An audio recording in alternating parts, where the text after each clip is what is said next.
discounted. And Chunnington and Michael are consistently some of the best in the world. They have the most pro points in the world outside of Wage and Iverson. And so to put them any less than favorites would be a disservice to them. But also on the flip side, you have Dish Soap and Setsuko. Dish Soap being the two-time Tactician's Crown winner. He is the GOAT currently in the conversation because of all of his success.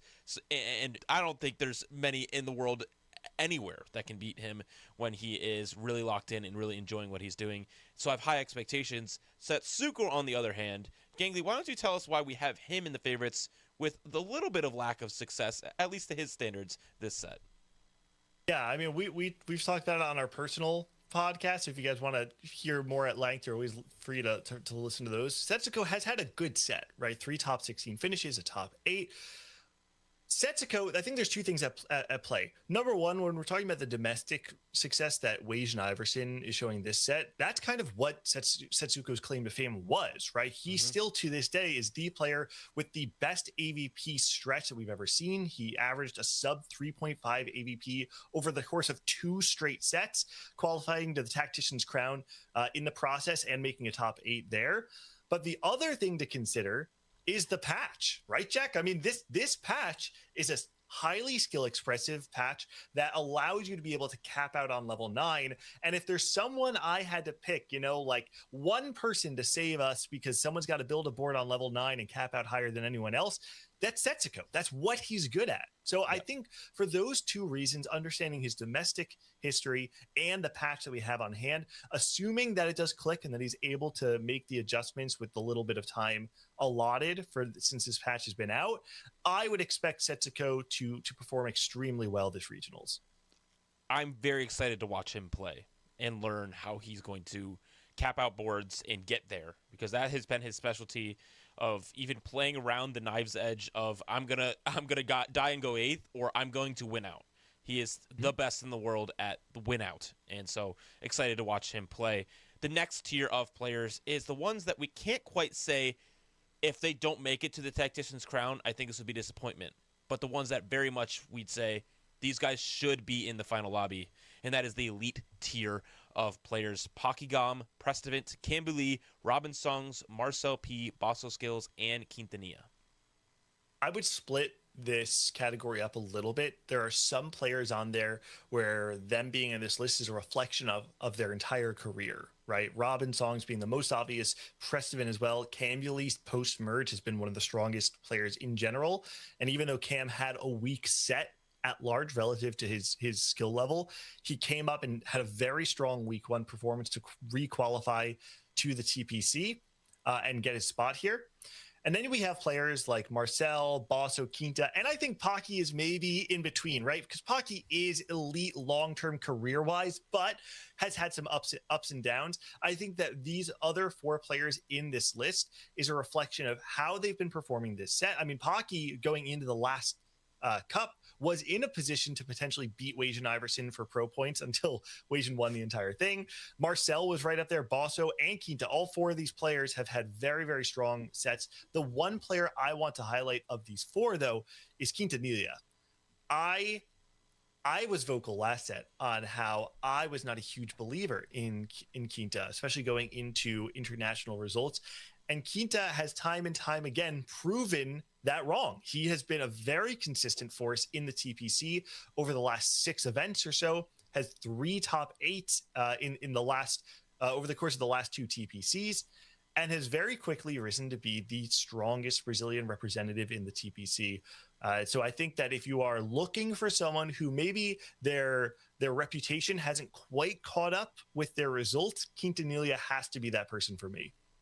Consistently doubted by us, probably, but definitely deserves the respect here. He just continues to show up and show off his skills. So excited to watch and see if they can continue that through regionals. I think another player that continues to impress is Marcel P, who time and time again puts up good tournament performances after really springing onto the scene last set and making his first Tactician's Crown. He's someone that I know is hungry for a redemption arc and a second shot at the crown. And so I'm excited to see if they can make it back to the final lobby and get a slot back. And the last thing I just want to say of the players on this list, Bosso Skills must be one of the best players in North America to have not made a Tactician's crown before, right? He's made it to regionals more than anyone else. I think it was him and Ripple Overdrive, right? Were the two players with the most regionals appearances without qualifying to a Tactician's crown before. And so, you know, he wants it. And this set, he has shown that he's capable of doing it. And thanks to Wasian, it is easier than ever to make it to the TAC crown. So you're just looking for a final day, and maybe even 10th can get you there. Well, everyone else on this slide has made TAC crown before. Correct. Yes. Everyone on this slide besides Chunnington has made it before. So looking really for Chunnington to really continue that momentum, because I think that is some of the best parts about the regional finals, is people finally making and getting a shot at the Tactician's crown. But I think this next tier of players is where we see a lot of people that there's a good amount of variance between the stories of people in the contender tier. And this is our biggest tier going into this, because we believe that there are a lot of players who have proven in different ways that they, on a good day, can absolutely contend for those top spots. Yeah, obviously we don't have time to break down all of these stories, but the one that I want to talk about is Ego Illusions, who has been on a path of redemption over the last few sets. Ego Illusions post-merge in set 11 was looking like he was the fastest stock in Brazil to really rise and become one of the elites, not just in Brazil, but in the Americas at large. And then the last two sets have not gone his way. And so earning his way back to the TPC, making it through week one, Ego Illusions has now, in my mind, put himself back in the conversation to find out how good is this player exactly. I really want to see him do well this weekend. I think there's a dichotomy of two players that I want to talk about, and they're both in the top left. Wigwug and K3 Soju. Obviously, Soju is the biggest name, not only in this tournament, but in all of TFT, and he's good. He is good, despite what his chat might say. Yeah. He is one of a few players in the whole world to consistently make the top 8 of these TPC events. And we know if he's locked in and playing seriously, he is one of the best in the world. Now, he's very experienced and has been playing this for a long time. Someone that is not very experienced, but is a beast. Very much a beast. Proved in week 1 that they're a beast. And rank 1 from week 1 is Wigwug, who showed up. We had some expectations for him. I put him as my dark horse last time. I thought that he was going to go on a run, and he very much did. Showed up, and now is a real threat to make it to that Tactician's crown. Also was one of the players who qualified into the regional finals through multiple methods, right? So really earning his spot there. Yeah, 100%. Let's move on to our final 2 categories, because the countdown, it's approaching 0 rapidly. Here we go. Dark horse category. The players that we look at saying, ooh, these guys might be up to something. Yeah, it's like they don't have the historic prominence that really puts them in this contender category, but they've given us something, the promise of something that is to come. The player who I had as my dark horse for the last episode was Reddy, who was 9th at the Paris Open, had multiple strong finishes in tier 2, and has earned their spot in the TPC going into the final game, that final game of week 1, where we had multiple players relegated and promoted, a real photo finish. And so that is the player for me personally that I'm going to be having my eyes on. Konda is definitely someone I want to talk about, because they have made it to the Tactician's crown before. They quit the game, and they've come back with a vengeance. And so they had an excellent week 1, and it's just hard to know their form because they quit and came back. But then we have this other last tier of players, last bucket, and it's the underdog tier. These are players that made it to the TPC. We're excited to see them play, and we don't have a ton of expectation for them to run the top of the tables for this event. And the caveat there is that, of course, they have shown us something, right? Yeah. They earned their spot here. All the players got their spot in week 2 one way or another. None of these got to just coast in through TPC prior. The primary difference between what this category and the dark horse is that we don't feel that they've shown us enough promise for us to feel like their highs are high enough to contend with the TPC. The one player who I think is, if anyone in this category did give us a little taste of what's to come, to me, it's Bruh. If anyone did not watch that final game of week 1 where Bruh had the level 9 roll down, incredible transition, full open to earn their spot. I think they needed a 3rd place finish, and they got the exact spot they needed to lock in their spot in the TPC. If that's what Bruh is bringing to this weekend, then they're not an underdog. They're significantly better than that. But at large, all 5 of these players, I would say, have a lot to do in order to earn maybe not the respect, but the expectations of some of the other players in this field. And specifically in tournament, and it's for various different reasons. Like Kai Wing on ladder, widely respected. Josue Deleted has played for a long time, but had a bad TPC, but a good regionals.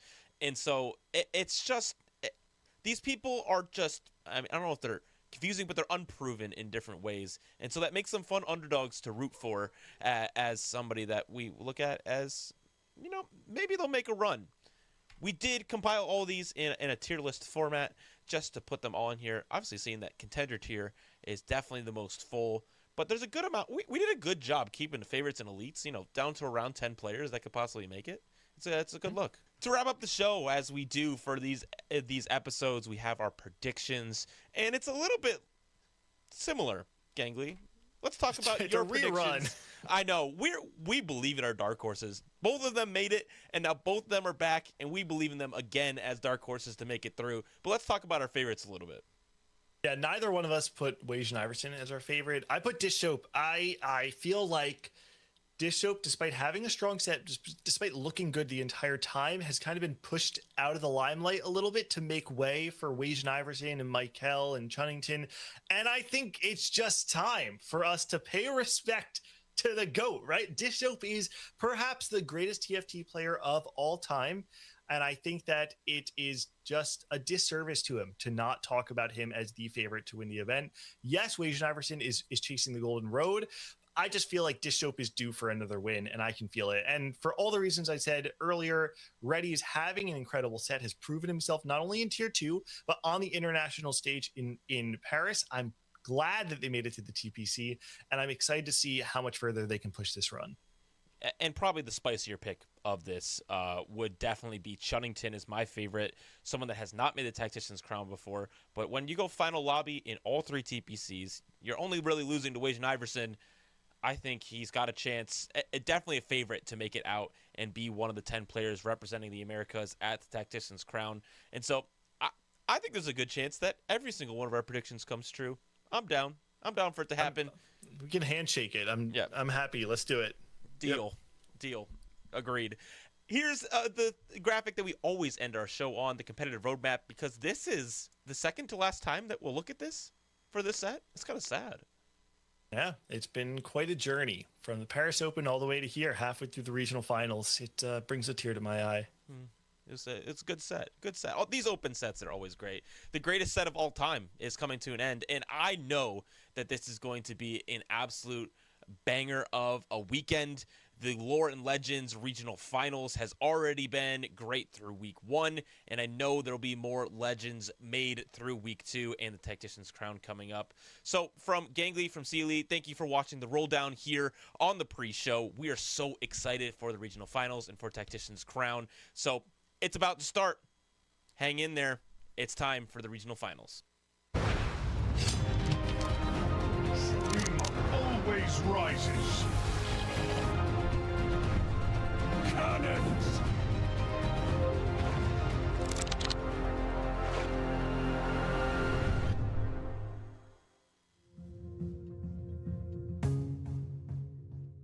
Welcome everyone to day 5 of the Americas Regional Finals for TFT Set 16 Lore and Legends. My name is Nukra and I'm your host this weekend, and I am so glad to be joined again by Sealy and Dubs. How are you both doing after yesterday? Yesterday was great. Today, I know I said this last week, but this day is going to be the best day of regional finals because 8 players are going to qualify to the Tactician's crown, and that is just the pinnacle of TFT. Totally agree. I'm super excited for today. By the way, yesterday we actually watched 100 of crazy games, a lot of prismatic orbs, prismatic augments all the way. So I'm really excited for what we're gonna have today as well. Well, let's visualize some of those as we look back at the highlights from yesterday, because you're right, Dobbs. I felt like we got treated to so many prismatic augments, a lot of really high cap boards. And what I loved about yesterday in particular is we really got a chance to see our best of the best from the TFT Pro Circuit give us their take on what this big patch brought. I think it wasn't even just the people from the TFT Pro Circuit that showed us the best. A lot of players from week one really even surprised us yesterday in performing very, very well and pushing themselves up to the top of the tables. The top 2 spots are players from week one. And so excited to see who can continue to go on those runs today with some creative boards. Yes, I feel that some players that come from week one, they already have the experience in this patch. So that's not that they actually have some of them will have an edge up front. So I feel like I would prefer to be the player that came from week one playing this tournament. Oh my gosh, I totally forgot about the vertical Noxus that we saw yesterday. Yep. Oh, wow. I just remember seeing that trait highlighted, and it was just a complete steamroll through the game to get a first place. Yeah, and I think there was a bunch of compositions that we saw that either we thought were going to steamroll like maybe 10 Ionia, or, surprised us, like this Jinx reroll from Ego here, who just, absolutely dominated this lobby in one of the games before he sadly left our tournament in the bottom cut. But it was just a great day full of fun new compositions, fun, moments, maybe positive, maybe not so positive. It was a great day.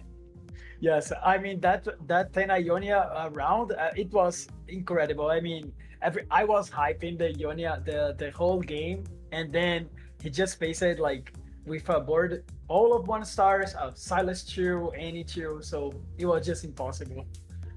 Yeah, it was really too bad to see those power levels match up against each other. So unfortunately, the Ionia fell flat, but we are going to be expecting so much more excitement out of today. Let's take a brief look at what's going to be happening the entire weekend, as yesterday was just day 4. We played those 6 games, and then we got to the point where we had 24 players that will be battling it out today and day 5. But this is what we call the elimination stage. And CLE, I know you were so hype about this day in particular with all of those eliminations, those cuts, those promotions. And so you break it down for us. What can we actually expect from today?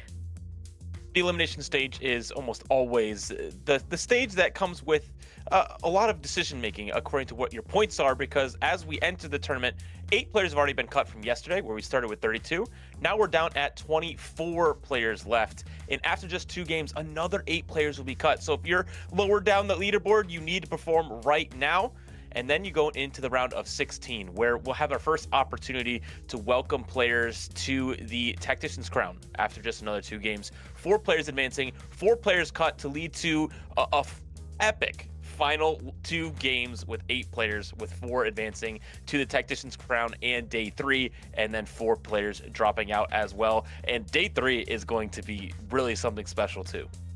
Yes, exactly. And on the top of all that, we have Dartnub, who is already qualified to Tactician crown. So if it makes it through the top 8, it's gonna open 1 more slot. So today every point matters a lot. So players can actually be qualified.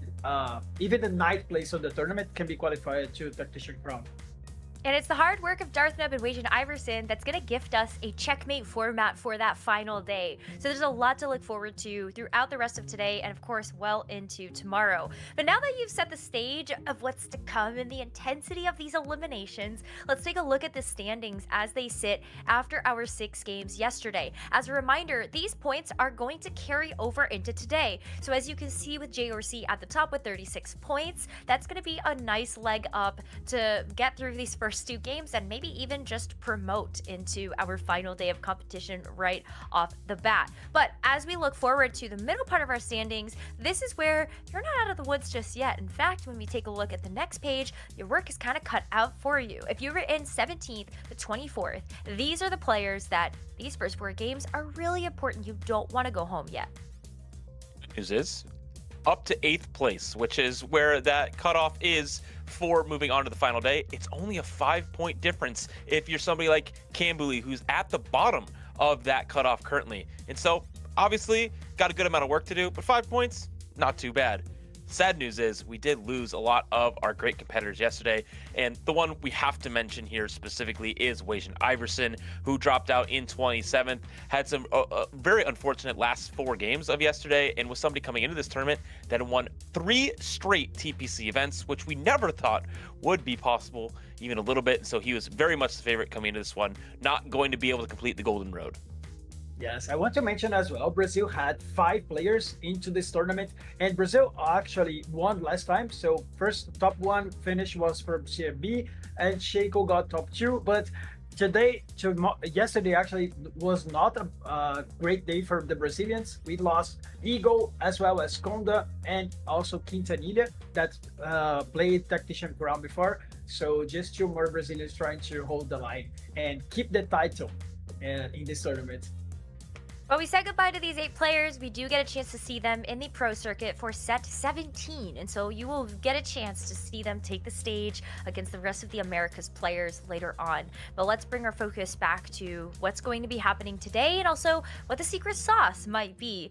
As we take a look at our compositions that were at the top and the most played, I think we have a couple of standouts here that we will see continue to be the case for today.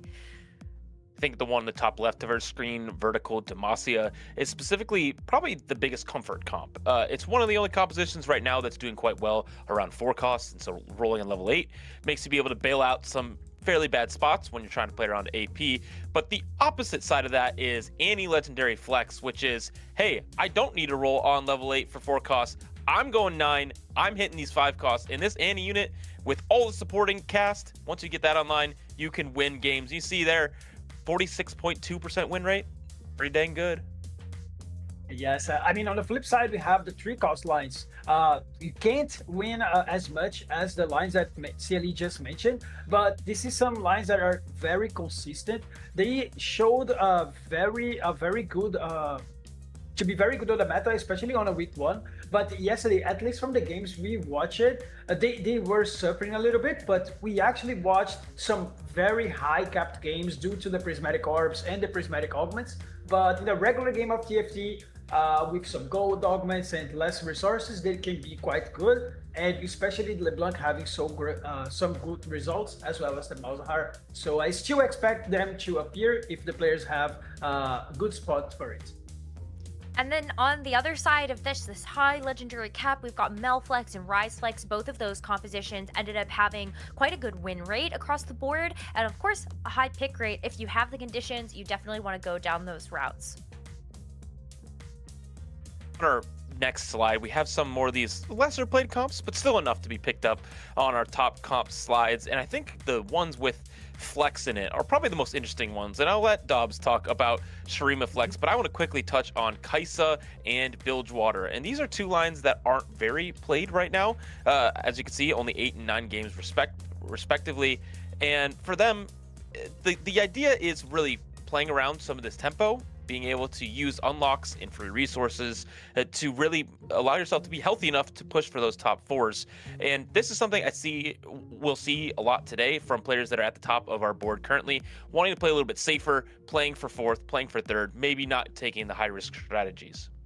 Yes, on the flip side, we have the Azir. We can see that it's not doing very well, especially with a top 8 so high. So why does that actually happen? When you saw in the last slide, we've seen Mel and Rise having so many great results. It means that usually when you're on these compositions, you actually played on level 9, especially with Rise. So if you want, we will lock him if you are on 9. So the Shurima Flex in here means that these players didn't go through that level 9. So mostly they were stuck on level 8. So they're not having the same results. So the players might rearrange their strategy based on this to try to avoid being on the spots that you're neither go 9 and then you can play a good composition on 8 as well. That is what we call the struggle bus. If you end up in a spot where you can't actually get the rest of that Shurima board put together.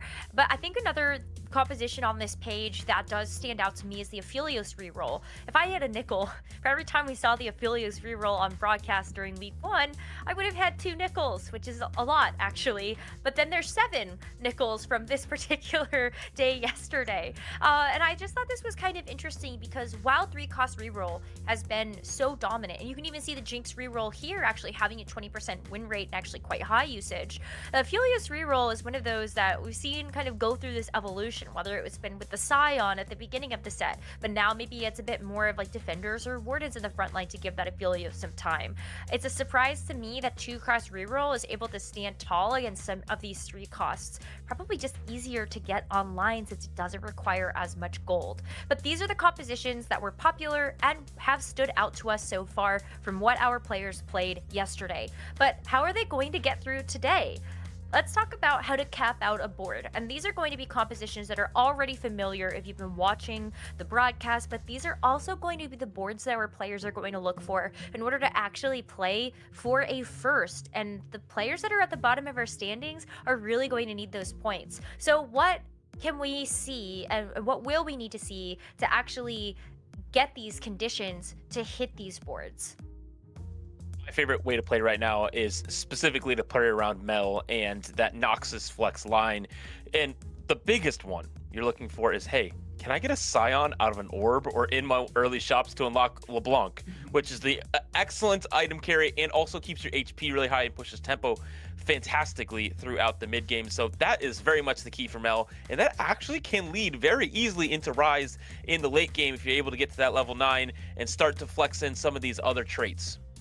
Yes, I totally agree. And I would say that the most important thing to reach those high capped boards is actually depending on the encounter. If that gives you extra resources like a great economy with the Kench or maybe like the Herald.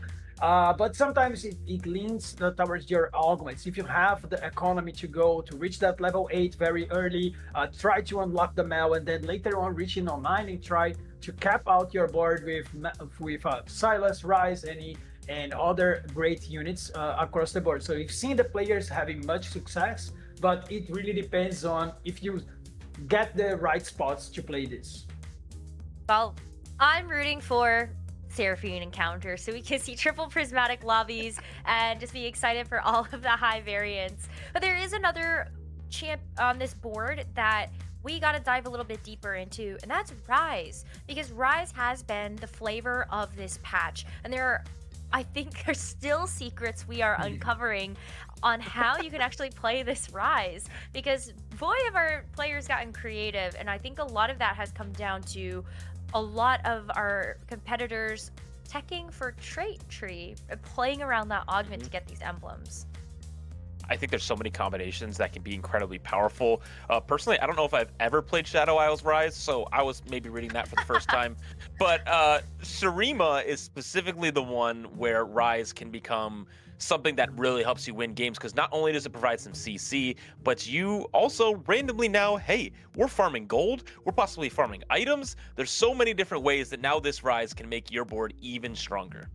Yeah, I was about to say the Shurima Rise, it's one of the best. It's so cool to watch. But on the top of that, I would say usually we can get it very easily with Targon and Yordo. It fits in so many compositions. And the other emblems are going to be just the spot that you have. So it doesn't mean that much. The most important thing is actually being rich to go level 9. And I feel that it's very unlikely we can see actually a huge amount of games with this, but Ishtar Rise with Shurima Rise on the same comp, it's amazing. Very rare to appear, but I hopefully we can watch at least one today. And I do feel like the journey of getting Rise has been made easier by the emblem change that we ended up seeing earlier on in the set. At the beginning, emblems, absolute no-go. I would not take those augments. I would not pick up the emblems. I would not pick up the spans, the spats. Like, I don't want any of it. But now, those are such a hot commodity, and we have seen Trait Tree, spreading roots, the Legion of Threes to give you an extra emblem. Those are all things that have helped to enable the Rise comp to actually get online, and so I love seeing our competitors get creative with this, and Rise is definitely going to be one of those strategies that they look towards. Now, why are we even talking about all of these different comps and units that can actually get you wins. Well, that's because at the end of this road, at the end of the journey of the Americas Regional Finals, our competitors are trying to make it to the Tactician's Crown, the World Championships for TFT. We already have 2 players locked in. That's Wage and Iverson with that golden road in the pro circuit, winning all 3 cups. And then Darth Nub had to go travel over to EMEA to get a win over there to solidify his spot. But that has opened the door for 8 other players to join them in the Tactician's Crown. And who are they going to be? They're going to be the players that make it to that final lobby tomorrow. And the good news is, we don't even have to wait till tomorrow. I was watching EMEA this morning, and they're like, oh, these players are going to the final lobby. Yeah, that's fine. They're going to have a great time there, and they're going to fight for their spots. But we already will know today, if you advance that final lobby, it's going to be a great battle for the regional finals title. But thankfully, all of them will be at least happy enough that they're going to the Tactician's Crown. Yeah, I mean, we have to thank Wasian getting every single spot on the TPC. So now we can watch, we can watch a checkmate format tomorrow, and as well as already know every single player that is going to qualify. So I'm super excited for today. It's going to be so fun too, because the Tactician's Crown really is the pinnacle that our pros are trying to hit.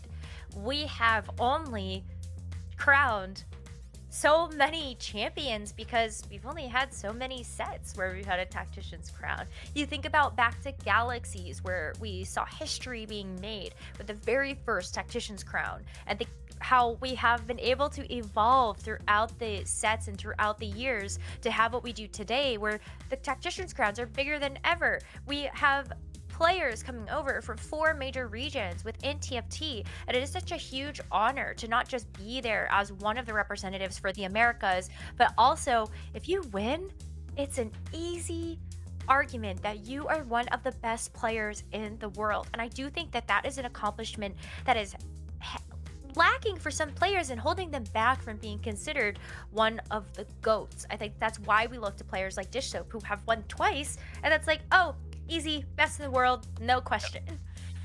And I think this is the whole pinnacle of TFT esports, right? It's, hey, this is open to anyone to compete. If you've got your compete card already, you know, you're able to do that. And you could just literally be sitting on your couch, and you could qualify all the way to the regional finals and then all the way to the Tactician's Crown. From the couch to the crown, that is exactly why we're here and excited to watch today. Yes, for sure. I can also speak about Milala. First time he just played the Las Vegas, the Open. He just won, and then first time he wasn't on Tactician Crown. Back then was Championship, and he just won it again. So it's possibly to anyone to reach that level. So I'm really excited to see who is taking the crown this set. Tactician's Crowns are where legacies are built, but it all starts at the regional finals level. If you can win here, then that's also a major accomplishment, and that's what all of our competitors today are still striving towards. To start off our first game, we're going to send it over to our casters, Asa and Hupeson, to get us started. So let's go, gentlemen.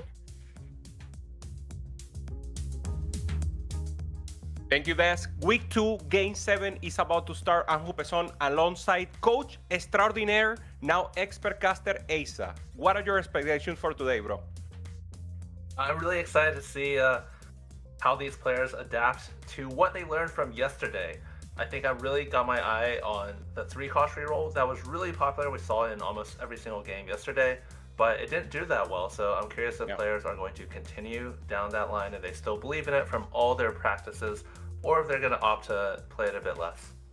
Yeah, totally agree. We saw it better on week 1, where many more people were indexing on Tricos and they were helping with the pool of champions. So yeah, I mean, day 5 today, so it's battle stage, 24 players, only 8 will advance to tomorrow. What do you think? What is the risky line? What is the way you have to play if you're very low in points and really need that like burst amount of points to actually make it? Yeah, all of our competitors, the 24 remaining, are coming in with a different amount of points. So some of them that are near the bottom really can't just get away with going 4th every single game. They really need those higher placements. So the best way to do that could be those risky Fast 9 compositions where you're playing around legendary units. These are the comps that are almost always taking 1st and 2nd in every lobby. It's very risky because you want to save up all your gold to roll for legendaries on level 9, which means normally you're not spending any gold throughout stage 4, where other players will have spent their gold, and you're expected to lose a lot of HP. So it can go into an 8th if you don't hit your board. Yeah, totally agree. It's like you need to wait, you need to get the punches, play defense until you actually get to that spot. And we've seen many comps also overdeveloped that we haven't expected. Maybe Slayer's also a good comp to punish that people that has only one cost in the front line and back and trying to access. So meta still developing for sure. All these people today, these competitors are already on TPC, so that's like an advantage, I think. So there's not so much pressure, at least, to be on tier 1 for next set. But of course, now is the joy of going to last day and actually a sick Tactician crown. So it's like a mix of emotion. But I think in terms of focus, it's easier to focus when you already won something. Yeah, in terms of stakes, I think playing for the TPC in week 1 is definitely something a lot of the competitors care more about, as of course that's the entire next 4 months of the set. But playing for Worlds is definitely still pretty high stakes. So all these competitors want it really badly. We're going to see who is able to withstand that pressure and play their A game. Yeah, 100%. The lobby winner from yesterday was JRC, playing pretty clean. And I wanted to ask you a little also, Asa, do you have a favorite legendary right now? Not the strongest, you can say the strongest, but any legendary that you feel like, hey, this is the way I want to go. I feel joy when I play this line. I feel like Rise is just so fun. There's so many different variations of this unit that, especially when you have one of those augments like Trait Tree that we've been seeing really popular in the Prismatic lobbies, there's so many different variations of this unit that I played, hundreds and watched hundreds of games as set, and I'm still seeing new combinations I've never seen before. Yeah, have to agree completely. We see a little of the points here. JRC, as we said, leader points right now with 36. A player that wants to go to Tactician ground for the first time. Marcel Pli already become a veteran, so have been here. So, and this set for Marcel have been amazing. I mean, Paris Open 15th, shy from final lobby, playing great. Also 4th place in TPC. We always talk about Weishan on 1st place, 2nd place Chonington and Michael. 4th place was Marcel P. So actually another deep run once again from this player that I know is your friend and your coach right now. Absolutely, Marcel P. Actually, I didn't know who he was. I mean, I played against him in ladder back in set 10 Remix Rumble, and he reached out to me for coaching.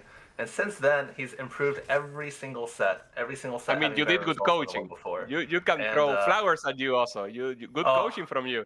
Oh, thank you. But now he's the coach. Now I come to him when I have questions about the game. So really happy to see his progress here. Nice, totally. Okay, we're starting off with JRC here, our points leader. And of course, the name of the game is looking for a line. Obviously, trying to check Ionia, see if it's Spirits. That is probably the premium line everyone wants to go to. Try to find those, build water early. We have gold augments with the Twisted Fate, so that means normally more duplicators, more possibilities to go for that reroll line also. So it will be interesting what lines players choose to go for. Yeah, I think with the gold augments, it opens up a lot more possibilities. Whereas in the Prismatic party that we seen yesterday, it's such a high cap lobby that you really have to go for a lot of those legendaries if you're trying to hit one of those top placements. However, with gold augments, it lowers the power level overall. So a lot of these 4-cost centric boards that can kind of cap out on level 8 become a lot more viable.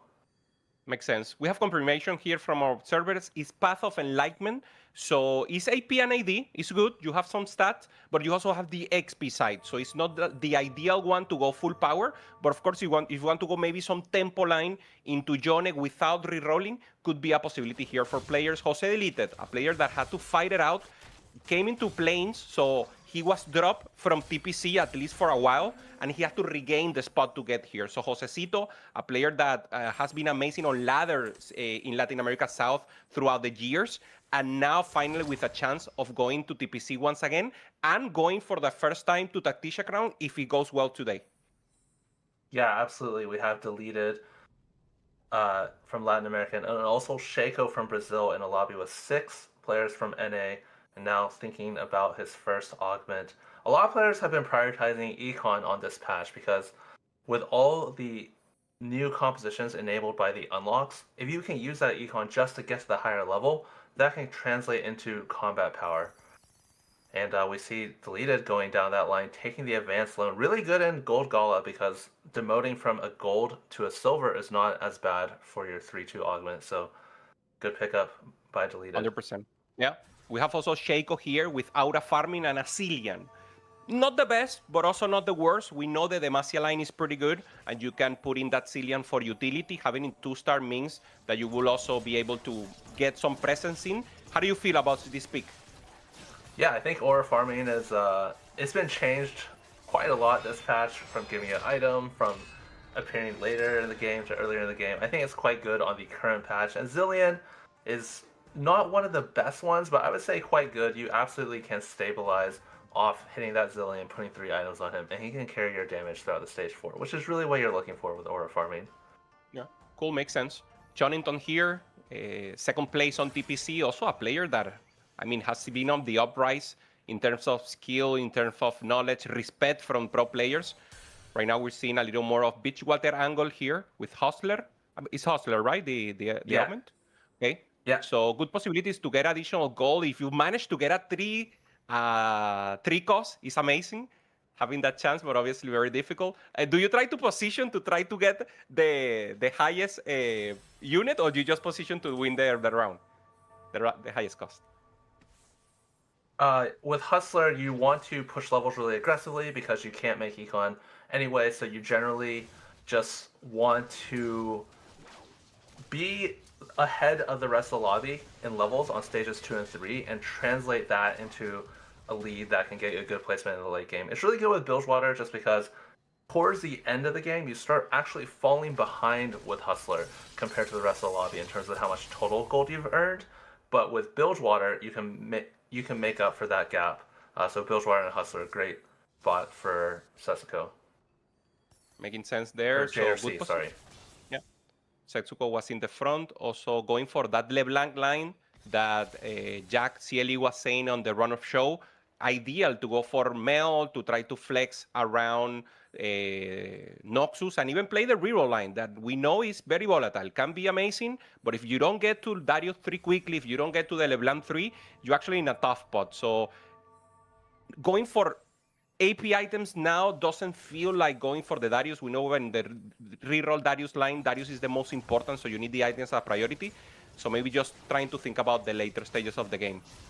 Yeah, Setsuko actually goes for the lifting competition, so might just be going for potential Volibear instead of the Darius. I gotta say, this lobby has a lot of people high rolling. Almost every single board we've seen has had multiple upgrades. Setsuko with 2-star Laui and Shen, but still losing to the 2-star Shen and Jin, and even the 2-cost Aphelios on the other side. Yeah, for sure, looking tough.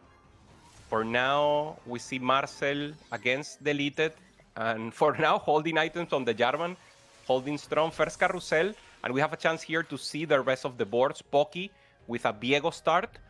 We will check if he maintains that position. For now, just looking for tempo with Lamin. And on the right, we're seeing more Noxus there with Setsuko that we just mentioned. The Demacia angle for Marcel P, but with AD items. So very interesting to see what will be the angle that he will take. Maybe good items for Darius, but of course, maybe difficult to make the transition. Yeah, I'm curious if Marcel P is going to go for the Darius. That's pretty close to the best in slot on the Darius reroll that we've seen. That was so popular. He doesn't, but like you said, he doesn't actually have any of the units leading into that line. So really interesting to see where Marcel P will go from this spot. Marcel, once again, extraordinary player. And I mean, he has the advantage of having gone to Paris. People had so much fun in Paris, having a chance to play the set early into the game. And I think it's one of the sets that the reps counts more. Like recency in this set is so important, having the capability of playing since the start, making so many possibilities. I know he plays a lot even when he's not going I mean, not close to TPC.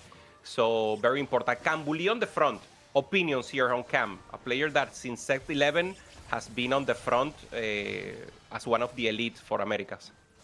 Cam has always been considered one of the highest echelon of players amongst competitors, but I feel like he's just barely missed out on a lot of those wins that doesn't give him quite the same spotlight that maybe like Jisoo or Setsuko might have. But amongst the competitors, I mean, in the draft he was picked last Yeah. which just shows the amount of respect he has from the other players. Yeah, 100%. 2 tactician crowns for him. One final lobby in Cyber City. So Campbell, as you mentioned, totally tier S player here going for Setsuko. We cannot see him on camera. And once Kambuli. So Kambuli here going for probably Malzahar. Trying to get a good angle I'm sure here. his augment, I believe, is the is that the one that makes your 5 cost stronger?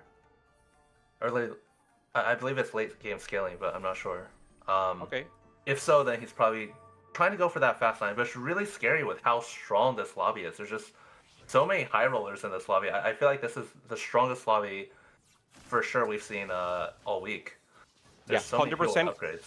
That's the confirmation. It's late game scaling. So for people in the chat, challengers already know this, but just to have the information, you get 2 XP at the start of player combat per round. So your 5 costs will gain 12% health and 12% attack speed. So pretty interesting to go for that cooking on late game and get as many legendaries as possible.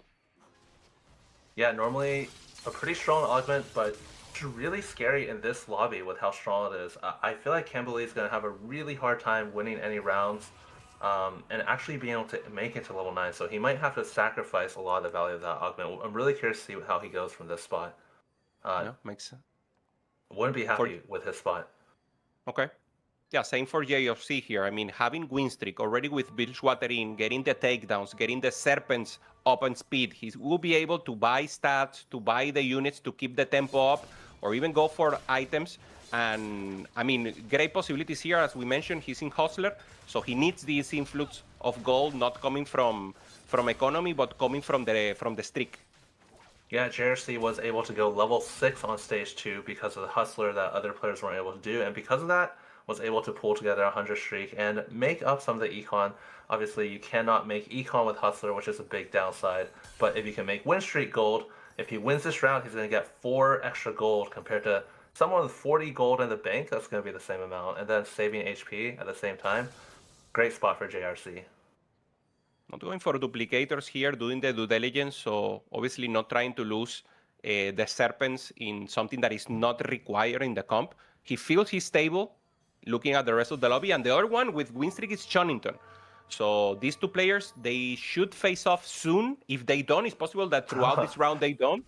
And it will be difficult for the rest of the players because they will, I mean, surpassing economy a lot. And it's very difficult then to catch up, especially in this meta. Yeah, the matchmaking randomness is definitely a big part of TFT. And if Chonnington and JRC don't face for the entire stage, that's almost 2 spots guaranteed taken out of the top 4, and it's going to put a lot of pressure on the rest of the lobby to fight for those remaining 2 spots. Okay, Setsuko keeps winning, has the Milio here, unlocks the Kobuko, going for an Invoker line for now, and thinking obviously about that late game possibility. Second augment, gold once again. Remember, it's Twisted Fate, so the 3 augments will be gold. And options here, grab back for Pokygon, going directly for combat here with augments. Yeah, Setsuko thinking about the hero grab bag, it seems. Really curious where he wants to go with this. He has a lifting competition, so normally this goes into kind of a Volibear Invoker line, potentially into Rise later, but goes for the duplicator, so really curious where Setsuko wants to use those. Yeah, very interesting. He has the Bruiser, the heavy lifting that you mentioned, so he wants to go for the Bruiser line. Okay, goes directly. Here, JRC with the augment selects an AV heavy units, obviously going for the Bilgewater line. Meanwhile, Cambuli still holding with the Targons. This is interesting. He has 2. He gets the Invoker and the Jogger now. So now he will have to flex this middle stage of the game and then try to either reforge or go into this line. Yeah, really interesting options for Kimberly. There's a lot of good late game options for these. With just legendaries, there's Shyvana as a Juggernaut, but Swain is also very strong. For Invoker, you have Zillion, however, someone else is aura farming Zillion. But you also have some good Invokers that you can use as a team-wide synergy. Potentially Lysandra for Freljord, or even Kobuko. I am still quite scared for Kimberly. He did manage to win 1 round here, but trying to play around that late game scaling from his spot, we'll have to see if he can make it. Yeah, it will be tough. Chonington, on the other hand, we saw already unlocking Jones. So level 7 on 3-3 with a possibility of maintaining this win streak, trying to pressure the lobby as much as possible. Has some items still that he hasn't slammed. There it is. And just trying to hold on as much as possible and then try to go level 8, roll, get this Johnny 2 online, and could still preserve this win streak a lot more. Absolutely, Chunnington's spot looking absolutely incredible going up against Campbell Lee now, who does have the 3M Zoe, really close fight, really important fight for both of them. It does seem like Chunnington is going to win. And he also has a birthday reunion, so when he is able to go to level 9, he's going to get a huge spike from that 2-star legendary. It seems like Setsuko has already used both his duplicators, just for tempo, just to get a 2-star Kobuko online. Okay. Interesting. You have confirmation JRC has just lost against Setsuko. So one of the win streaker taking the L, and Setsuko with a possibility, if he keeps winning, to start ramping up with possibilities. We have a Spat that is now taking, but Kambuli will be interesting to see what he managed to assemble here in late game. Yeah, Spat becoming very, very popular on this set now that they added combat power to all of the emblems. They're worth about half an item, but in addition to the trait that it gives you, they're almost always more desirable than a component. So Spat, you'll see frequently being taken first on Carousel. And yeah, looking forward to see what Campbell does with that. Yeah, tough angle for Setsuko, still holding up here with the Emilio. Holding strong. It's deleted in a difficult position right now. 8 lose streak. Trying to find an angle there to play. Probably going for a reroll line. Yeah, going for Honia. Hasn't stabilized, hasn't rolled. Has 5 rolls here. Not rolling on level 7 to try to stabilize with the Ari and the cannon. So it will be interesting when he pulls the trigger. It kind of looks like he's going to flex between potentially Mel. He already has the Ambessa that he can unlock on level 8, but he's also holding Demacia units as well. So really curious. I think Deleted will probably just kind of flex between whichever he hits. If he hits the Lux 2, he'll play that. If he doesn't, he might go for the Mel. It's a really tough spot though with this amount of HP. There's so little margin for error. You really have to execute your roll down cleanly and then start winning basically every single round from there on out. Yeah, it will be tough for sure. We saw Kambuli in the last fight already committing to the Demacia line. We saw him with Zoe as a holder, so now we know he will go deep into that Demacia AP line, already having a Nashor Tooth and the Jewel Gauntlet. So good opportunity here for Cam to at least find this out. The most played comp right now, that Demacia vertical, you can play 7, you can play 5, you can even go 9 or 10 and only play 3 if you manage to get full legendaries. So obviously good cap, and Kambuli for me, one of the best fast night players, very capable of capping the boards and also having the possibility to flex according to what the game gives him. Absolutely, Demacia really popular with the Galio unlock change where you only need 8 star levels of Demacia units. You can almost guarantee to get Galio if you're playing towards the line. But also with the Silas change, you can see everyone's holding Garens because everyone wants to make a 2-star Garen and unlock Silas, even if they're not playing Demacia. So it can make it a bit tough if you aren't able to hit your best tank in the line as well.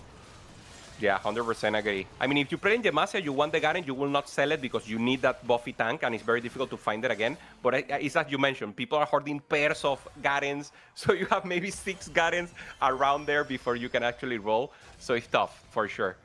Okay, Chonington takes the L, deleted Marcel P here with breaking the lose streak, so just trying to ramp out. Pocky, we haven't seen a lot from him. He started with a Viego 2, already sold the Viego and now going for a flex line together here with the Kalista. Has decent items here for the Kalista, full damage.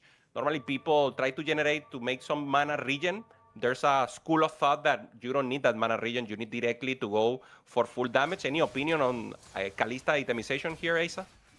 Yeah, I think the full damage is a little bit better, but a lot of the times you don't have the luxury because you can see this Kalista actually has 4 swords, which normally you're just not going to have the opportunity to have that. So being able to use tiers in your carry's itemization is really nice. He will need to put 5 star levels in on level 8 to unlock Thresh, so we'll need to play that Viego for 1 round, but then doesn't really need it afterwards. Since here's the roll from Josecito, as you mentioned, trying to unlock that Mel. Still open to... no, there's the Mel. He already has it. He's on the bench. Trying to roll a little. Has 2 Garens. Just trying to flex around. The Demacia line, probably Swain 2, very important to achieve the front line. Has the Garen. Let's see if he decides to sell or at least maintain for now. Decides to maintain, doesn't have the items for Silas. So great choice here to have 2 buffy front line and then just try to, diminish little by little with low damage. But with this front line, you can just wait it out and the Morello will do the damage. Yeah, sells off the Mel, decides to just commit to the Demacia. As we said, you really have to execute the roll down cleanly. And Yeah. I think Deleted did a decent job, but would really like to hit this Lux 2 here because every single loss is so critical. And ending the roll down with 30 gold, that even that little bit of hesitation between deciding whether to play Mel or Demacia might cost him a huge placement in this game. Yeah, for sure. He needs to keep being stable and has a fast front line, doesn't have damage. Final augment, 3/3 as a possibility. He needs influx of economy. Doesn't find anything interesting. Can go for the cannon if he wants to flex around Ionia, rolling for that backline. Trying to find the locks. Finds a Lucian Senna, not enough. There's the locks too. At least stable right now. Needs a little more damage. So Josecito trying to hold on. Last life, only 6 AP. And 1 life and a dream for the Peruvian player. Yeah, I think from this spot, you're really going to have to, you have to win out every single round for the rest of the game. So at some point, the other players are probably going to outscale. We're probably going to be stuck on level 8. So that Lux 3 might be the only out he has. Keeps rolling. Finds the Sinsao a little better. Gets the Ornn. We'll need a lot of time for that Ornn to give value. We're going up against JRC in the top. JRC, who's not playing the Misfortune right now. Went for 3-star Nautilus in the front and just has a flex tempo board here with the Graves. I don't know if he missed or if this is intentional. So very interesting to see. No carries for now. Only a buffy front line there with the Nautilus for JRC. 0 gold with Hustler. Yeah, JRC not hitting that Misfortune, a really critical piece for the Bilgewater line. Does have Nautilus 3, which is nice, but the Nautilus 3 is also really expensive. That's an extra 18 or extra 12 gold compared to a Nautilus 2, and that can delay your Misfortune. So in the end, if he is able to get the Misfortune 2, it'll pay off, but right now, definitely a bit weaker not having it. He also has Ascension, so very important for him. Yeah, he already has the front line to commit and try to hold up the line, but no damage means that Ascension is not pumping up your damage in any way. So for Jose, difficult position. Once again, not enough damage. Decides to go for the Shyvana as a decent secondary carry here. And of course, the Lux is the one who has to give all the damage. Let's see if she can access the backline.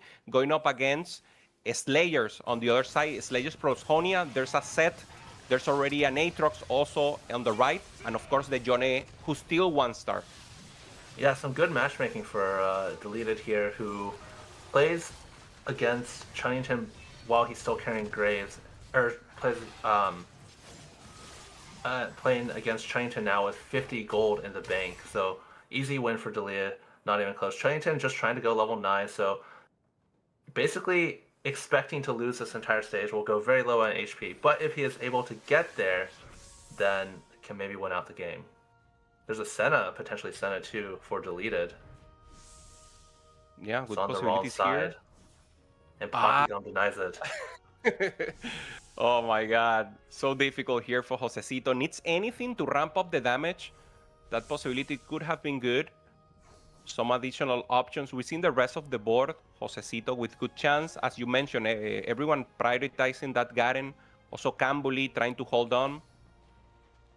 We see the aura farming from Shaco. Also going for that Demacia. A little flex, Shaco, having a juggernaut front line. Yeah, really interesting. We see Setsuko here now with the Volibear. Is in a really good spot with his econ position. He's able to go level 9, holding some units to play around the Rise Volibear comp. Relentless Storm on TFT Academy. It's fallen a bit out of favor in this current patch, but definitely can still be viable. Yeah, you get the Bear 2-star, access to backline, also pretty huge. So now, once again, the two players in the bottom of the HP right now. Poki having fun. We saw him smiling there, and Deleted, a little stress. Obviously, with 1 HP, 1 life since a lot of rounds. Frontline holding deep, and once again, good face-off here for Josecito. Pokigon still with the Kalista 1, access to backline, finds the opportunity here, and another win here for Jose. Really good win for Deleted fighting Pokigon before Poki is able to hit that Kalista 2. Also has a center pair that he took off Carousel. I mean, Poki is really the player that Deleted is trying to outplay, so great matchup for Deleted there. Okay, and look at the gold. Setsuko, healthy, has 57 HP, so much gold, very close to level 9, decides to pop it here. Probably will not roll, just trying to get a better stores in the next one. And for now, looking huge. The Milo holder holding up until 4-6, amazing. Yeah, Setsuko just had the 2-star Milio on 3-1. Seems that he just naturaled the 2-star 3 cost and then had the dupes to make the Kobuko. So just had 2-star 3 cost frontline and backline throughout the entire game, saving a ton of HP for that. For Marcel, this is tough because the Cillian already touched the Garen, the Darius, and there it is, yeah. I mean, Darius was full HP, but of course the Cillian after 18 seconds just abolished everyone. So tough position here. Marcel will have to keep aware. 2 players playing that Cillian and could be the counter to the Super Darius.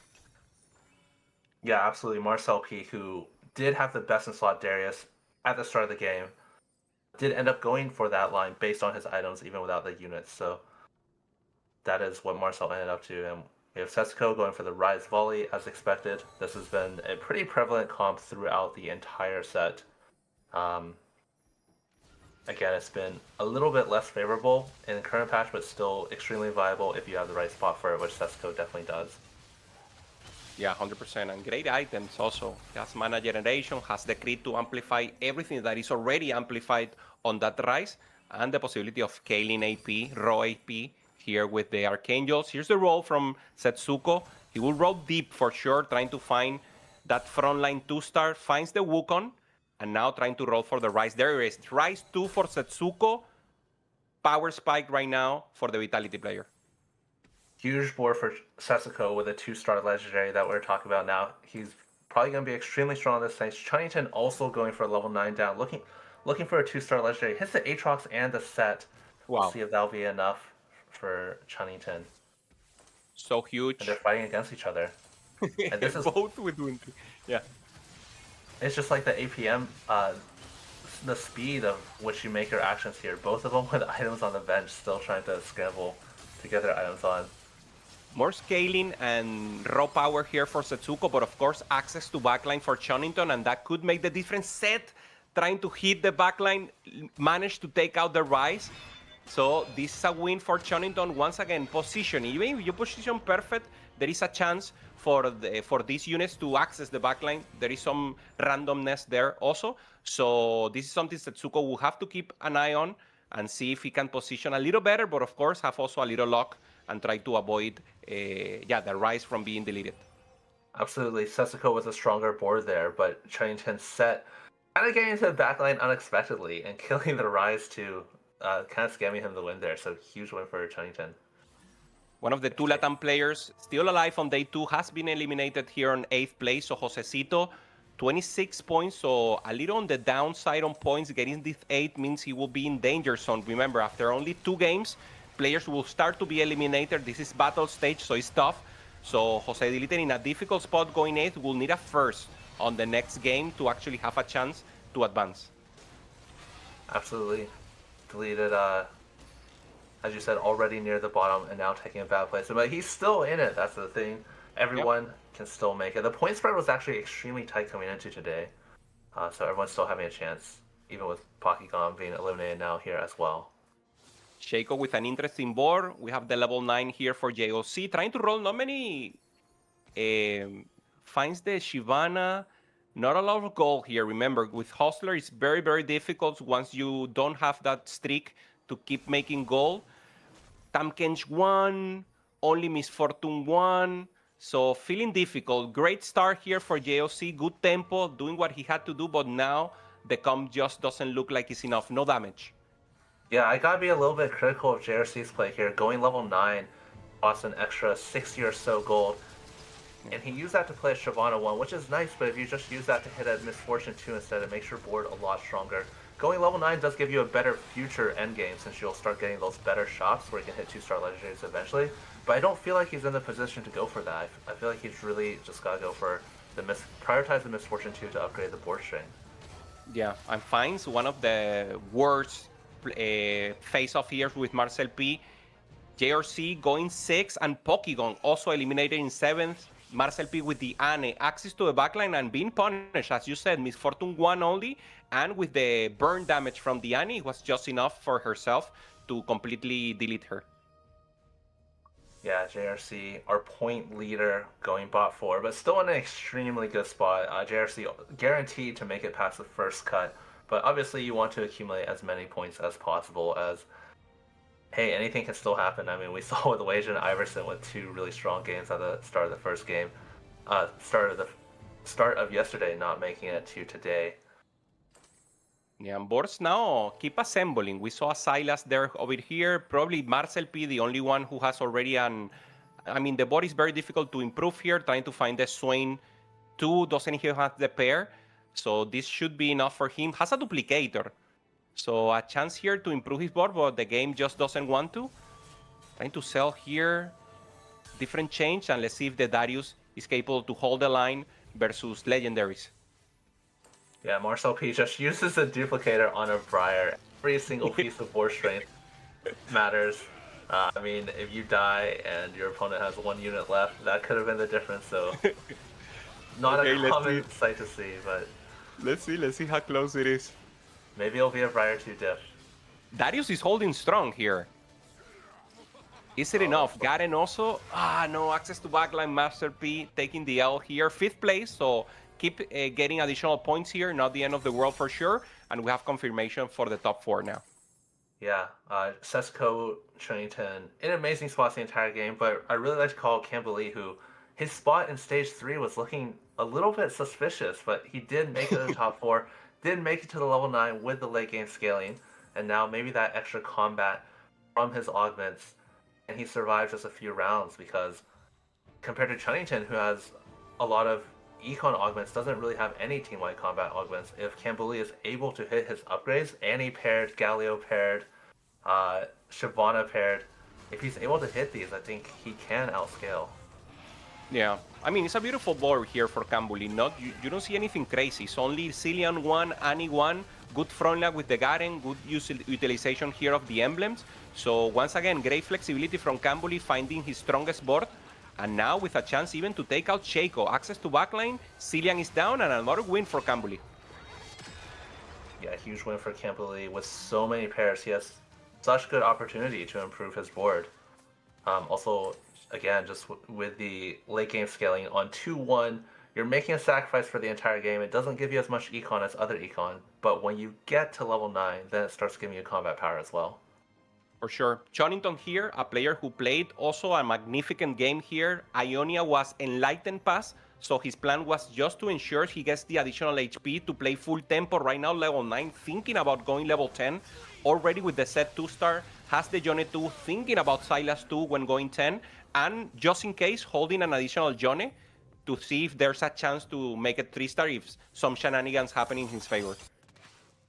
Yeah, Chernington had the HP advantage throughout the entire game. Being able to leverage that into going level 10, your 5-cost odds go up to 25%. So with this amount of HP, he should be able to 2-star most of his legendaries throughout the rest of this stage. Not hitting here, but maintaining 10, just to make sure he gets possibility. Finds the pair of Senna, but doesn't find the Silas. That is so important here. Has everything already, right? Has everything 2-star. Lacking the Senna and the Silas only. Going up against Shaco here. So we have 7 Ionia versus the Demacia plus Cillian line. Yeah, this is also the Enlightened Ionia. So he gets a little bit more combat power by going level 10. You get more combat power for each level.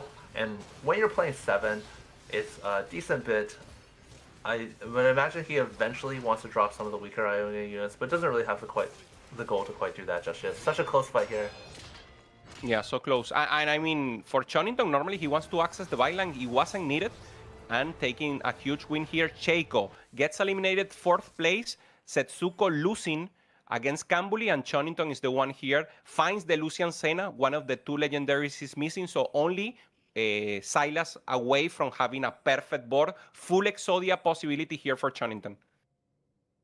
Yeah, absolutely. Chonington on the 6-win streak and Kambuli on the 5-win streak. These two extremely strong players are just dodging each other matchmaking-wise. Really fortunate for both of them, honestly, like with such strong boards and not having to go up against each other.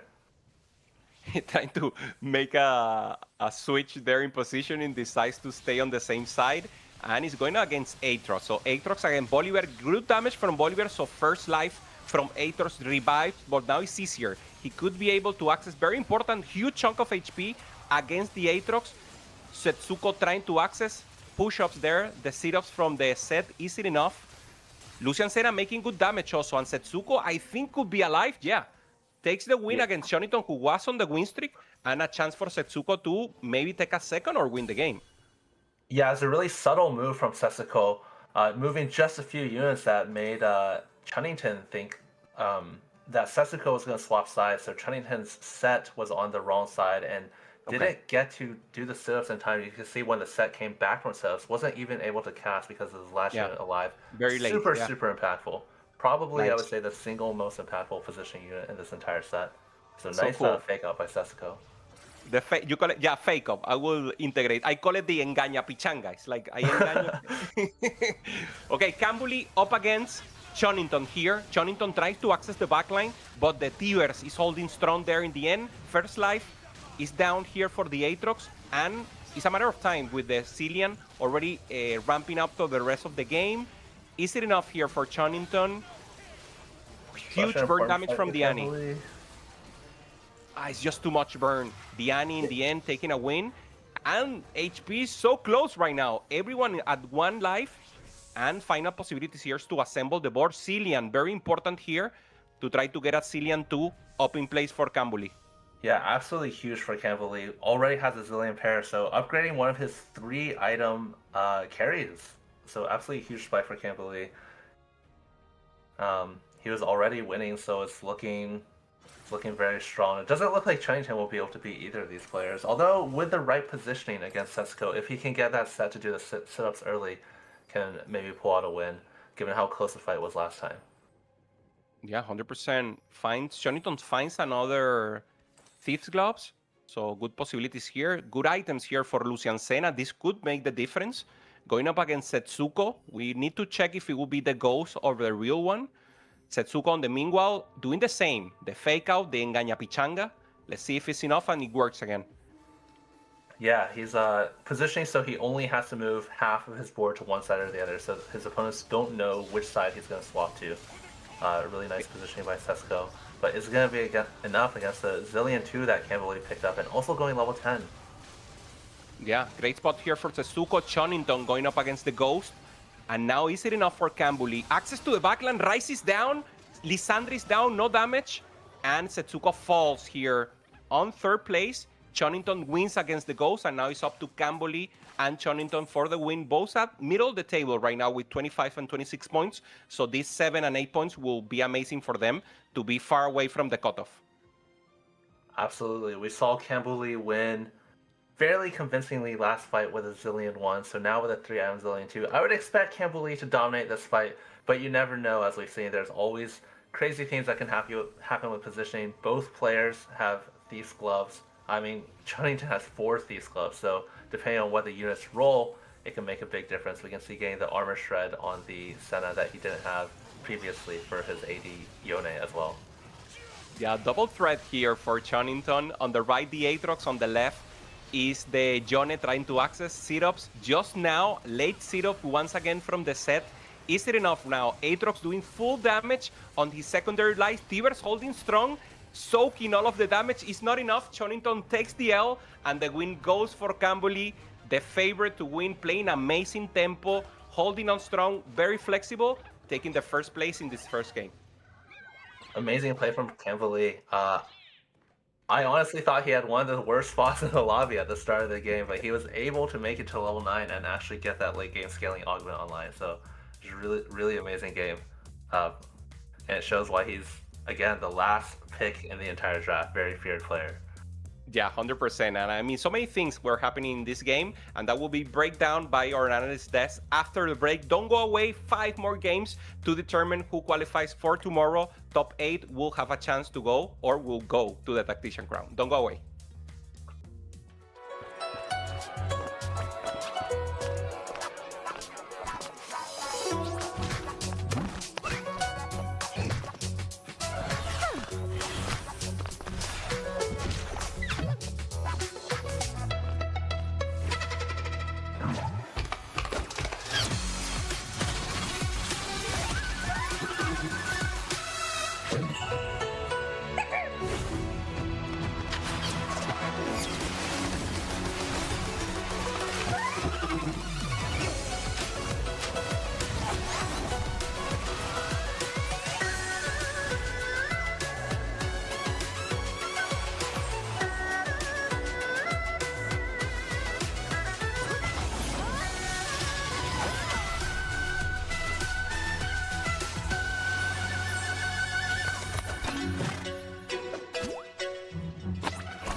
A level 10 showdown to end it all as we conclude game 1 of day 5 of the regional finals.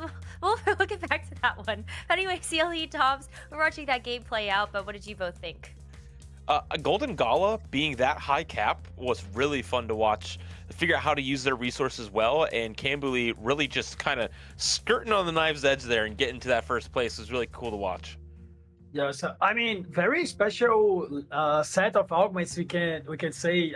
Late game specialists with the reunion, as well as powerlifting and some farming aura on the top 4. So those 4 augments are amazing to this 5 cost meta and pushing that level 9 very early on.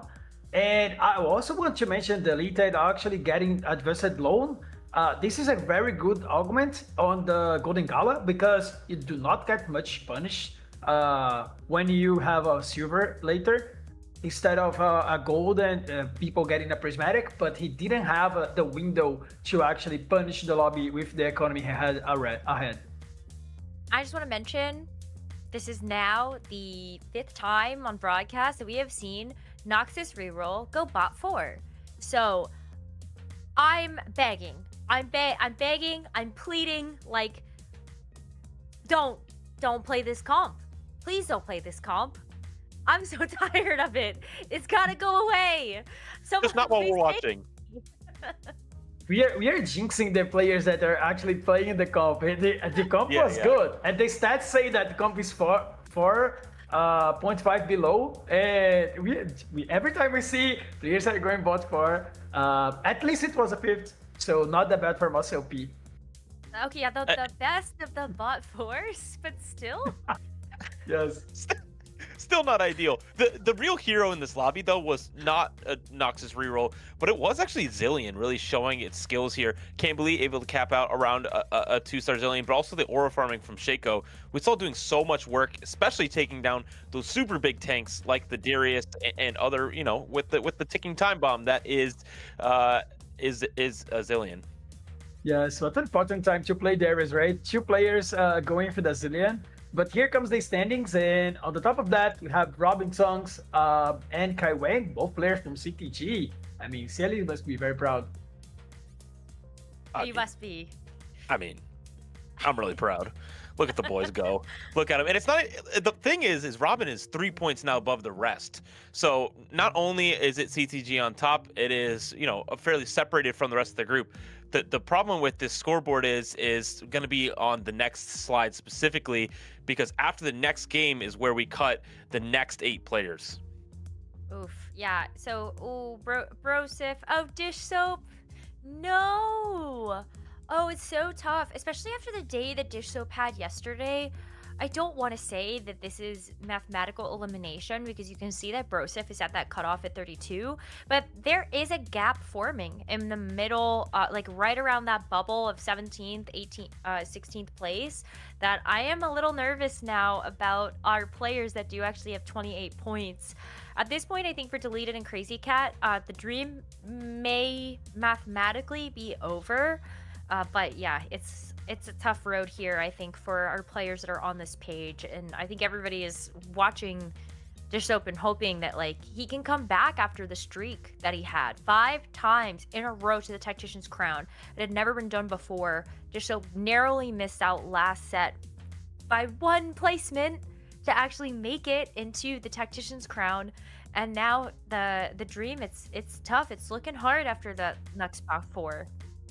And the current cutoff is at 33 points, so anyone at 28 is going to have a little tough time. But I just know that, you know, some of these players don't have to worry about that. But, Okay, you know, look what I have here. we're doing pretty good. Oh, yeah. We all The got Robin walk. Hey, look at, like, old man still got it. He's We gotta 13. say. 2 hip replacements later, he still can walk. Pretty good. impressive, very impressive results. I mean, what else? But I mean, the fact that Robin Songs also, we talk sometimes about like the players that are like underestimated, but also overrated. I think, sometimes Soju has fallen into this category. But I think Robin Songs as well, just given that people do like a lot of jokes about his age and just like that kind of thing. The fact that he's been around the block for quite some time there for TFT. But this guy has 2 regional finals wins. Let's not forget that those are also a couple years apart. This is really challenging to stay at the top of a game, let alone for that extended period of time. And so, while of course, like, we can make these lighthearted jokes, Robin Songs is a genuine top-level threat in the Americas. Time and time again, he proves that he is the most consistent player in all of the Americas. Regardless of set resistant is often the title we give him, and he is just once again proving that, right? Even if he were to go 8-8 somehow and drop out, it's, hey, this guy is still towards the top of the table, no matter what set's happening, no matter how complicated it is, no matter how simple we think his flowchart game plan is, Robin Songs is still on top. Yes, for sure. I feel like the way that he plays the game, having a flow chart, and he strict to his plans the whole weekend, and tries to see TFT in a very simple way, play what you have, and try to make the most of each game. So it's a very good type of strategy that in this type of tournaments, and every time he just doing that very well. So it pays off. If it ain't broke, don't fix it. And I think Robin Suggs has proven time and time again why his strategy feels flawless. Let's take a look at the lobby that we have now for our upcoming game where all the marbles are on the line. You do not want to go in the bot 4. You do not want to go home here. As you can see, Robin Songs is going to be a feature in this lobby, but so is Dish Soap. So we really do want to see Dish Soap have a great game here, but it's not just him. CMB is also a player at 28 points alongside Reddy that is in that danger zone. All three of those players need to go first, which, if you've played TFT before, is not possible. Only one of them can claim that top spot to possibly even put themselves on tiebreaker. I know, that's really good analysis It's here. such good math. We're making it work. But for each of those players, this is the really important game, and Millennium Fox also needing a top 4. And again, somebody like Bruh, who, if they were to drop out in the bot 4, could be in danger. The rest of these players are sitting, a little bit comfortable to make it through this next cut, but that's not their goal either. They're chasing Robin Songs for that top spot. Yes, for sure. And I want to highlight Darknet once again. Remember, that guy can open one more slot into the Tactician crown. So some players can, in the middle of the table, can actually be happy with him performing well, because if he makes to the top 8, it opens one more slot to Tactician crown. Yeah, just go 9th in the overall standings, and you too can make it to World. So I think everybody is looking at Darth Nub with bated breath to see if he can actually maintain a top spot and maybe just go ahead and already promote out of these lobbies. But I think I'm really excited because CMB, I think this is a player that, again, he made history as of the last regional finals. It was so exciting to see him actually take the regional final win for Brazil for the first time since the merging of the regions, and then he goes into the Tactician's crown and he gets 9th. He's one spot away from making that final lobby. And so when I take a look at CMB being at that 28 points, there's also a legacy there that I'm hoping that he can continue, right? And I think there's another player in this lobby that's kind of shaping their own legacy, and that's Me First or 8th. He's a player going into this regional finals that many players, especially if you haven't paid attention specifically this set to competitive TFT, is someone that could just be under the radar, be like, I don't really know this guy, he's probably not that good, whatever. But he went 10th, 5th, and 13th in the TPC tournaments this set, which is extremely good to finish in the top half and a final lobby appearance. Has pretty good stats. If he can solve his going 8th problem, which was his biggest glaring statistical thing, this guy, Me First or 8th, he sticks to his name. Going first more often is better for TFT.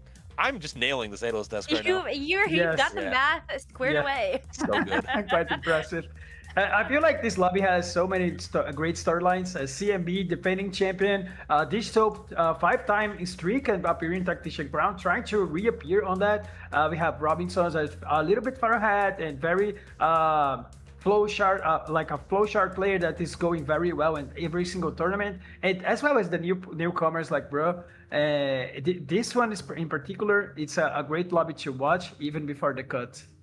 I mean, Bruh and Reddy are a part of a study group together as well. They have formed this kind of new young kids coalition for all of these players that have kind of just started to get their feet wet with competitive TFT. And Reddy is also one of Gangley's dark horses. Celia, can you remind us about why? They just don't have much information about him. They really just haven't been around the scene very much. They have very little career TFT stats, and now they're going into the regional finals as players that made it through week 1, and we're excited to see what they can bring. And so far, it's pretty dang impressive. Yeah. I love this type of stories of players that are coming the first time or maybe returning from quite a few sets. So these type of stories are great to TFT, and it enriches the conversation. And we get a chance to see all of these players compete in the Pro Circuit for Set 17. So I'm really excited to see how this next lobby is going to go, because there's a bigger picture on the line here. Can Dish Soap take it back to the Tactician's crown? And can we actually see a huge comeback story from CMB, our reigning regional champion? Let's find out in this next game as we send it over to Asa and Hupe-san.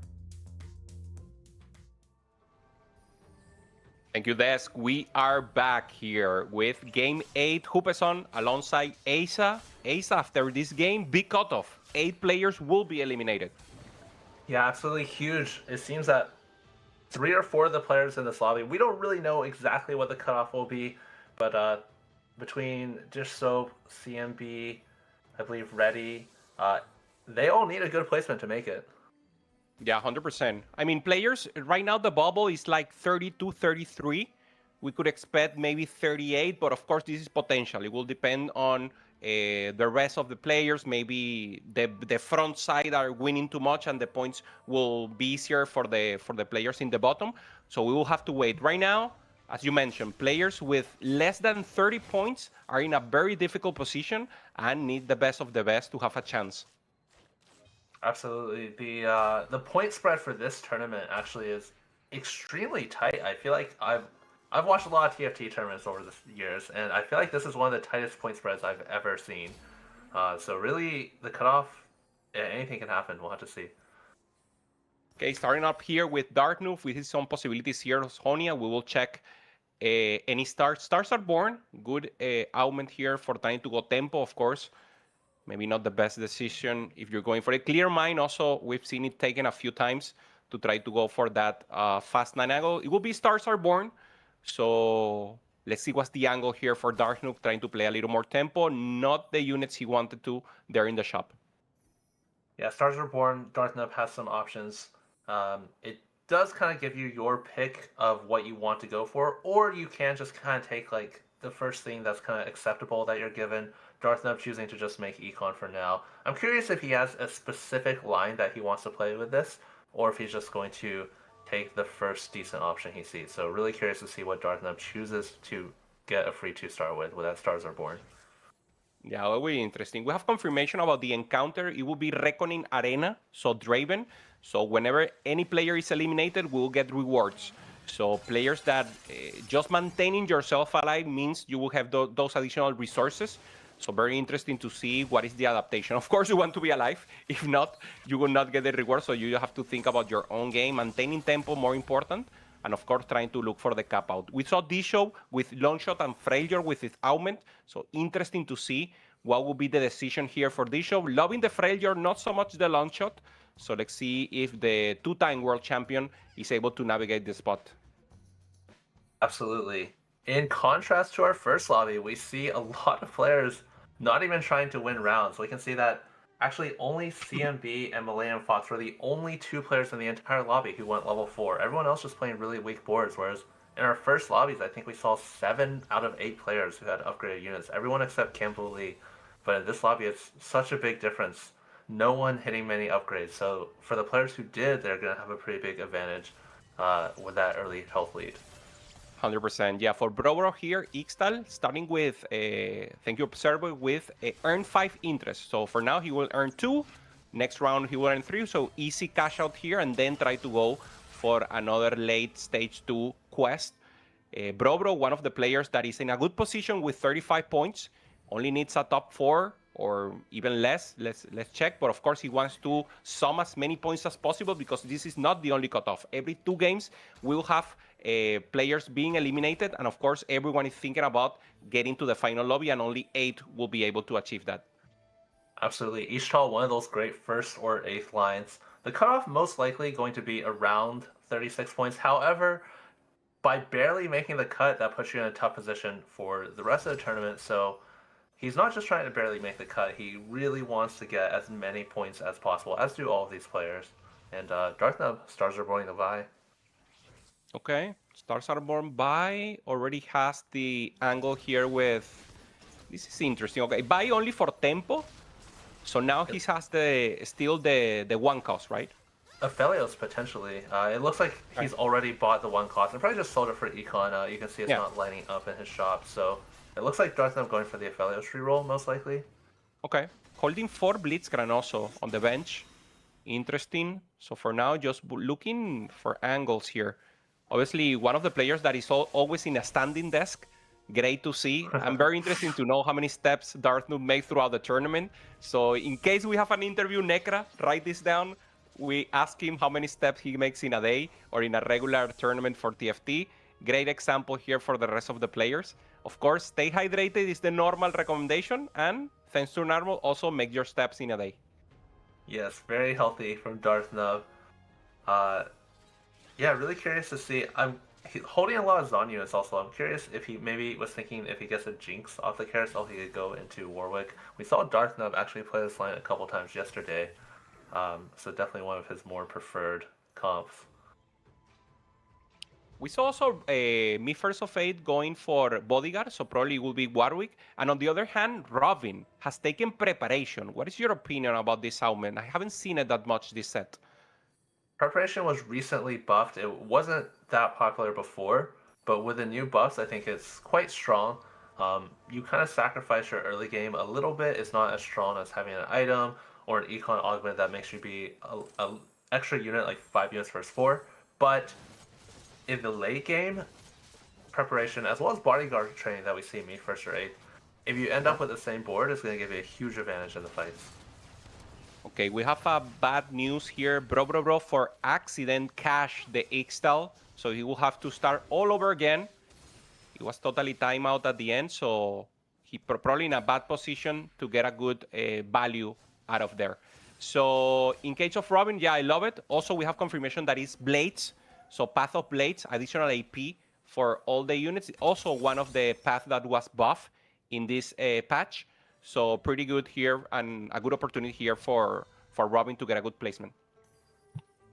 Yeah, Brava, obviously you don't want to cast your Ishtal this early. The longer you can stack to those higher thresholds, the much better rewards you can get. So you really want to wait as long as possible if you can cash.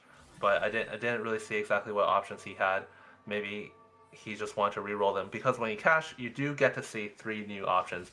Although you lose all of your current progress and you lose an extra round that on the round you cash where you're not making any progress at all. But yeah, it just seemed like it was probably an accident. Yeah, it's tough here for Bro. We have confirmation about the next quest will be to have no items on the bench for 3 more rounds. So this will be the first one, I believe. So he will need 2 more rounds to start the quest once again. But of course, you already have, I mean, the mental hurt by that error that is so significant. Robin taking a hit here against Darknoof, and we have confirmation about Windstreaker Bishop, who needs a great placement here to advance, and also Millennium Fox, one of the underdogs for the tournament, getting a great win streak here. Yeah, Barbara's Ishtal quest is actually really good, because normally you can't make progress on the neutral rounds, but that's actually one of the ones where you can. Nice. I mean, great spot for Dishsoap and Millennium Fox, both dodging each other, 100 streaking into stage 3. We saw this last game with Chunnington and J or C, so it didn't quite work out for J or C, but Chunnington was able to translate that lead into a great placement. Sense the game gives, I mean, that's a big bait there for Robin getting Leona and Malzahar in the same moment. I mean, I could have think about it. I think I could have lost an interstitial here, just having a possibility to prep the Leona, but no, Robin already has the plan, and I mean, this is a player that always goes for this. He loves to play the flowchart game, have a plan, know exactly what is the best way to play it, and then min-max to get the most out of it. So, of course, he will stay in the preferred line. Yeah, Robin, as you mentioned, is one of the players who is most committal, where he knows what he wants to play, and no matter what he sees, he's just going to commit to that. It takes something really big to swing him the other way. And we saw that in the first game with Jose Delia. Even a moment's hesitation where he was debating between Demacia and Mel cost him a lot. And Robin is kind of immune to that by just committing to what he has.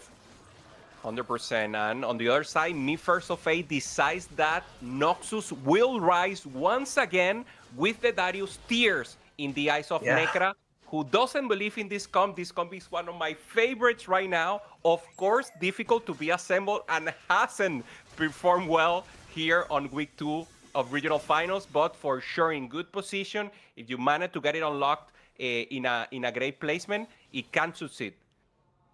I'm actually very much not a fan of the first or ace line selection here, because he doesn't have any econ. He does get the Prismatic Tiniest Titan to help out, but Bodyguard training also scales with your level, and not having any econ and 3-cost reroll is just one of the most expensive compositions in the game. Having the Tiniest Titan is really nice, but quite scary still, even with this Prismatic Econ augment. You can see he's level 6, barely making 50, even with the extra gold. Confirmation also for Bro. We have a 68 HP by 68 HP, so decent one to get here on 3-2, and of course a huge additional shards that he will get here. So for now, just trying to maintain economy, be as close as possible. I believe this takes him to middle of level 7 maybe. Yeah, that's a pretty good one to get. He had some extra gold banked up, so he'll be able to get a head start on that quest instead of having just 50 gold. So good heads up play from Brava. Also took the trait tracker, or the trait tree. The trait tree, yeah. With a Demacia. Yeah, this trait tree is from Millennium, yeah. He had, we'll check now, there's a Disruptor here. I believe it was a Noxus. We'll check out once the fight ends. And the possibility, there it is, yeah. On the right, thank you, Observer, once again. And we have, yeah, Noxus, Piltover, Disruptor from Millennium Fox. So a little of everything here. Yeah, interesting. Noxus Disruptor, of course, is a Mel. Piltover Disruptor is a Seraphine. So probably we'll try to work in those two units. Oh, he just reforged the Noxus and the Piltover, I believe. I don't like this. Yeah, getting the Bilgewater late into the game is so difficult to navigate. Has the Void that is more of a tempo emblem. So we see the expression. He's not happy at all with the Reforge. I really disagree with this Reforge. I feel like the Piltover, I think you can just use immediately. We can see on his board is 1 out of 2 Piltover. These next two emblems, maybe you can use the Void with Kaisa, but I'm thinking Bilgewater is going to go completely unused. Yeah. That's a gamble. Maybe he is 30 points, so maybe he feels like he needs that high roll in order to win this game. But unfortunately for him, the Bilgewater is probably dead, and the Void, we'll have to see if he's able to use it, but it will also be tricky. Yeah, for sure. A tempo line in Voids, he can go for the Malzahar, get Disruptor, obviously try to play around the Kaisa, that one has been one of the underplayed 4 costs with decent result, 4.11 if I remember correctly. And now we see 4 costs here coming in, and Besa pretty good for that Mel possibility. It's being taken by Me First of 8. Yeah, Me First of 8 takes it for the 3rd Darius item. It looks like with the Bard, most likely just coming to the reroll. I'd also like to point out Dish Soap, I believe, has Cursed Crown, sacrificing 50 HP for extra combat power. He is one of the players who needs to go first, and this is one of the strongest combat augments. So I love it. I never gone good with this augment. The first time I remember the first time in a trial, in a trial game that we did for the set, I went AFE on 3-6 directly because of that. But the spot for Disher is perfect. He already has a win streak. He knows how to go strongest board, maintaining great economy, and he can push. He can roll a little, try to stabilize, and of course try to run out the lobby completely. Yeah, absolutely.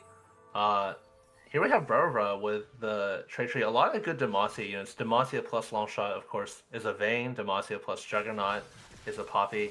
So already playing around some of those units. After keeping in Ishal, but moving towards playing the emblems that the trade tree has given him. Okay, for Brobro, still going for that line. Remember, he's 68, so maybe a little more rolls to get the cash out, or at least the shards. I don't believe he will cash out now. Has the opportunity to get maybe one more with 54 HP. Darknell taking the 8. Millennium Fox with a good win right now, taking a breather after the reforge of the emblems. Here it is. What's the option here? Which one do you like? 15 units die in combat is pretty reasonable. If he goes level 8 before his next combat, that's just 2 losses. And if you win, that's great as well. Either way, you'll get it in either 2 or 3 rounds. So that's probably the one I would go for. Lose 3-player combats does give you a lot more shards, but at the 54 HP, you're probably expecting to lose at least 10 health. That would put you at 24, so you really don't want to be losing if possible. Okay, he heard you because that's exactly what he picked. 50 units to die. This means that he can still go for... Try to win maybe with 1 unit remaining. Or, of course, a loss is not that terrible. And can try to go for, as you mentioned, maybe full loss 2 rounds. Level 7, level 8, or more safe. This one doesn't count in neutrals? You cannot do, sacrifice units in neutral? No, you cannot. That's... Okay. Yeah. CMB on the other side, luxury subscription into Annie. Pretty interesting. Nice. Pretty good hit there. It gives you the front line and the back line.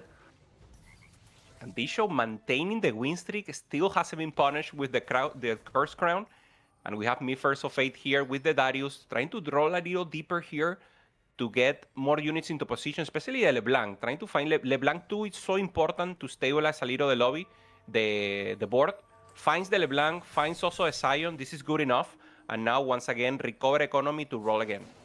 Yeah, getting the Swain is really nice here. I like how he's rolling a little bit on neutrals. I find that a lot of newer players think, why don't you just make 50 gold on neutrals?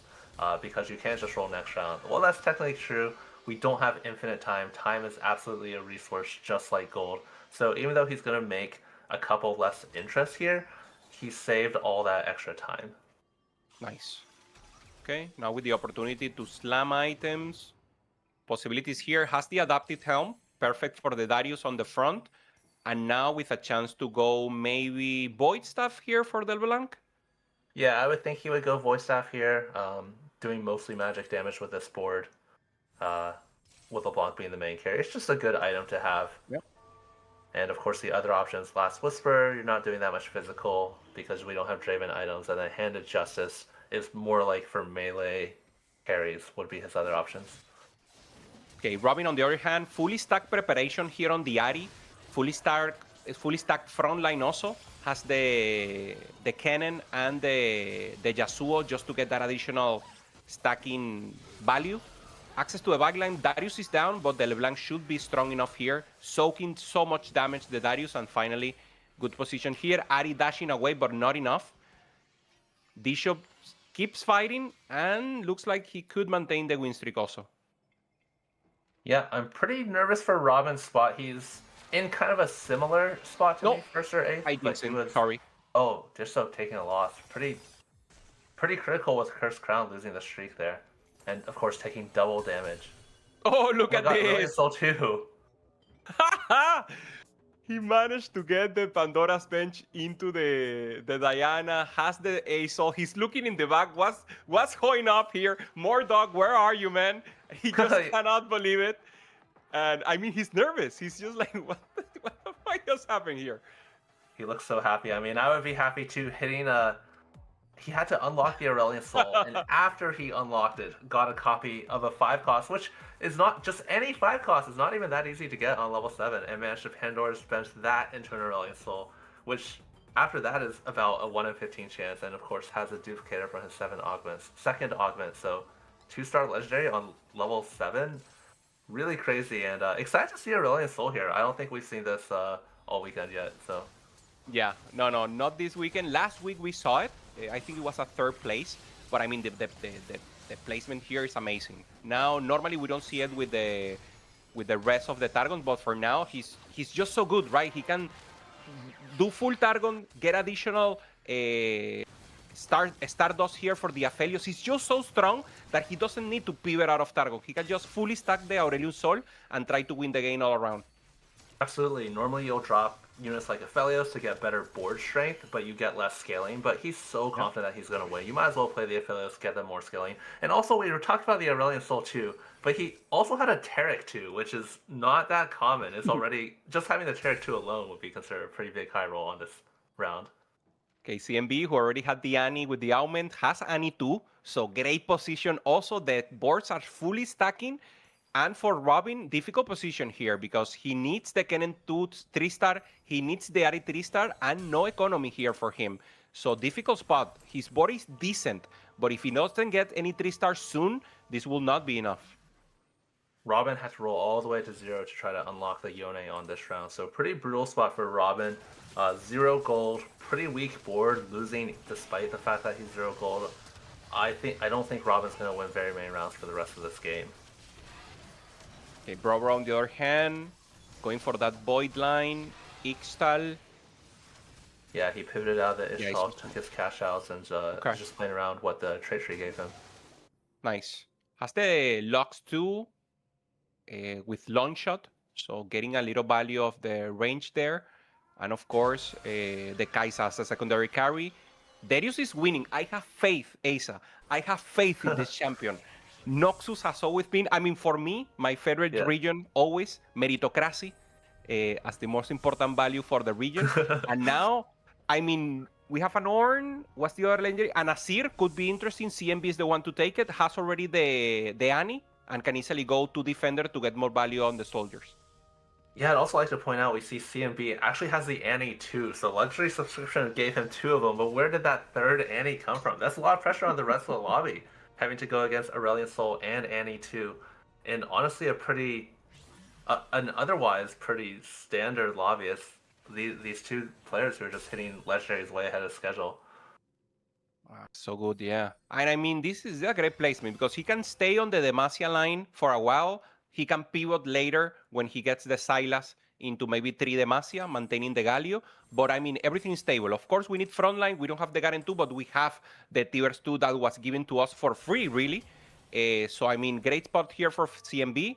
Right now, in the bottom of placements in terms of HP, 34. In terms of points, in an interesting position. 28, sorry.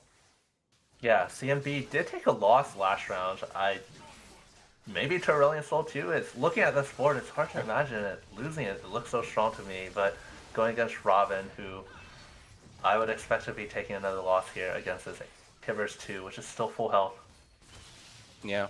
Also, the Dragon's Claw here, so difficult to have any damage against this Tiver that you mentioned. Huge, totally. Romy taking an L. And one off the Ari. Needs to get the Asari with no economy for sure. And Bishop, who already lost 1 round. Let's see if he managed to maintain here some good economy. No, he lost it. So, huge chunk of HP. Bishop knows he needs to be strong right now. So, it's a difficult position for him.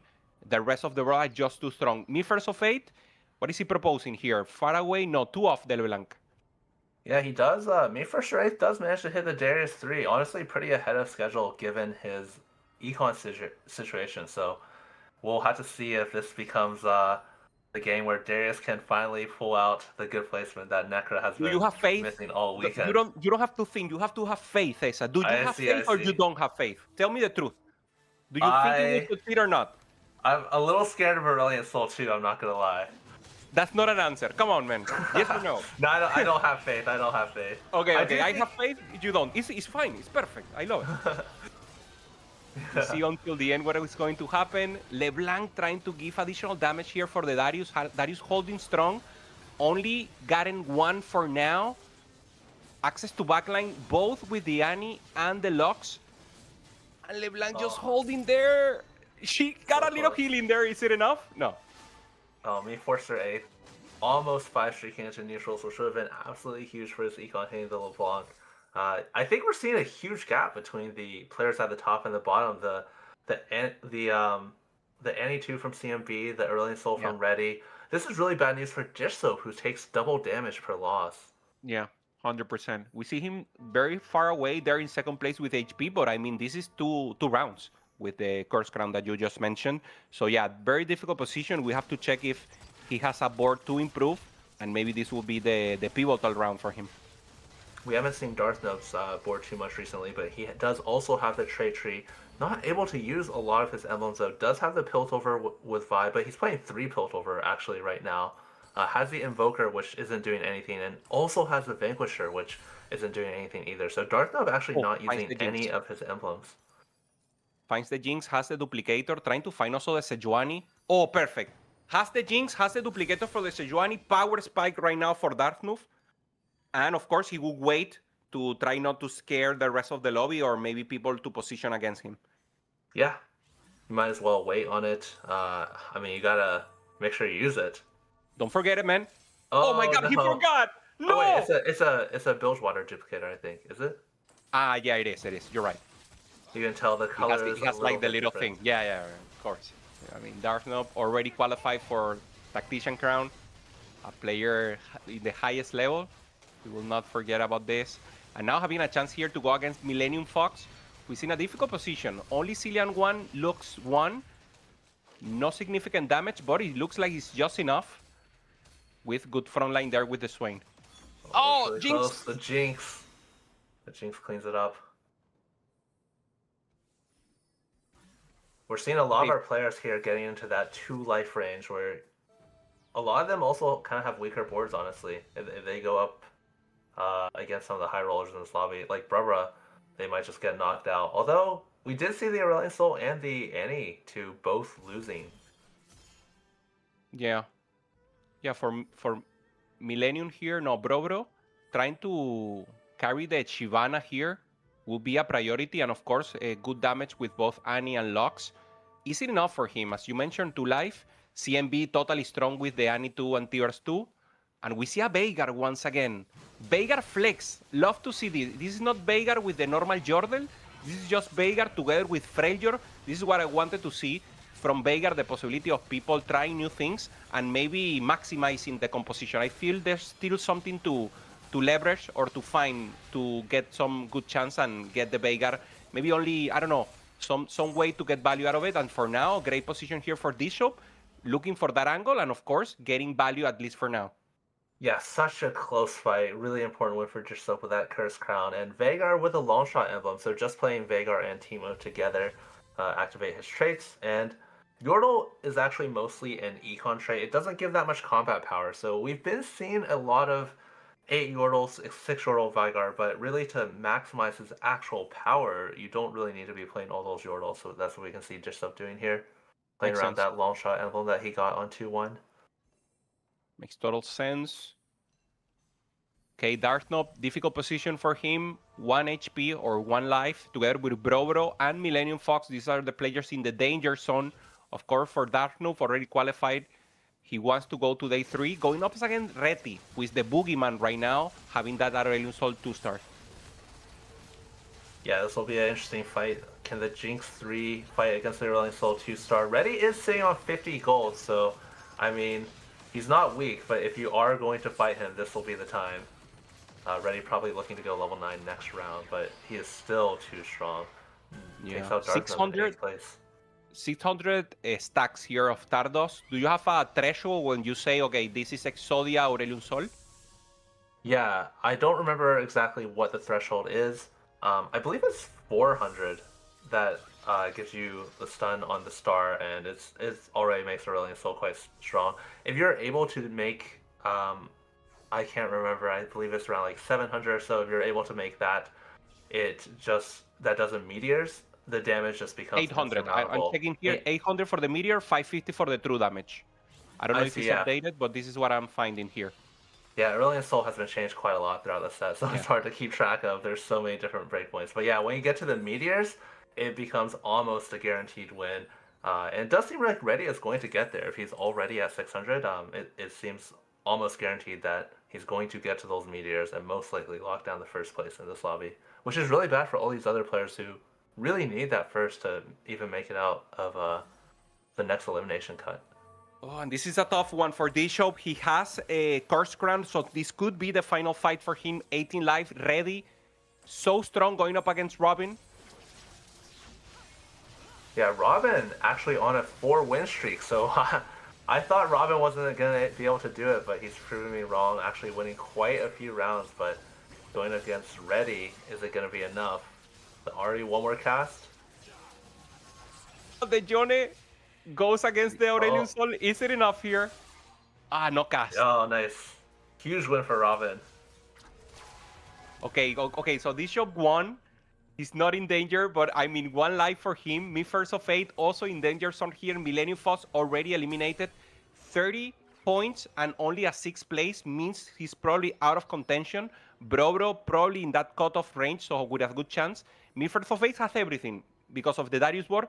I just want a 4th because of the faith. Asa doesn't have faith. I'm the only one in the casting that please, Darius, give me a chance and be able to do it. But also, I don't want this show to go away. So I don't know. I have a mixed feelings here. It's really going to come down to matchmaking here. I feel like Me First or 8th could beat some other players. Going against Robin, the other 3-cost rerollers, last time these two went against each other, Me First or 8th won. But now that they both have their 3-star carries online, we'll have to see who takes it here. Oh, Darius is down very quickly into the game. Force damage here coming up from the Ari. LeBlanc is still holding strong, but John is hitting LeBlanc. Looking bad. Me First of 8 could go down here. Gets eliminated by Robin. And Bishop also loses. Oh no. Disho with low points, taking a loss here, 4th place could not be enough in points. We will have to check later, but is indeed in the danger zone. I think Dissoap really needed like a first or a second. I think he's probably out along with some of the other players near the bottom, like I believe Millennium Fox as well. So we'll have to say goodbye to some of these players. So tough. Yeah, no, it wasn't a 4th in the end, it's a 5th. So 4 points for Disho, putting him in a very, very difficult position. Silas here for CMB. Yeah, go. Your Darius 3 did make it to the top 4. Yeah, it was not the best victory. Yeah, I mean, yeah, tough for sure. CMB now, the winner from last regional finals here in the America from Brazil, 2-time Tactician ground representative, holding strong here. 21 HP, finds an additional Silas, trying to find the Silas 2-star, instead finds the Shyvana. So still strong, and Robin, perfect play here with the preparation. This is a line that I hadn't seen, as you mentioned, had some changes. So once again, a good line for Robin and perfectly executed. Yeah, Robin was, man, I've just been off today. I thought Campbell wasn't going to make it in the first game, and I thought Robin was going to make it here from his spot. It was looking really grim when he had to roll all the way to 0 on, I believe, 4-1 to get the Yone 2. Didn't even have RE3, but he's clawed it back. He's on a 6 win streak now. Yeah, having those, maybe so many units holding to that Ionia line and having a good chance. Not even the set 2-star here for Robin. So the Ari, the one doing the additional damage, as I say, that is totally deleted here by CMB. Full access to a backline, so Robin probably being the weakest out of them. We know Reti is holding strong there with the Aurelion Sol, only 1 win streak. CMB very strong, so probably Robin will be 3rd, and we will see. Okay, now level 9, still with a possibility to find this set 2-star. There it is, and this could for sure make a difference. It's definitely a big pickup for Robin. Going up against the other 2 players who both had 2-star legendaries, very unusual on 4-2. So honestly, just making it here, it was great for Robin. I would expect the other 2 people to have it almost locked up. So I gotta be pretty happy in Robin's spot. But yeah, we'll see if the set 2 is enough to win some rounds against these other players who are going up against each other now. Just for fun, Ready also unlocks a Silas here, trying to cap the board as huge or as possible, going up against CMB, who has access to a backline, but it looks like it's not enough to delete the Super Aurelion Sol. It's too much damage, it's just too much. CMB takes a punish here, goes 3rd place, and Robin, holding strong, loses also against the Ghost. All right, so we have CMB being deleted, and I think, yeah, it's just going to be up to Robin to defeat the Aurelion Sol, but with the stacking on the Aurelion Sol, getting to those meteors, I don't think Robin's going to have much of a chance here. Yeah, 787 right now, so very slight from meteors. 1 more round and should get there, and that will be the total Exodia. A little improvement here in the front line here for Robin, but it just doesn't look like it's enough to face the full Exodia on the Azul. Yeah, positioning the set to proc the setups right away, very, very important. As I mentioned earlier, I think this is probably the single most important positioning thing unit, getting those sit-ups right away, but it's just not going to be enough. The Aurelion Sol is way too powerful. I mean, not even just the Aurelion Sol, has the Silas 2, Fiddle 2, Shyvana 2. Ready's board is just too powerful. Cleaning everything, Ready, so happy. And also Robin, a great 2nd place, looking for preparation. Both of players looking good. Summon additional points, getting a great position to avoid cutoff here, Asa. We'll have 8 players eliminated, and a lot of players, highly recognized legacy players, in that difficult position. Yeah, absolutely. We saw great placements from the winners, but the players at the bottom are really going to be sweating the standings now. I think the point spread is really close, and we'll have to see which players make it to the next cut. 8 out of our 24 players will not make it. 100%. We'll have a short break, and the analyst desk will break down this game and show us who are these 8 players that will be eliminated, and of course, the players that will be advancing 1 step closer to achieve the finals of TFT American Regionals. Don't go away.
That was an intense second game to determine our first cut of eliminations that will happen, and we will get to that very shortly. But myself, Sealy, and Dobbs are back to break down that action, and I think the biggest standout is that, hello, Asol, where have you been?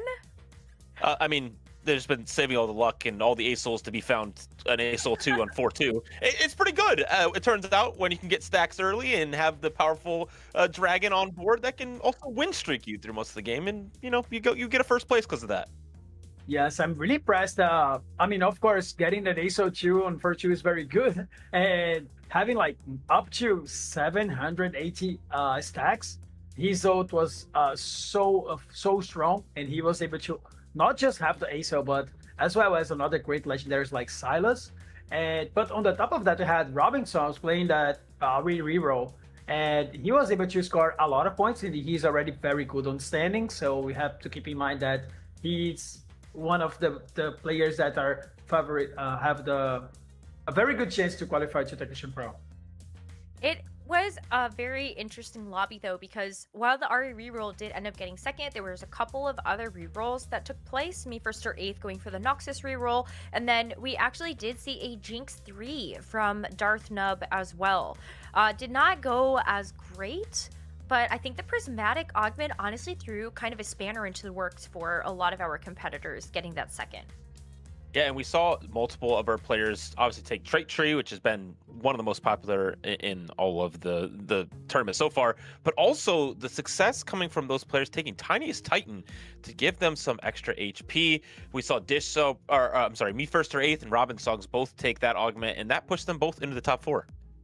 Yes, this augment is actually great because when it comes to set 16, you have to pick at least one economy augment, and it works very well. It gives you tons of economy, also gives you extra HP, which is very good, especially for grinding some placements. So if you want to be on the middle of the table, this is definitely an augment that you can aim for. Can you all do the A-Soul wiggle with me? Because like I love the little dance that the Aurelian Soul does when it wins. Oh, the A-Soul wiggle. I just haven't played this unit in so long. I don't remember its dances. Oh, Sorry. Look at it. The ready. Oh, he did. Yeah. I see it. That's cute. Now, the little things that you'll pay attention to the next time that you play TFT is all the victory dances. And I'm actually losing my face also. I've never seen him dancing. Oh, well, at least we got our players to show us what it looks like. And of course, we've got a couple of victory dances coming through from our top competitors so far. Citadel, Robin Songs, and Citadel Kai Wing, both holding hands in first and second. Marcel P not far behind in 5th place, but we also have the top of our standings starting to get filled out a little bit more when you look at 40-point cutoff there for Prestivant in 8th place from Vitality. But this is where the heartbreak starts. Our first round of cuts. As we move on to the next page, we will be saying goodbye to our competitors in 17th to 24th. I mean, this is a heartbreaker, especially because The main thing to note is that Latin America and Brazil, all of the representatives now fall out of the tournament. Yes, this is actually the first time we're gonna have just players coming from NA to represent the Americas at the Tactician Crown. So I would say that as NA has much more players, it would happen sometime. But right after Brazil and having like such a great performance, let's say, it's a little bit disappointing. And Michael also played the last Tactician Crown, so it is set for both of them. I mean, for three of them, the two Brazilian players as well as Michael. Yeah, it's going to be a weird feeling, and it's very bittersweet to see those players get knocked out now. But we still have more tournament left to go. So when we come back from this break, we're going to get into Game 3 of our Day 5. See you soon.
Somewhere in the Convergence, a magical library holds a history of iconic moments that have shaped Runeterra.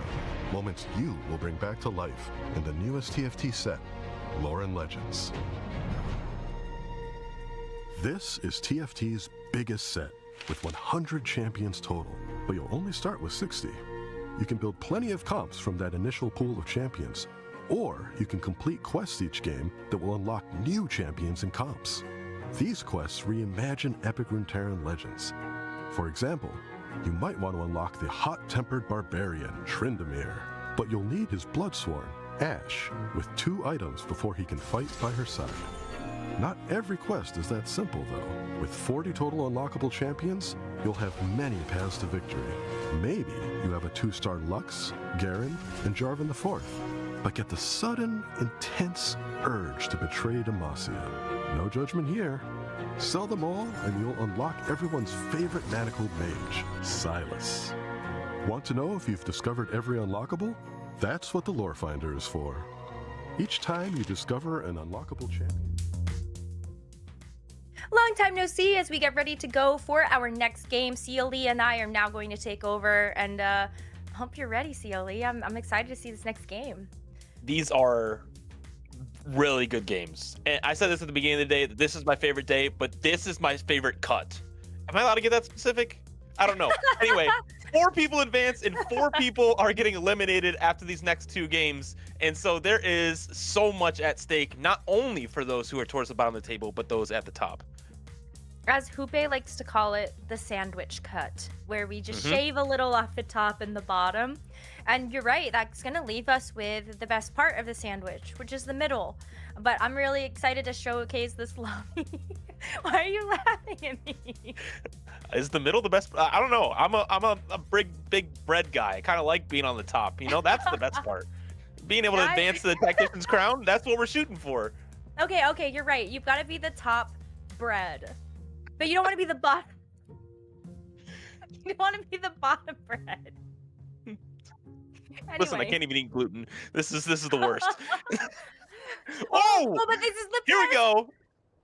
This is the best Seraphine encounter, so we're gonna get all prismatic augments this game, and that means things are about to get absolutely wild. I mean, we saw some crazy things happen yesterday because of this encounter, and I'm expecting nothing less in this lobby because the combinations you can get are crazy, especially if you can get early econ into something that really makes your board go crazy. Or, let's go for all the trait augments. I'm down for that too. It sounds like an incredible time. Okay, so we're looking out for trait tree. We're also looking out for maybe even getting double econ. I would love to see somebody get something like hedge fund into growth mindset, or upward mobility. That would be kind of sick. Okay, it's also a gold opener. So if we look at Darth Noob's board here, you see he could sell his entire bench and make 10 gold. 10. So I'm very curious if anyone does actually make 10 gold. If we look at the right side of our screen and see who has one unit on their battlefield, I think Me First or Eighth is the only one who possibly made 10. Can you even win this stage with just a Viego? He sure did. There it is. There it is. Heck yeah. I don't know. There's- Sometimes it's a little risky. I AFK'd is. once. I had an Alawi versus like the 3 creeps, and I did almost lose. I had to slam an item to win that. Yeah. There's It like was not very great. specific units that can do it. Briar, Kiana, actually Sona can do it. So there's a good few, and that can actually even solo 1-4 and not have to worry about it. So, fun facts to know and tell, and also risk in your game possibly losing. I'm never gonna try that. I know someone was talking to me about like the Nefiri for the last set. Yeah. And I was like, Yep. I'll never risk it because I never do that stuff correctly. So no thanks. Well, some right, of our let's players go. are going to risk it because this is going to be the defining section of the game. The right side of our screen will show where all of our augment choices get chosen. Me First or Eighth being the first one to get Prismatic Destiny and roll the dice on that one.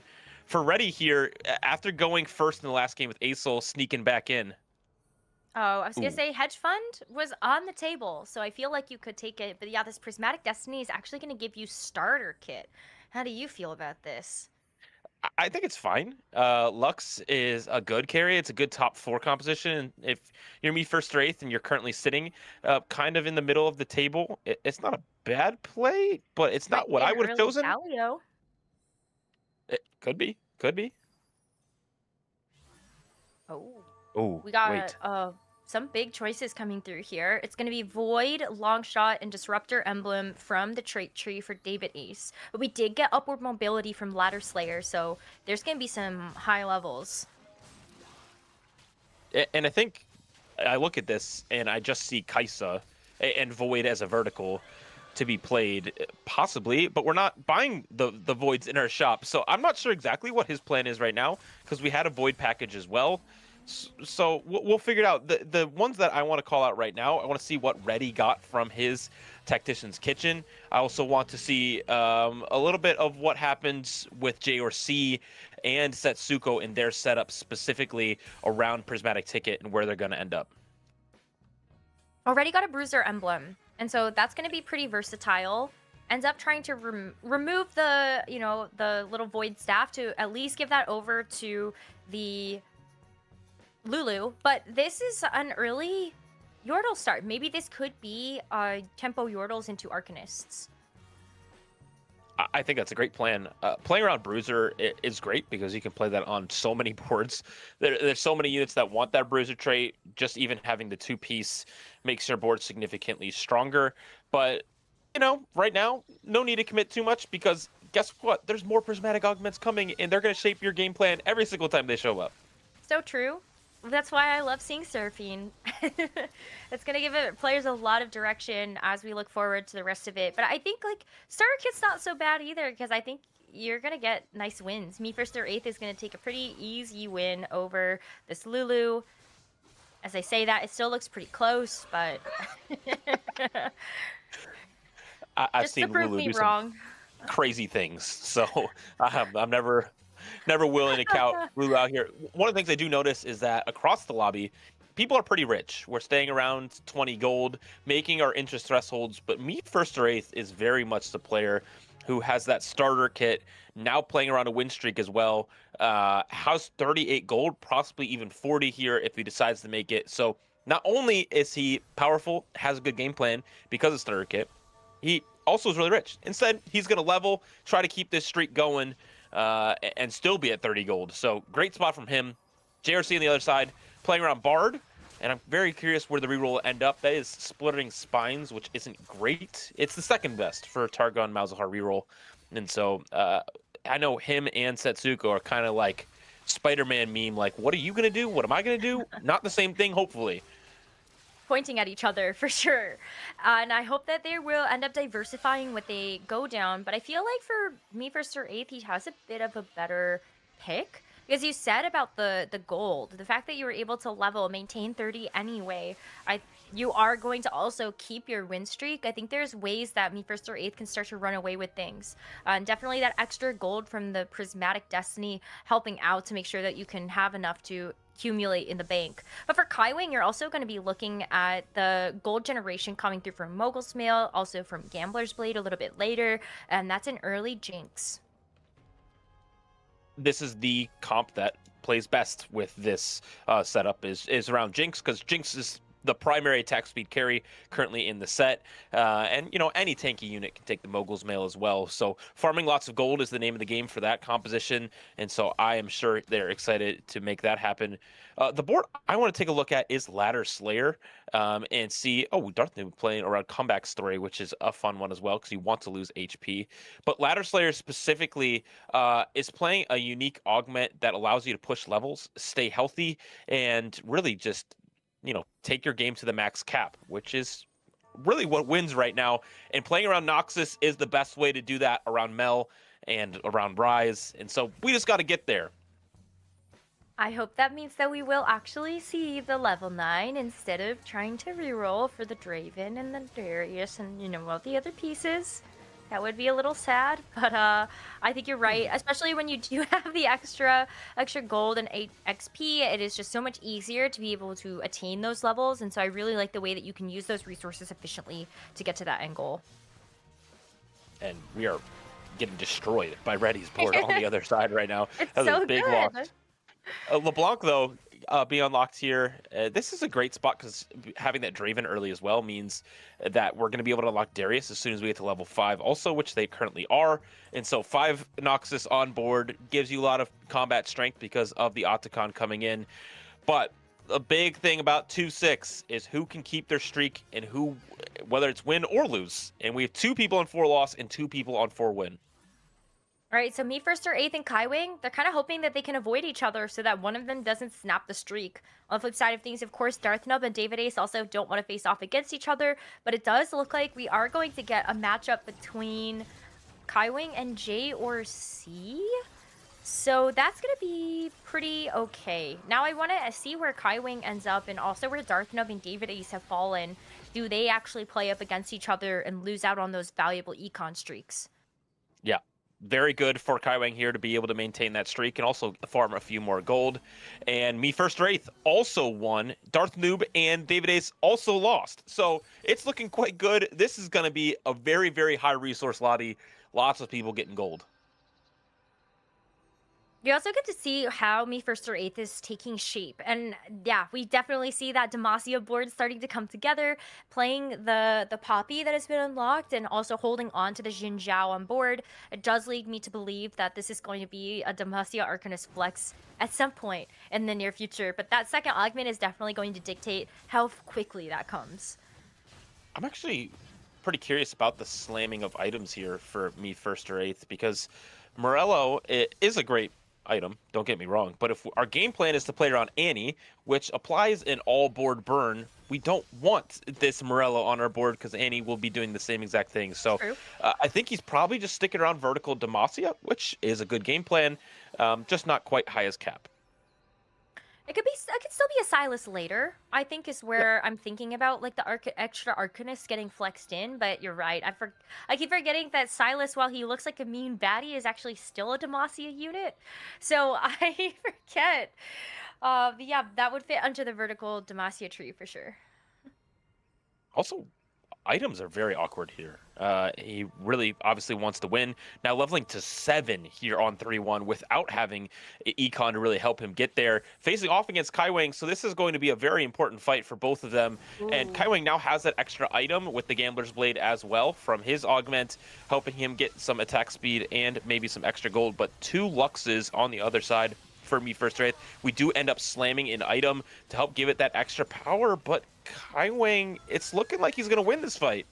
Yeah, the Lux is just not able to finish off these units fast enough, and all the while you're going to see that additional attack speed and that damage stack up for the Aphelios. But Me First Wraith just has too many units that you're able to take that Aphelios down and maintain that win streak. So Kaiwing will lose it there, and David Ace also actually snaps the loss streak. Probably Darthnub that did that. Here we go with our next Prismatic Augment. Reminder, there will be a third one this game. Interesting choices here for me first. We're going to go with Soul Awakening, which will help. It's very good in Demacia because that provides a lot of tankiness to your front line and then a lot of power to your back line. And not having any damage items already means that this will be good for keeping his win streak. Across the lobby, we're seeing Hold the Line for Kaiwing and Darth Noob taking Sword Overflow. So lots of interesting choices. I mean, another Soul Awakening there for David Ace. We've got 2 Tiniest Titans from Ready and Ladder Slayer. And then one of my favorite augments, Min Max for JRC. You're going to get a lot of items, that Golden Remover. Then you got to just have the fast hands so that you can get the APM to really optimize your item holders. Hey, Necra. How's it going? First of all, I hope your day's going well because JRC is ready to ruin it. He's going to be playing Darius. For sure. I was hoping that you wouldn't say that. I was really hoping that we were looking at this and thinking, well, maybe not. But you're right, with the prismatic ticket, the extra items, the items that are getting slammed with the Briar. It's doomed. It's so doomed. It's so Jover. Get me out of here. Oh man. And the win streaks being, Kaiwing lost it last round, now Ready taking on that mantle himself. Ladder Slayer and Ready taking a note from last game that we saw with the Tiniest Titan being very, very strong. HP is a resource in this game alongside your gold, and often you can trade one for the other, and in this case, they're going to say, hey, I want to keep my gold and my HP high and see how far we can push it in this game to get our top 4s, because at this stage of the tournament, it's all about managing your spot. You're set up well to make it to that final lobby and even getting out in the top cut. Now we just have to perform consistently. Look at the Yordles. They're so little. There's so many of them. As Ready is also going to make himself so small. Same Yordle size. Yes. That's like my favorite part about the augment is how little your little legend goes sometimes. Like the Dango, when it's just rolling around, it's so cute. With the little tail. Yeah. It's so cute. Yeah, I like it too. The littlest of little legends. It really fits the name. Wait, could you imagine getting Little Legend or Tiniest Titan and then getting Tiny but Deadly? Do you become even littler? All right, I request that it happens this game. We do have the opportunity. It has to happen. I'm here for it. And then we gotta take scientific measurements of how little those little legends actually get. The math. I know Pengu is actually large. And so... Yeah. I mean, Chunk is obviously large. We knew that. It's in the name. Height-wise, I actually think that Pengu is... In-game, I think Pengu's sprite is taller than Chunk. But obviously, like, what happens if you get, like, the Unbound Ari? Because she's really tall. So is, like, the Unbound Thresh, the Unbound... Yeah. All the Unbound, quote-unquote, little legends are really tall. So but then you got this tiny Boba Tea. He's just, like, hanging out. I don't know. He's a little guy. It's like, what was it? Fall Guys? That game, when they released the measurements of it, do you remember that? It was so funny. They're like, yeah, these are actually 8 feet tall, and they're terrifying. Anyways, that's very besides the point here. No, the lore that we want is that Ari is actually an 8-foot gaming warlord. We just haven't been able to see her in person for that to confirm it. Taller than Otacon. Just trust us. Trust me, bro. That's the source. Anyway, Reddy has now kept his streak through this stage, and I believe he took down Me First or Eighth last turn as well. So very much on his way up, where Setsuko is very much on his way down the scoreboard. 6 losses in a row while playing around some Ixtal to try and push the tempo. I'm very curious what his current quest is, because we have Bronze for Life, and you can create some very, very unique boards around this to really have some late game power. Bronze for Life with Prismatic Ticket. Yep. It just feels so counterintuitive to me, because I'm trying to think of the reroll lines that you might want to go for.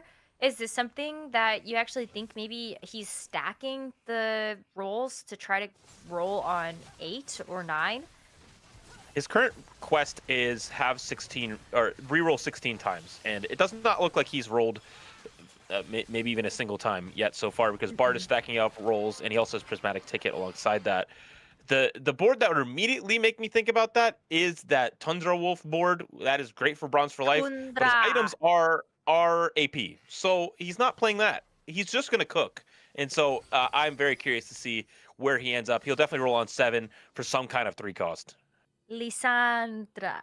Wait, that's a 4 cost. I would just wanted to say like Tundra, but anyway, Ari also Ari could fit the bill here with the AP items. I feel like if you are going to actually roll on 7, then I think that Ari reroll with these items, so double Nashers plus JG, that's it. That's the sauce. And there's a composition that I don't know if we've seen at all this weekend that is around Ari and Ixtal. So we're unlocking Kennen right now, which is another one of the 3 costs that we'll want to reroll.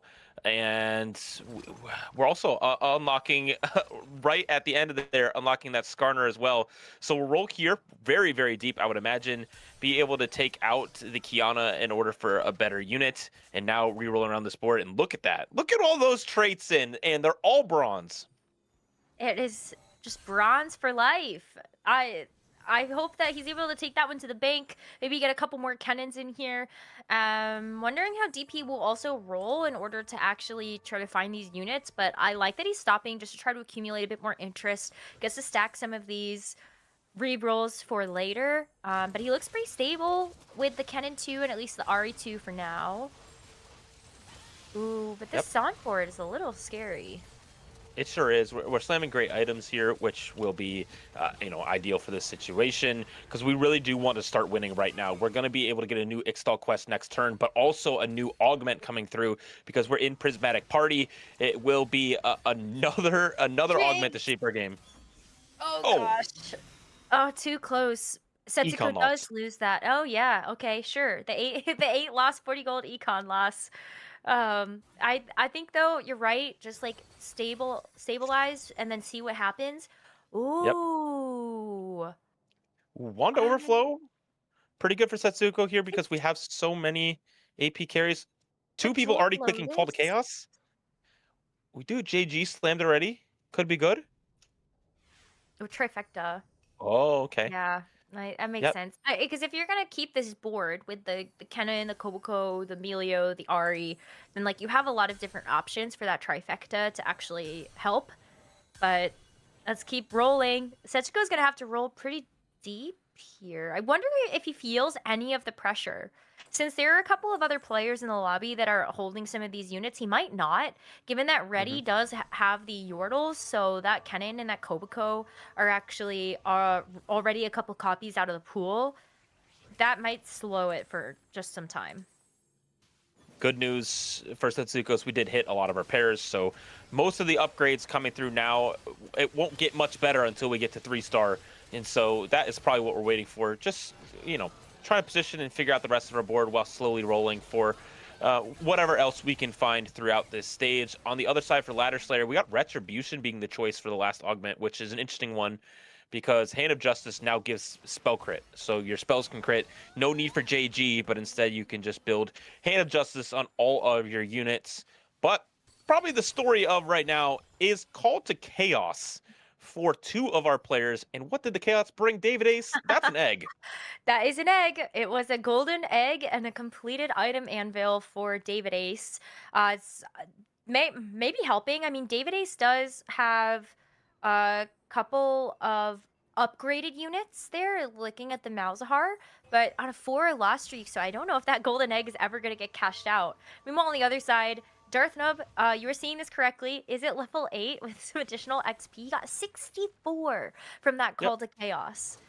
Yeah, he's looking to go level 9. His board is fairly stable around all of the 2-star upgrades. We're not going to go for Jinx 3, which I think is a fine variation of this board, but instead play around level 9 in some of these legendaries that obviously are the best way to cap your board in the current meta.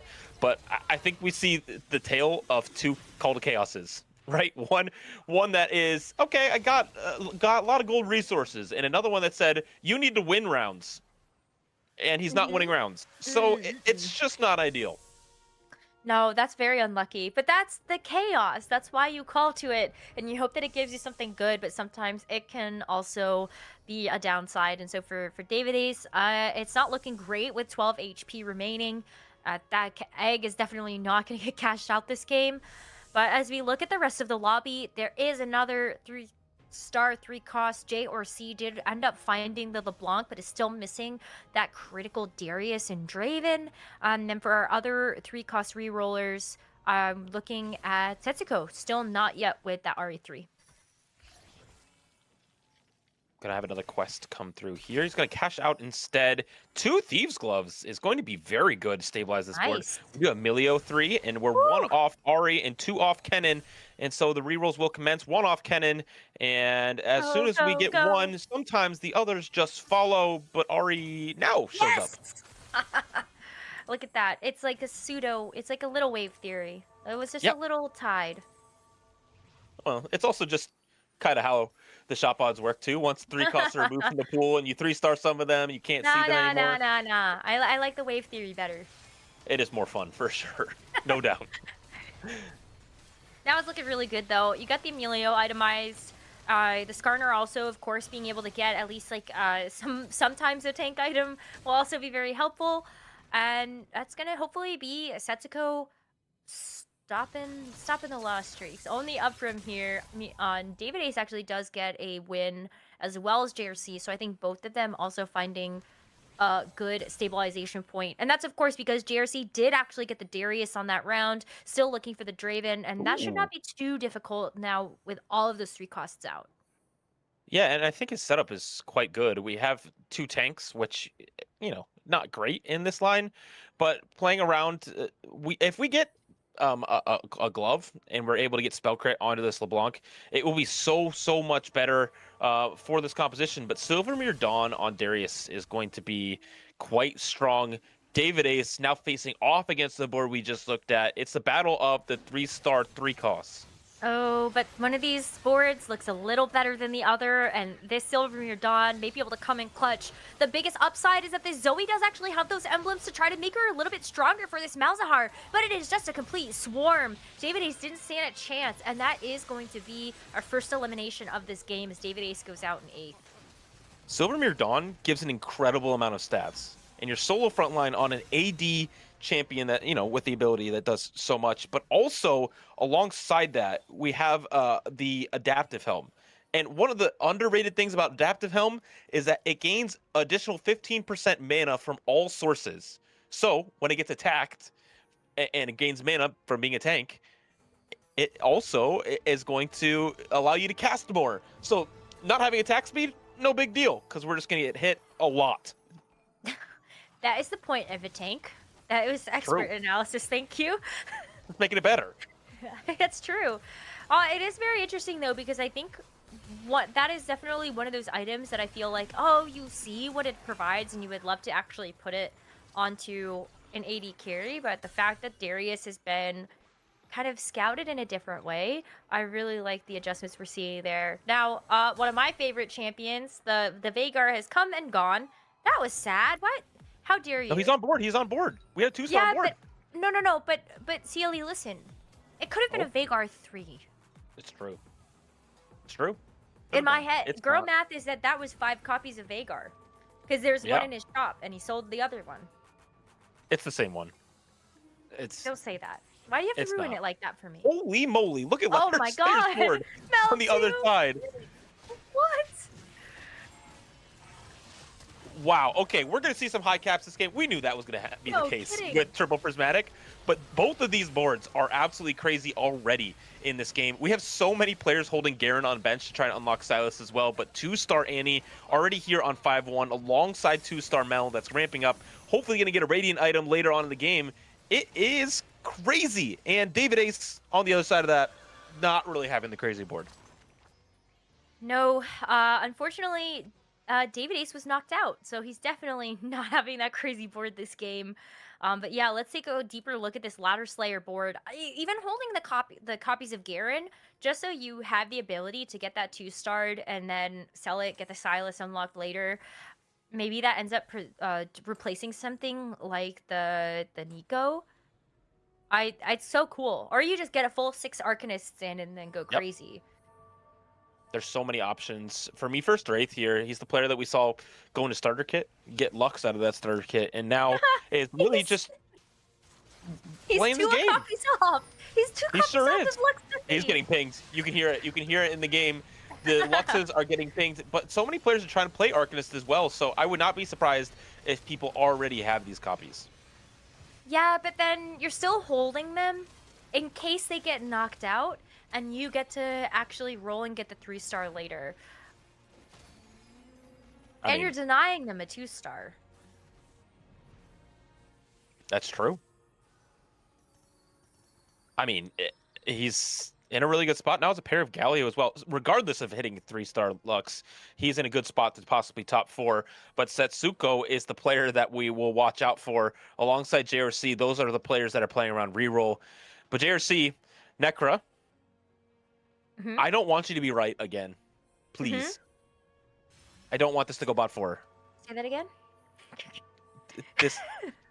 He's going to win this fight for sure against this board. I don't know about that. Actually, this one... Probably. Yeah, this one he will win. Surely. Frontline Kog'Maw. This bit. Frontline Kog'Maw with the 1-star Galio comes in, and yeah, Kaiwing gets destroyed by this. What are you talking about? Well, you know, I've seen crazy things happen with this board. I know that you're not a believer, but Kaiwing here is coming into this section right at the top of the tables, and now is not in a great spot to even top 4 this lobby. But there are other players that are dropping down very, very quickly alongside him. Darth Noob being the notable one who's playing around that Warwick Jinx line. I feel like this comp has just been so hit or miss.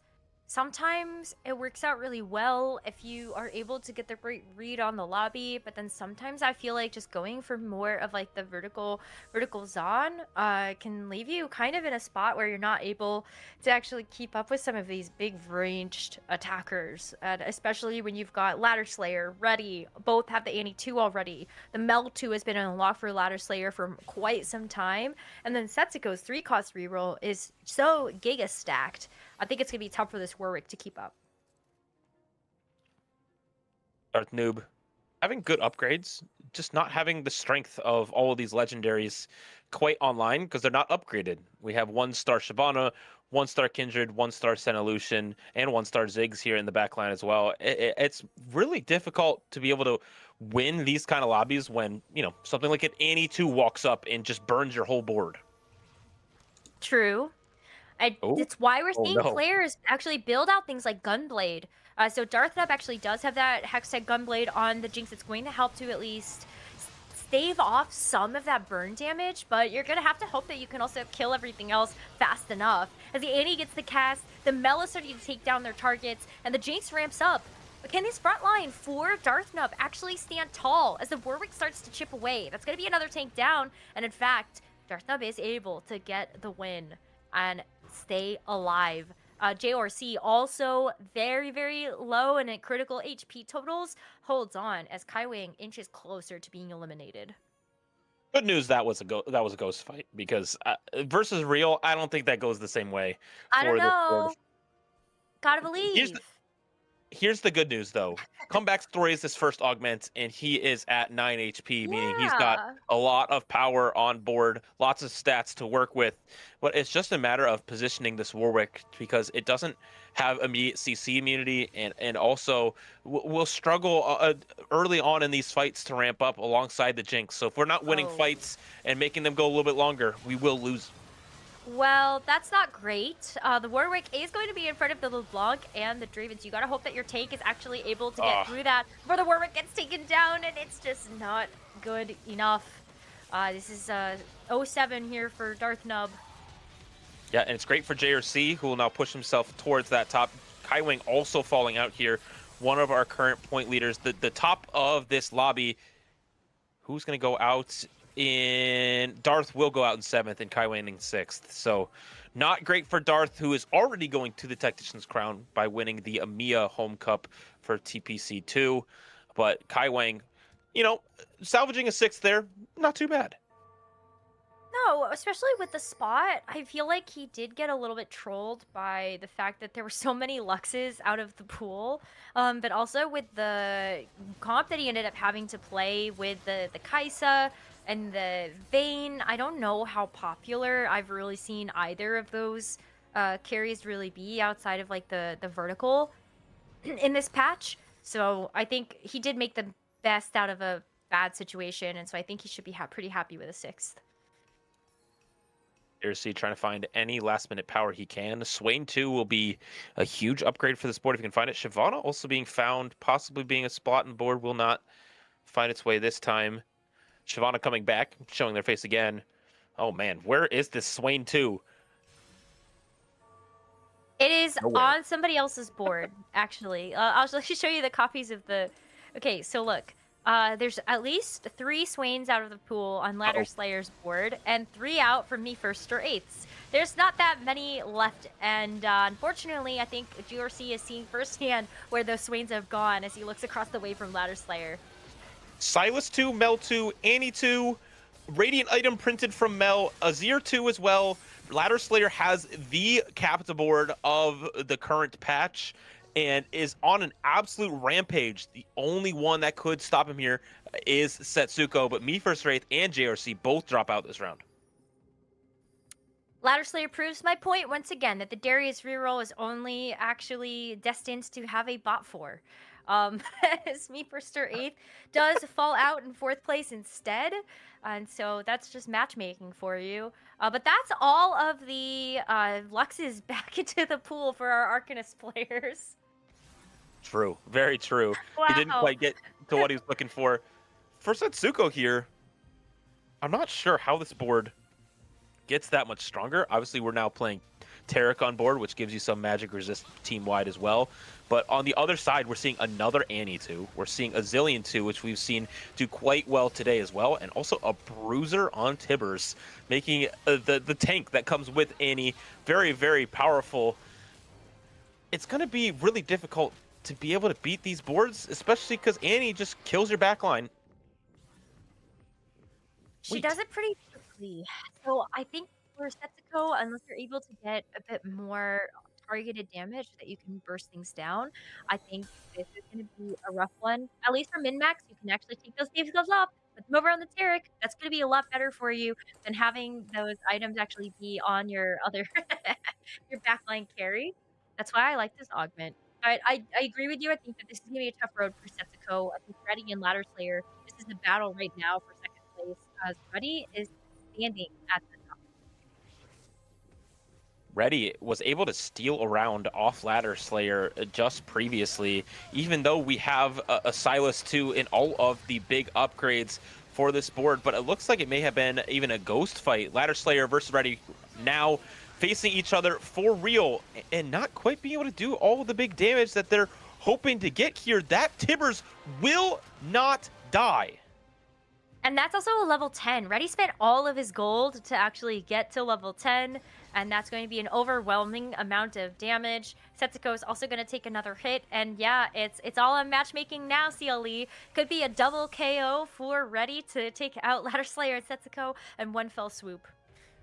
Reddy's journey throughout this tournament, even last weekend, has been amazing. He needed to come back last weekend to make it through to weekend 2, and now went first in the previous game to make it through in the last spot in the cut. Now possibly going first again to propel himself way up the standings. Reddy is on a tear right when it matters. Truly living up to that comeback story potential, and I'm really excited for him. Of course, we got our kind of like first look at Reddy as a competitor at the Paris Open, and it was just really cool to kind of see him be that breakout star. But sometimes when you look at those results and it's a one-time thing, you go, is this actually a top player? Can they prove it? And I think this is the tournament where Reddy, in fact, can prove that they are one of the top players, and I'm really excited to see if this can be another first place and to save off elimination here. It's going to be Ladder Slayer and Setsuko going up against each other, and so let's see who takes this fight. Yeah, it will not be a double kill. Setsuko going for the 3-star Skarner, did not quite get what he was looking for, and as we've called out, once you hit these legendary upgrades, it's very, very difficult to beat. The Ahri on the other side is trying their best. The Sylas being able to snipe onto the back line, and Setsuko will fall down in 3rd place. Great showing from him there, but Reddy is showing no signs of weakness. Absolutely no mercy at this point. Even though Ladder Slayer actually still has quite a bit of gold, I think you can't roll for anything. All of your board is upgraded. Your only hope is that you can actually take a win off of positioning here and try to get to level 10. He actually sends the gold, and he will be able to get to level 10, but what can he put in to actually make that board even stronger? I don't even know if he needs it. I mean, this board looks insane. Do you see how many traits he has? No, He has Ladder 8 Slayer traits. went to 10. I know, but for both of them too, like both of these boards are crazy. I think we just put in a Zoe 1 to maybe shred some of the board as well. I think that might be the fight difference for Ladder Slayer. We're going to watch these Annie casts as now both of them have come out. So a whole board is on fire. The Sylas casts coming through. It's the battle of the Tibbers who will stay up longer, and it will be Reddy's standing tall, taking down Ladder Slayer 2 wins in a row. Reddy has the biggest smile on his face, and he has absolutely earned it. What a phenomenal first place finish for one of our true breakout stars of this set. CLE, it's been such a pleasure to watch him play, and we get to see that run extended. I wasn't ready for Reddy. That's just an obvious joke. Anyway, he is just time and time again showing up when it matters, and I think that is the marker of a great TFT player. He's played very 1st or 8th this whole time, and so that gives me lots of confidence going into these checkmate scenarios too, where maybe he can pull off one of those big wins. We're gonna have our desk break this down and then some as we come back after this break. In the Convergence, a magical library holds a history of iconic moments that have shaped Runeterra. Moments you will bring back to life in the newest TFT set, Lore and Legends. This is TFT's biggest set, with 100 champions total, but you'll only start with 60. You can build plenty of comps from that initial pool of champions, or you can complete quests each game that will unlock new champions and comps. These quests reimagine epic Runeterran legends. For example, you might want to unlock the hot-tempered barbarian, Tryndamere, but you'll need his Bloodsworn, Ash, with 2 items before he can fight by her side. Not every quest is that simple, though. With 40 total unlockable champions, you'll have many paths to victory. Maybe you have a 2-star Lux, Garen, and Jarvan IV, but get the sudden, intense urge to betray Demacia. No judgment here. Sell them all, and you'll unlock everyone's favorite manacled mage, Sylas. Want to know if you've discovered every unlockable? That's what the Lore Finder is for. Each time you discover an unlockable champion in-game for the first time, you can open the Lore Finder and see your whole collection. From there, you can learn more about each of the 40 unlockables and where you are on the rewards path. Because discovering unlockables brings you closer to freebies like emotes, little legends, and an exclusive portal if you manage to get top 4 with all 40. Whether you want to rekindle past rivalries or honor old alliances, there are so many legends to explore and secrets to unlock in TFT Lore and Legends. Good luck and have fun.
We are back with Game 9 analysis, starting off with Prismatic Party. Asa, thoughts and feeling of this encounter? We really see that the Prismatic Party, you have to get to those 2-star legendaries in order to go first. We've been seeing a lot of people go for the reroll. We've been seeing this all weekend, but it hasn't been doing that well. We see David Ace with a Malzahar 3, Zoe 3. Didn't hit the Leona, but still going 8th. And JRC actually hitting everything, even with a Silver Mirror Darius, but then still going only 5th. Tetsuko did manage to pull out a 3rd, though, giving some redemption for the reroll players. Yes, I wanted to highlight something in here. It's ready.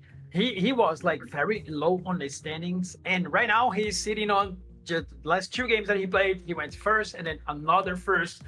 He secured the top 1 finish in here quite convincingly. I mean, great augments. He played Bruiser line into Annie, so it was a great shot for him. Yeah, we're seeing here the table. This is the last 16 that are still alive. 4 of these players will be eliminated after the next game. Any highlights here, Asa? 4 of the top players are going to advance, but 4 of the bottom players are going to be eliminated. The cutoff, normally it goes up about 4.5. So the cutoff is most likely going to be around 47, 48 points, which means everyone can probably make it except David Ace. Very unlikely David Ace has a chance, but Darth Nova and Brabra, even with 40 points, if they get a first, should be able to make that cut. Yes, for sure. I would say the middle of the pack is very stacked. We can see that 45 to 44 and 43, there are so many players, so a lot of things can actually still happen. This will be the next lobby that will be what? Some players in a difficult spot here in points. We see Bro at 40. So we send it directly to Caster with Game 10 and elimination on the line. Thank you so much. I am excited to see what this game has to offer, and we actually see Tom Kench as the encounter. So what are you looking forward to with this? You know what Tom Kench brings? He brings a lot of gold with him, and so we're going to have more high cap. I know that's what we've been excited for the whole time. Now, the real flavor is if you were to also play Bilgewater. So Marcel P, I'm looking at you. Keep the Alawi. Yeah, that's all you need is to go Bilgewater. Just you get Alawi. It's fantastic. And I love the new change to unlocking Graves specifically, which it's just on any Bilgewater unit you can unlock it. The cast of characters we have in this lobby, and there's only 2 lobbies happening right now, is a very interesting cast because specifically right now, and the scores aren't quite updated here on our screen because, you know, software and graphics and all these things, they take a second. But Robin's songs is 7 points above, not even the cutoff, 2nd place in the whole tournament. He is on a generational run specifically today, has already locked final lobby in a spot at the Tactician's crown. So he's on a victory lap in this final game, knowing he's going to go in this first cut to the day number 3, and the rest of this lobby is just trying to catch up. But Robin Songs is one of those players that I feel like whenever he's in a tournament, you almost expect that he's going to make the final lobby no matter what. Because I want to say there's this crazy statistic. Well, obviously, not only has he won 2 regional finals, but Robin Songs has also made the final lobby of like 8 out of the 13 tournaments, major tournaments that he's played in. And so that's pretty good. That's above half. So I am so excited to see Robin Songs be able to add another final lobby to that statistic. And 3rd Tactician's crown in a row. And 4 out of 5. This guy is not only the most consistent player of all time, he also just might be one of the greatest of all time. We will have our first augment choices coming through. It will be gold to start us off. So there's a lot of interesting gold ones. I think on the right side of our screen, we'll see some come through. Lifting competition is one of those that allows you to play around bruisers quite well. But many of our players looking for early upgrades and early rerolls.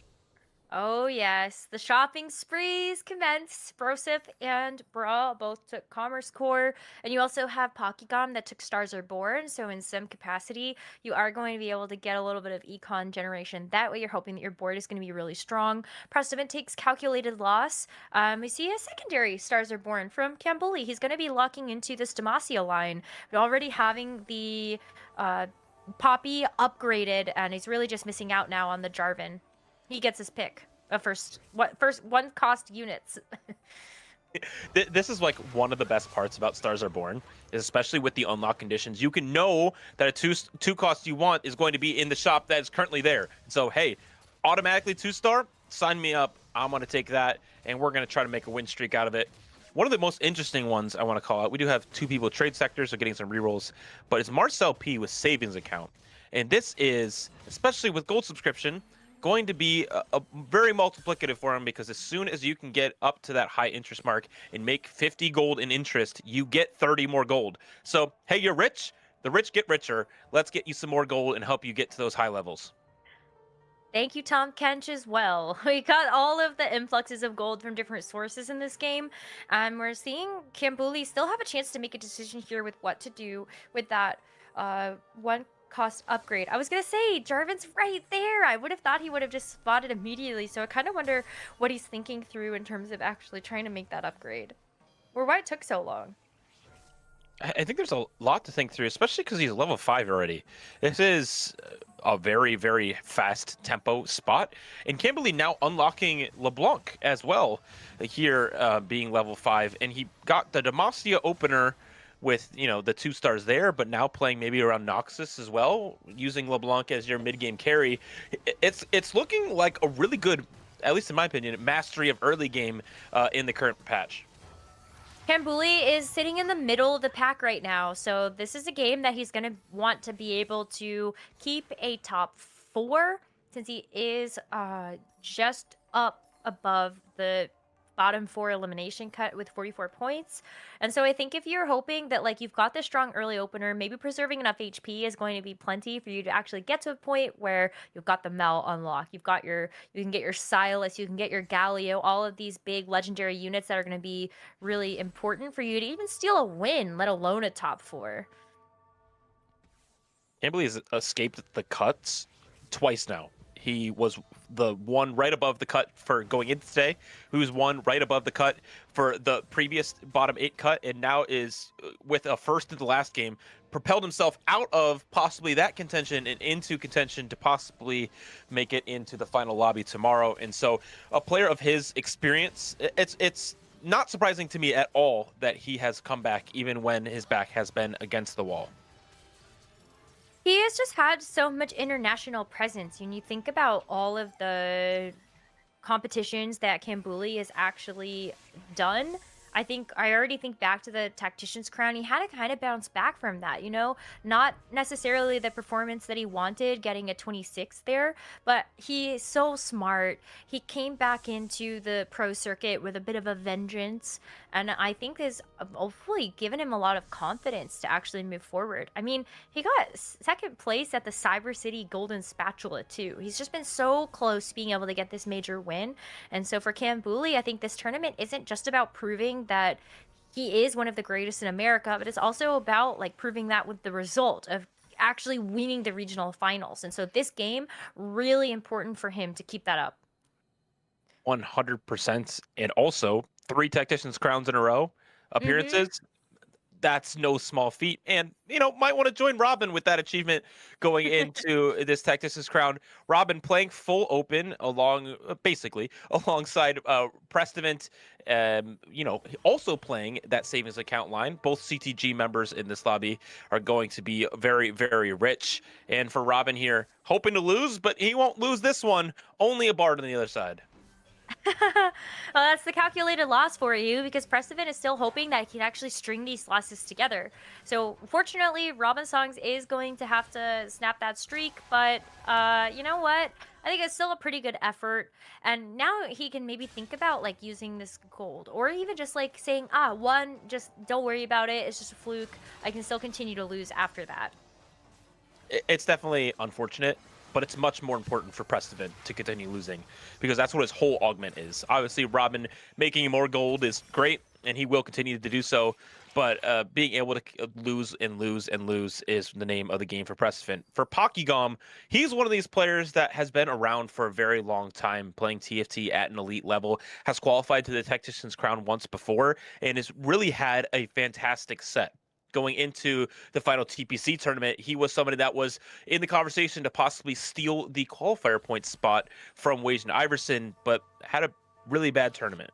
went almost dead last, if not, no, it was dead last in that tournament. And now coming into regionals, putting on a good performance, putting himself very much in the conversation to, again, go to a final lobby and possibly back to the Tactician's crown. But Pokegom has been one of those players that I look at as sort of an OG. When I first met him, it was a part of the Fates set, and then he ended up coming into the Reckoning finals, getting a fourth place, but just narrowly missing out on being able to make it to the actual set championship since we did only have so many spots to go around. Pokegom, just narrowly takes a loss there, but he's at least able to still keep 30. But yeah, that doesn't feel great.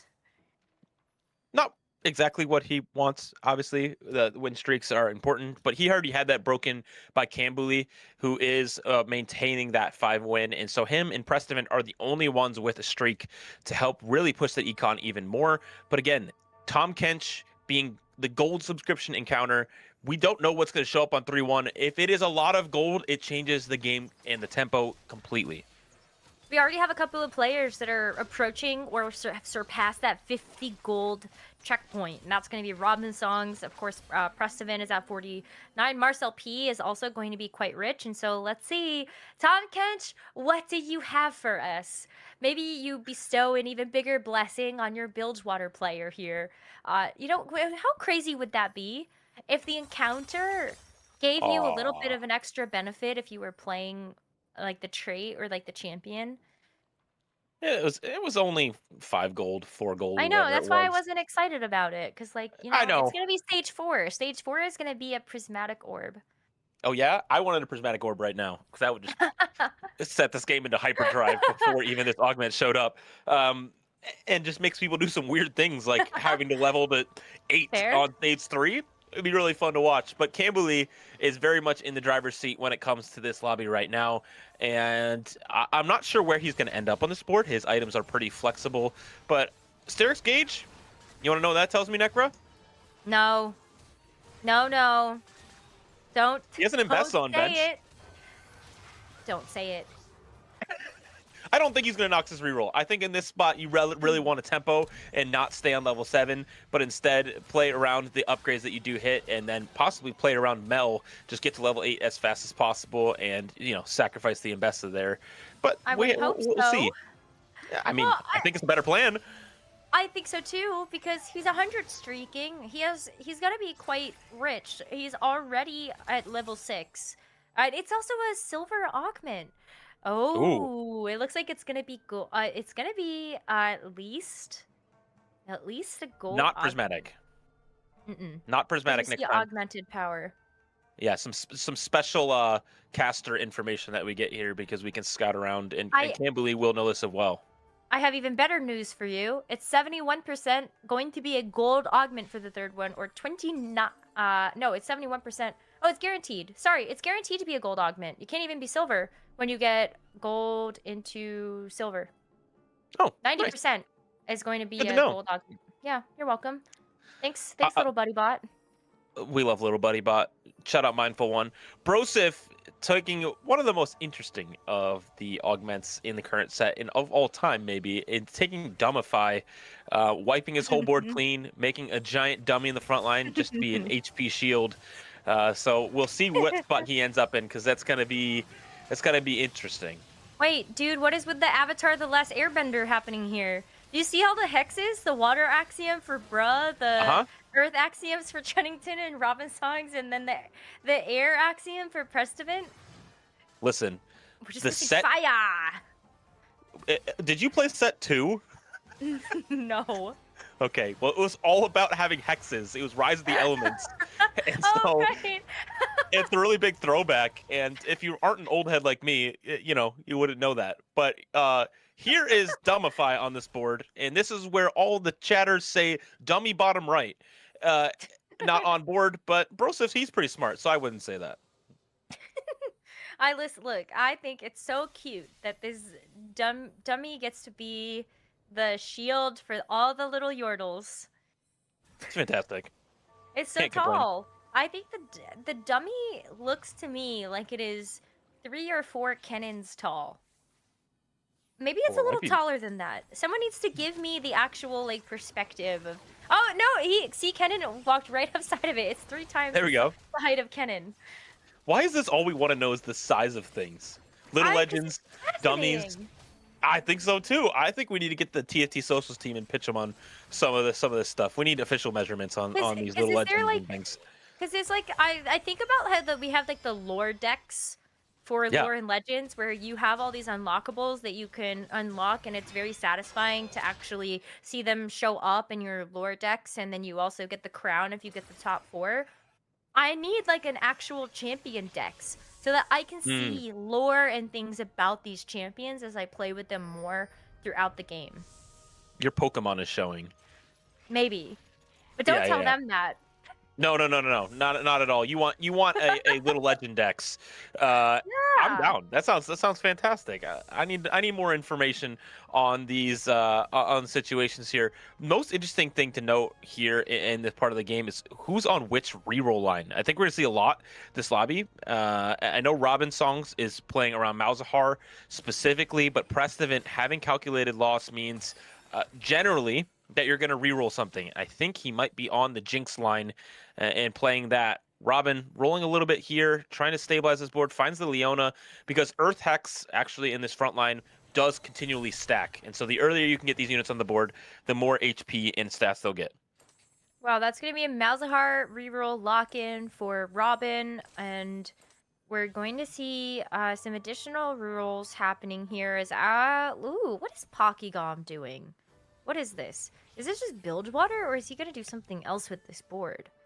Oh, you're asking the question that we ask often with Pokygom, because he's one of these players that likes to cook a little bit.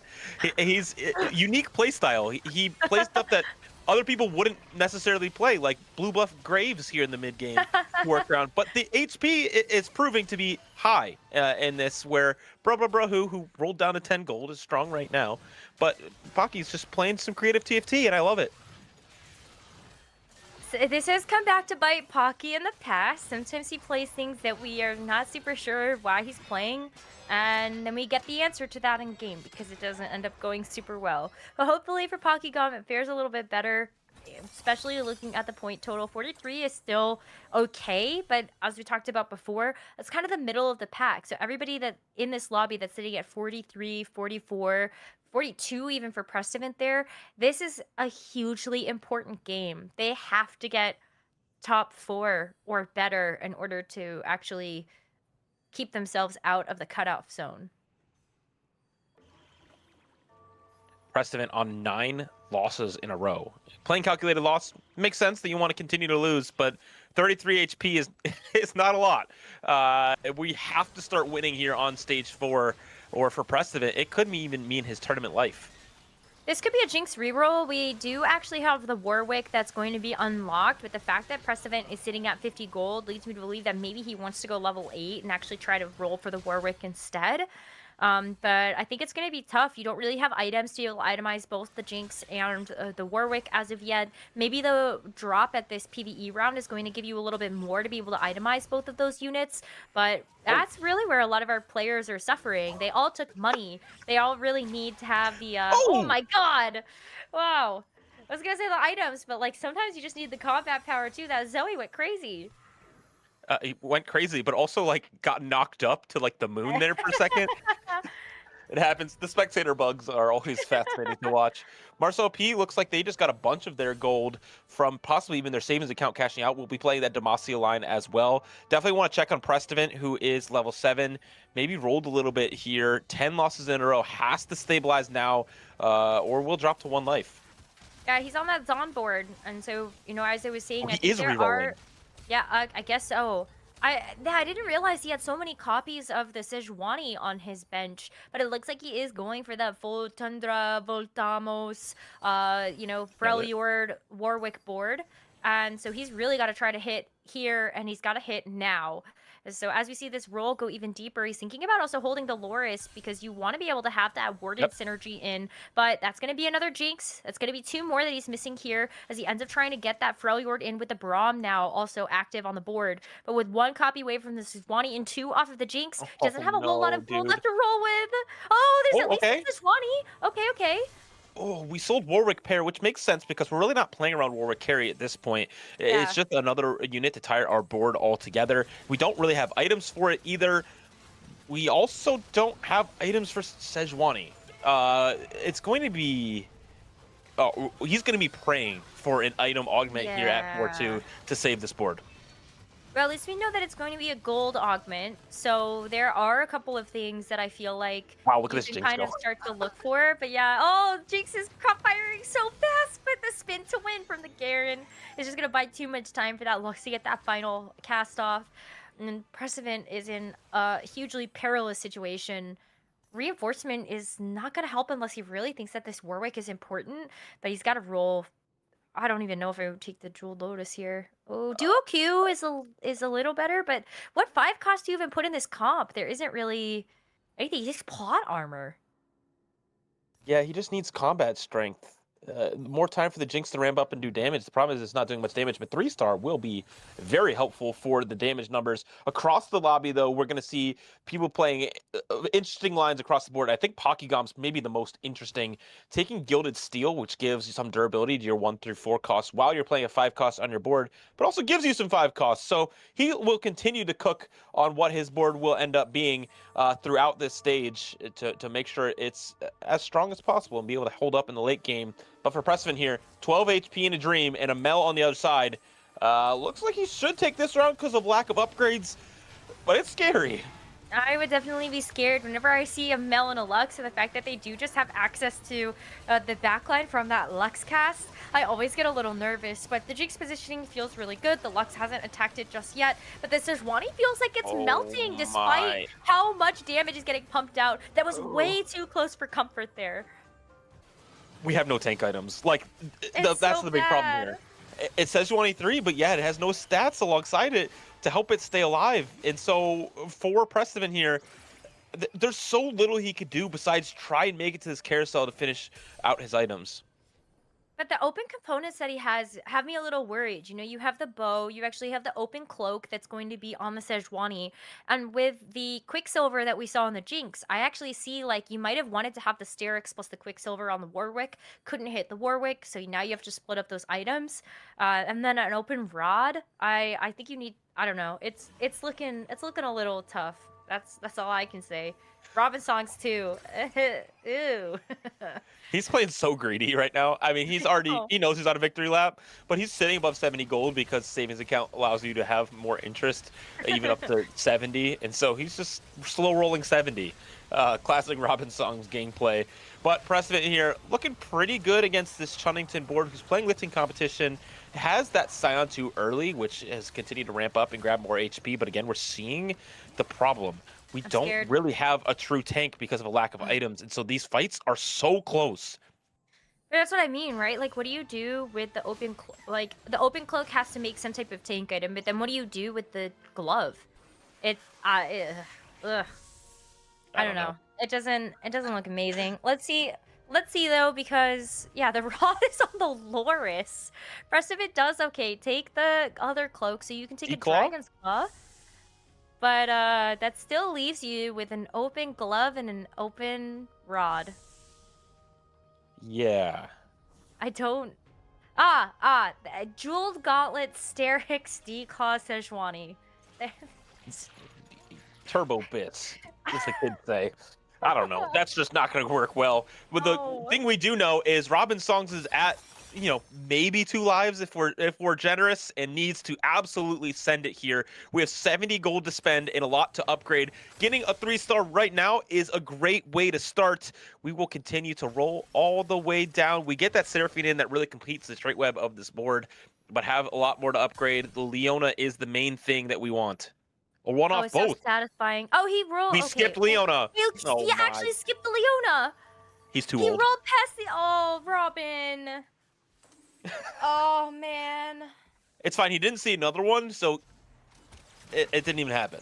Right, because my math would be that if he saw another one in the shop, then he would have had the full Leona. So I'm sure his chat is just like skip Leona, skip Leona, skip Leona. I mean, we're also spamming that, but I think Precedent wins this one. Uh-oh. A little lucky for Precedent, a little unlucky there for Robin Songs. We're alive. He's still alive. Okay. It was 2 lives, which is great for him in this situation because we have more rounds to possibly get these major upgrades. Camberley is in a fantastic spot, though, in this game. Playing around Mel, had it quite early, and so we'll hopefully be getting a Radiant item soon. We do have Malzahar 3, so lots of damage, but the lack of tank is the big problem. At least he has items. That Leona has a nice gargoyles, the adaptive helm. You even have that belt ready and waiting to actually make a final completed item. But he does actually have to survive this next one. I don't know who he can beat.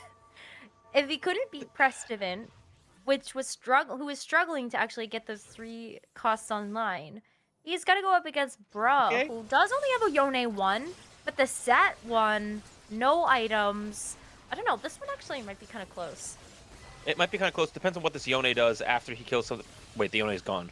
Oh, he's Hello? dead. Never mind. It just died instantly. The amount of damage is very high for Robin Song's board, which is fantastic. But you're seeing now it's just 2 units against the world, and this set is trying to do its best to take it down. Robin surviving 1 more round here, but Prestivan doing the same. And so no one falling out here on stage 4 means that we'll see at least 2 more shops for both these players to help them find their upgrades. I'm scared. That was a little too scary. Oh, look at this though. So Broseph is also rolling for the Ari. Interesting, because I'm also seeing the Ari on Bruh's board. Because we did see the more like full Ionia slate since he has the Yeah. Yone that's unlocked. But that's still quite a few Ari that are missing. Yeah, I think the choice is interesting while it's being contested. I don't know. I feel like I would have pushed levels, but I understand the theory here of, hey, I just want to try to be as stable as possible. I see a lot of natural Aries, so might as well try to continue to push for more than that. We do have more extra gold coming in, maybe around 10 gold for each of our players. So for Robin in Prestivan, that gold is very, very needed to upgrade their board even more. Broseph did hit 3-star as well, so bruh, who will not even be close to that, but Yone 2 coming through, huge upgrade for them as well. Really big deal for that 4 cost to finally be able to shred Oh, 3 Leona's things. here. Robin Song did finally Leona, so and also somehow was able to keep the 10 gold as that gift over from Tom Ketch. So that's a little bit more to work with later on, but he still has so much work cut out for him. Pokigam has put together this board with the Senna 2 and the Azir. That Nasus is a beast. Look at how big he is. Nasus 2, Senna Lucian 2. This is a very, very good way to cap this Bilgewater board. The problem is Robin Song's board is now like really good.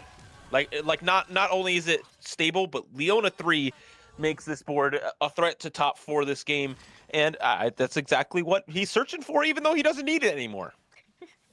Couple of losses though here. Chunnington has lost 5 combats in a row, and it just doesn't look like this this lifting competition has really started to pay out for him. He has the crash test dummy, so a lot of the action is going to get delayed by his opponents for a couple of seconds. But Lissandra 1, Rise 1. Oh, Silas? There's a Garen to unlock the Silas. He gets 2 in his shop. Can he fit them though? Does he even have? Oh, he's running out of time to actually sell things to. He sold the Scion. He just straight up sold the Scion. Just to get the Silas in. His front line is now really lacking against a board with lots of damage. I don't know if to I a agree with that Pokemon. choice. It's going to be very, very tough to win this fight. I understand the long-term appeal of it, but without Silas 2, this board may just fall over and really just absolutely take off. But the Volibear is trying their best to take out the backline damage, but the Senna Lucian will just take it down quite quickly. Nasus will not fall down. The Rise trying to do their best to spread the damage to the backline, but Chunnington now down to 1 life and a few HP to his name. Prestivan, is he dead? Is he? Oh, is Prestivan actually dead? Oh, we got baited. Camberley, though, is dropping down. Yeah, it was so close now. And the reason why we wait and we get so, like, tense about it is because look at the HP differential between Marcel P and 3rd with 18 and Robin Songs with 5. That is only a 13 HP difference. And I'm so nervous because now that we're in stage 5, that is just quick elims. They're gonna happen so fast. Huntington's matchup is going to be very important. It will be Preston on the other side, who is on one of our 3-cost rerollers. We have real tank items on the Sejuani and a 3-star Loris to go along with it, with a beast of a TG. That is exactly what you need in the fight that matters here in the late game. This Jinx is ramping up and not getting CC'd at all due to the QSS, and it's looking like it's going to be lights out for Chunnington here, who coming into this tournament was one of the favorites because of their amazing set in the TPC, and now maybe putting their whole tournament life on the line in this cut. 4 to 3 points up to bot 4 Robin. is probably not going to be good enough. Robin Songs also falls out here, but he had a really a tough game, I think. Yep. I don't think he also really cared a lot about this game. Like, he's already through to the TAC crown, but still. I mean, he is chilling. He's making it through. He's going to his 3rd straight Tactician's crown. And that's the glory of having that locked in early, right? Of, I can relax a little bit. I can have some fun. I can reroll maybe in a spot where it's not ideal, and just let it rip. So he is hanging out. He's still walking. He was probably, I mean, if he was Robin walking for an 8th, that's just style points. Because it really didn't, the result of this game just really didn't matter.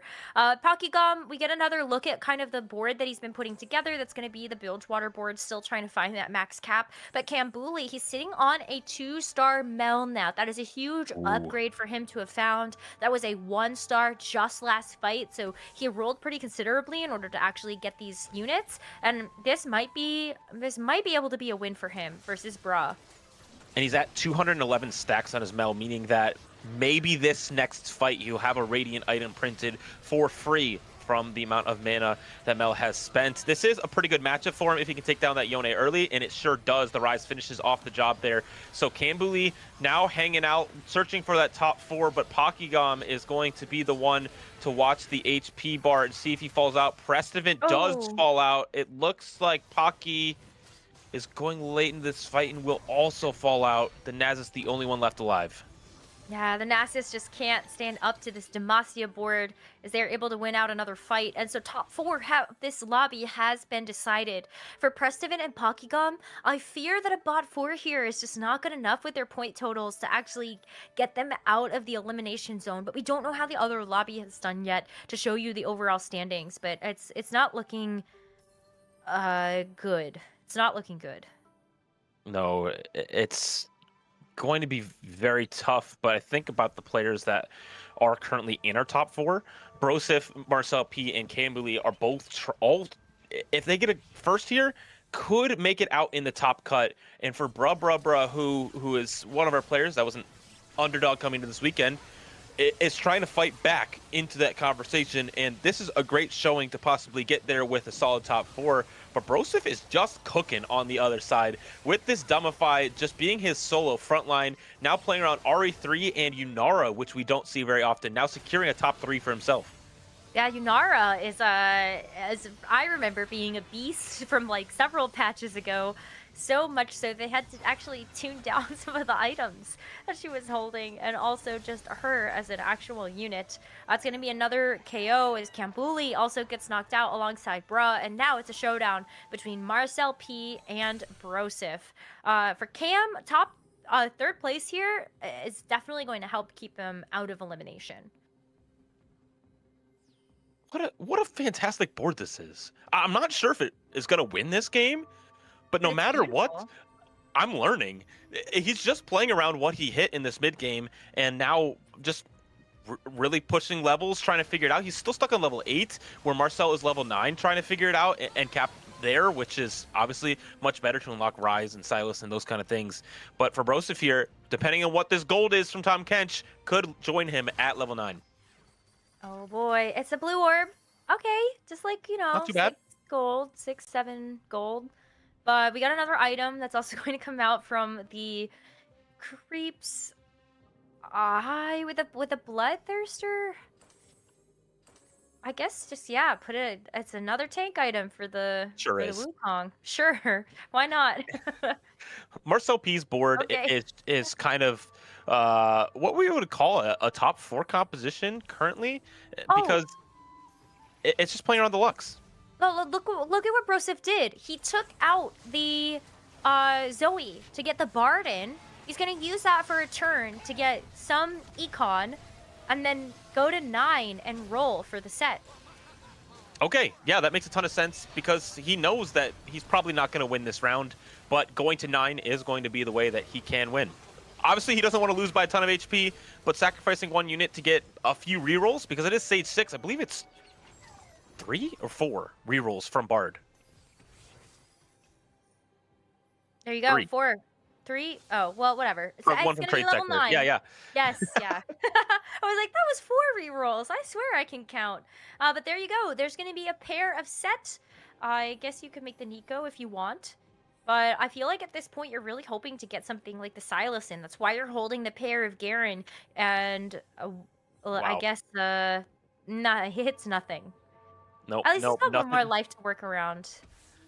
Yeah, he's going to keep the Bard in for sure. That's going to stay right on that board, get 3 more rerolls and another one from Trade Sector. So going to try his best to work around that. But Marcel P on the other side, he does have a lot of these units. He's playing 3 Garens with the 2-star on his board, so that's making it even harder to hit. The Galio jumps onto the backline, and it's not looking very close. The Zillion 2 is also going to be a huge counter to this dummy because obviously it's a lot of HP to work through, but when it is 2-star, it will only be 16 seconds before it blows up and all that HP is gone. But as I say that, Brosif just keeps surprising with this board. The positioning felt so good. He was able to actually use that dummy to buy enough time. The Silas is going to be unlocked here from the Garen cell. So you get the Silas in immediately, and then you can start to roll for a couple of these other pieces. But still, you just don't have much gold to work with. He sells the Bard. At least you can put another item onto your Silas. And yeah, it's all coming down to a positioning difference. If you can keep that dummy to tank that ult from the Zillion. You saw that fight did not last 16 seconds, long enough for that dummy to actually go down to the time bomb. Especially when it's in the middle of the board, it's kind of hard to hit with the Zillion. But we'll be onto that Wukong early, but we know Wukong will have 2 lives, becoming stone after it dies the first time. But the power of this Silas is going to be the big story of this fight. That is the big difference. Now having 3 items on it that are quite good as well. The Guaranteed Cast coming through, Protector's Vow. Big stuns coming across the board, but the front line for Marcel is still standing strong, and Marcel will take a fight here, but will wait. Ari? Whoa. Oh, the Zillion! Holy moly, that was so close. I was so prepared for the Ari to be able to just like give that kiss of death, but it's going to be another fight to determine who will take a first place here. Brosif at 44 points is still sitting towards the middle, but with a lot of points here, he puts himself in an even better position to be able to make it to the TAC crown. Meanwhile, for Marcel P, he's still at the top of the lobby. 46 points, was the second in command to Robin Songs with 57, and so I think Marcel P too, he would love to be able to make it back to another Tactician's crown and get a little justice after last set. This is the pinnacle of TFT right here. We have 2 boards facing off against one another, 1v1 positioning battle to see who will come out on top. I cannot wait. For now, it is still going to be the dummy in the middle, but Brosif does actually switch around some of the pieces so that the dummy is going to be the first target for this Garen as well as this Lux. The Zillion Bomb straight onto the dummy. The Silas casts backwards, not onto the primary carry. This is great positioning from Marcel. We are wrapping onto that one side, but the problem is, what is the Silas going to do next? And it will not be going on to the carries. The Garen's still spinning, but falling down now. Yunara ramping, trying to hit the back line, dashing across. Marcel P takes the game win, and I'm pretty sure that means he's going back to Tactician's crown. What a great fight win for him. He really did want to try to get a first place here since he was towards the top of the standings coming into this game. But I don't know. I think he might think that he's done it. And after leading the charge for so long after the end of yesterday, I think it's going to feel great to be alongside his teammate, Robin Songs, going to the Tactician's crown. I'm not biased or anything, I swear, but I'm telling you, I think it's a good day for all the CTG fans out there because we might not just have 1 or even 2. I'll let the analyst desk break that down. Necra, go ahead and send it to them. All right, we'll be back soon, guys. We're gonna celebrate over here.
We are back after a hype Game 10 that will define the cutoff for 4 players to advance to the finals tomorrow and 4 to be eliminated. Highlights that you guys saw for this game.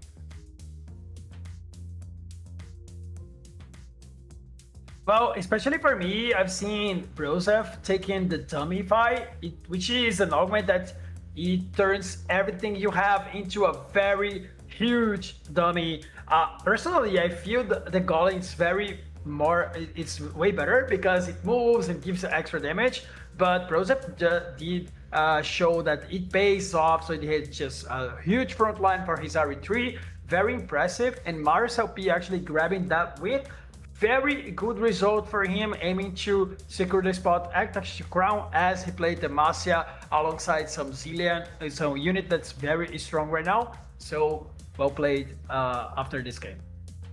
Demacia been doing well all tournament long. Marcel and Camberley going 1-3 with the Lux 2. People continue to play the 3-cost rerolls, but it's not doing that well. Brosev made it out, but Pressman and Robin both going bot 4 with a 3-cost reroll. Yeah, also in a position where they were helping themselves, right? We had the Ari, we had the Tundra with the Jinx 3-star. They got to the Jinx 3-star and it wasn't just enough. We see her outperforming in some moments, but yeah, the Demacia board is just too strong. When the Mel appeared, that AoE damage was just too much. We see Camberley here, who was playing around that Mel, but couldn't find the Mel 2-star. And as you mentioned, yeah, the 3-star couldn't hold up in power against the late game boards. Yes, I'm really curious to see the stats after we finish the games today, because this is something that we were talking about throughout the weekend and the week 1 as well. 3-cost lines were great back in week 1. They developed a little bit, and Mausenhaus was not doing very well yesterday, but just a few games. So I thought maybe it's a comp that we didn't play well on the stage, as it had so many prismatic augments and orbs. So maybe this is actually something that is developing in the meta. Players going to that Demacia more often, and as well as the 3-cost not having quite success as the first week. Yeah, we No see, reality here. Yeah, in the end, this was final fight, right? Marcel P trying to go here against Brosev, fighting it out once and again. And here's the scream. Here's the moment where Marcel knew he would won, and he was just screaming, Demacia forever! And I mean, just beautiful for him to get the possibility to take the win and, of course, advance to tomorrow, Isa. I love that from Marcel P. Along with all his other teammates, we can see at the top, CTG 1, 2, and 3. Whoa. The top 4 will advance, as well as the bottom 4 will be cut off. I mean, it's very easy to be a CTG fan right now. The top 3 finish for all of 3 players, and they are actually clinched on the Tactician crown already, and as well as JOC. And this is very impressive, but there are more 4 slots left, and still have some players that are aiming to get those 4 spots. Yeah, Darson, Chonington, Bro, and David Ace are out, but we are going to show the 4 players that are actually already advanced to tomorrow, will not have to play the next 2 games. And we have it here, joining Weishan and Darknoop, Citadel Gaming, Robinson, Kaiwen, Marcel P, and JRC, the leader from yesterday, still trying to ramp out. And of course, we have 2 more games to determine who are the 4 that will join them and advance to tomorrow. Yeah, JRC we saw in the first game, a little bit shaky start, but had the big point lead from yesterday, joining all the CTG players. It's very interesting that the lobby that Marcel P picked, drafted the lobby of death, 7 out of 8 players, unfortunately Soju didn't make it through, but 7 out of the other 8 are still in contention or through. Yes, beautiful job at the CTG, as well as JOC. Coming from the week 1, very special run from JOC, as he was playing the play-ins, if I'm not mistaken.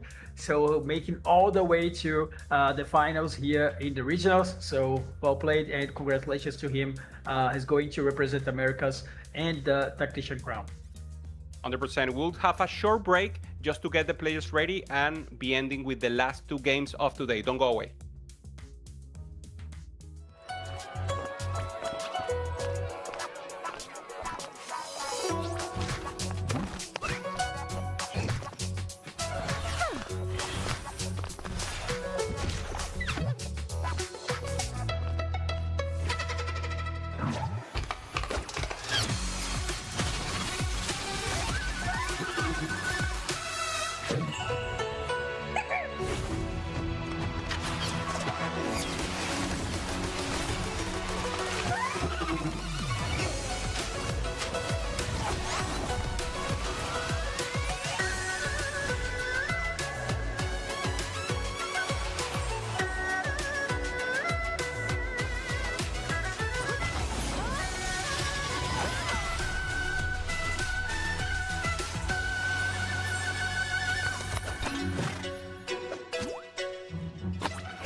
We are back, and we already have 6 players confirmed to go directly to Tactician Crown. Now we have to define the other 4 that will join them, and only 2 games to decide this. Players are closing points, and of course, everything on the line in these next 2 games.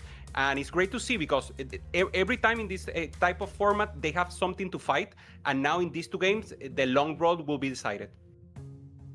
Yeah, I think the format change where the top 4 players, we saw the CTG players and JRC advance, is one of the best changes we've seen to the TFT formats. Now, every single player, the point spread is very tight. Every player is in contention to make it or not make it. So, yeah, every single game matters. Brosev and Setsuko leading with 51 points, but they're just 1 point above the cutoff. It is. I mean, things just got way more exciting when they changed it to this format. You're totally right. I love to watch it. And let's see what the players have in store for the last 2 games. I mean, last week when we had a game, a decisional game, always we had Rice, maybe some shenanigans, or Seraphine, we have 2 today. So let's go directly to the lobby. Let's see the players. These 8 players are going to play these final 2 games. This is the only lobby alive. And you were mentioning here, Esa, the points, the differential, the way they will have to play. Of course, there's one breathing game and then the final one, but you have to sum every point counts. Yeah, we can see Pressman and Polygon lagging a little bit behind, but the other 6 players all basically 50 points plus or minus 1. And Pressman and Pocky, they're not that far behind. I think on average, players gain 4.5 points per game. So with 2 games left, it usually goes up by 9 points cutoff. Most likely will be somewhere around 59, so Pressman and Pocky definitely can still make it. They would need a first and a fourth in that case, if that ended up being the cutoff. Yes, I love the way that these guys just know the map, right? It's always good to have Asa putting these comments like this. And I would say, for me personally, I feel Pressman, it's a player that has a lot to offer in TFT. He's such a great player, and he's very able to and very capable to do the task, getting a first and a good finish, as well as Pocky. But things are actually very interesting here. We have Reddy, that's the newcomer in here, so very interesting lobby. Yeah, also Ladder Slayer, who did amazing throughout the weekend. Brosev, the most creative player probably so far, looking for at any angle possibilities, showing us the Ixtal reroll board in the last game, together with the Ari. Setsuko also, a player that has played that Ixtal angle with a lot of bricks into the game. And we have Tam Kench. So a significant influx of gold. Everyone is getting that economy to try to get to threshold. And of course, in this meta where you need to stabilize and have good tempo, either to go level 9 or to roll deep on level 8, this is very important for all of them. This is the starting off with Polygon with 1 Viego. Absolutely, the Tom Kench encounter can actually give you more gold than the Scuttle Puddle, but it's unpredictable. You don't know how much you're going to get until you actually get it. Because we saw last game was a Tom Kench encounter, but we actually didn't see that many players hit that level 9 legendary board. We'll see if it's different this time around. Hopefully, we'll be seeing a lot of exciting 2-star legendaries. Such a high balance lobby, right? You often can get like 2 gold, and then in the middle of the game you get like a bunch of it. So you actually have to be very focused on what you can actually do before knowing that. And of course, players are going to aim to that level 9 lines, but you have to adapt a little bit every single time we see the amount of gold they're getting. 100%. We have confirmation from observers is the path of Transcendence. So 3-star Onia are gaining a little more damage. Normally the reroll angle is only placed with the Ari. We could see the Ari Kennen possibility, but not the premium line that we see on Spirit. So let's see if someone goes for this angle. Me First of 8 selling everything, making sure he has the possibility to make 10 as soon as possible.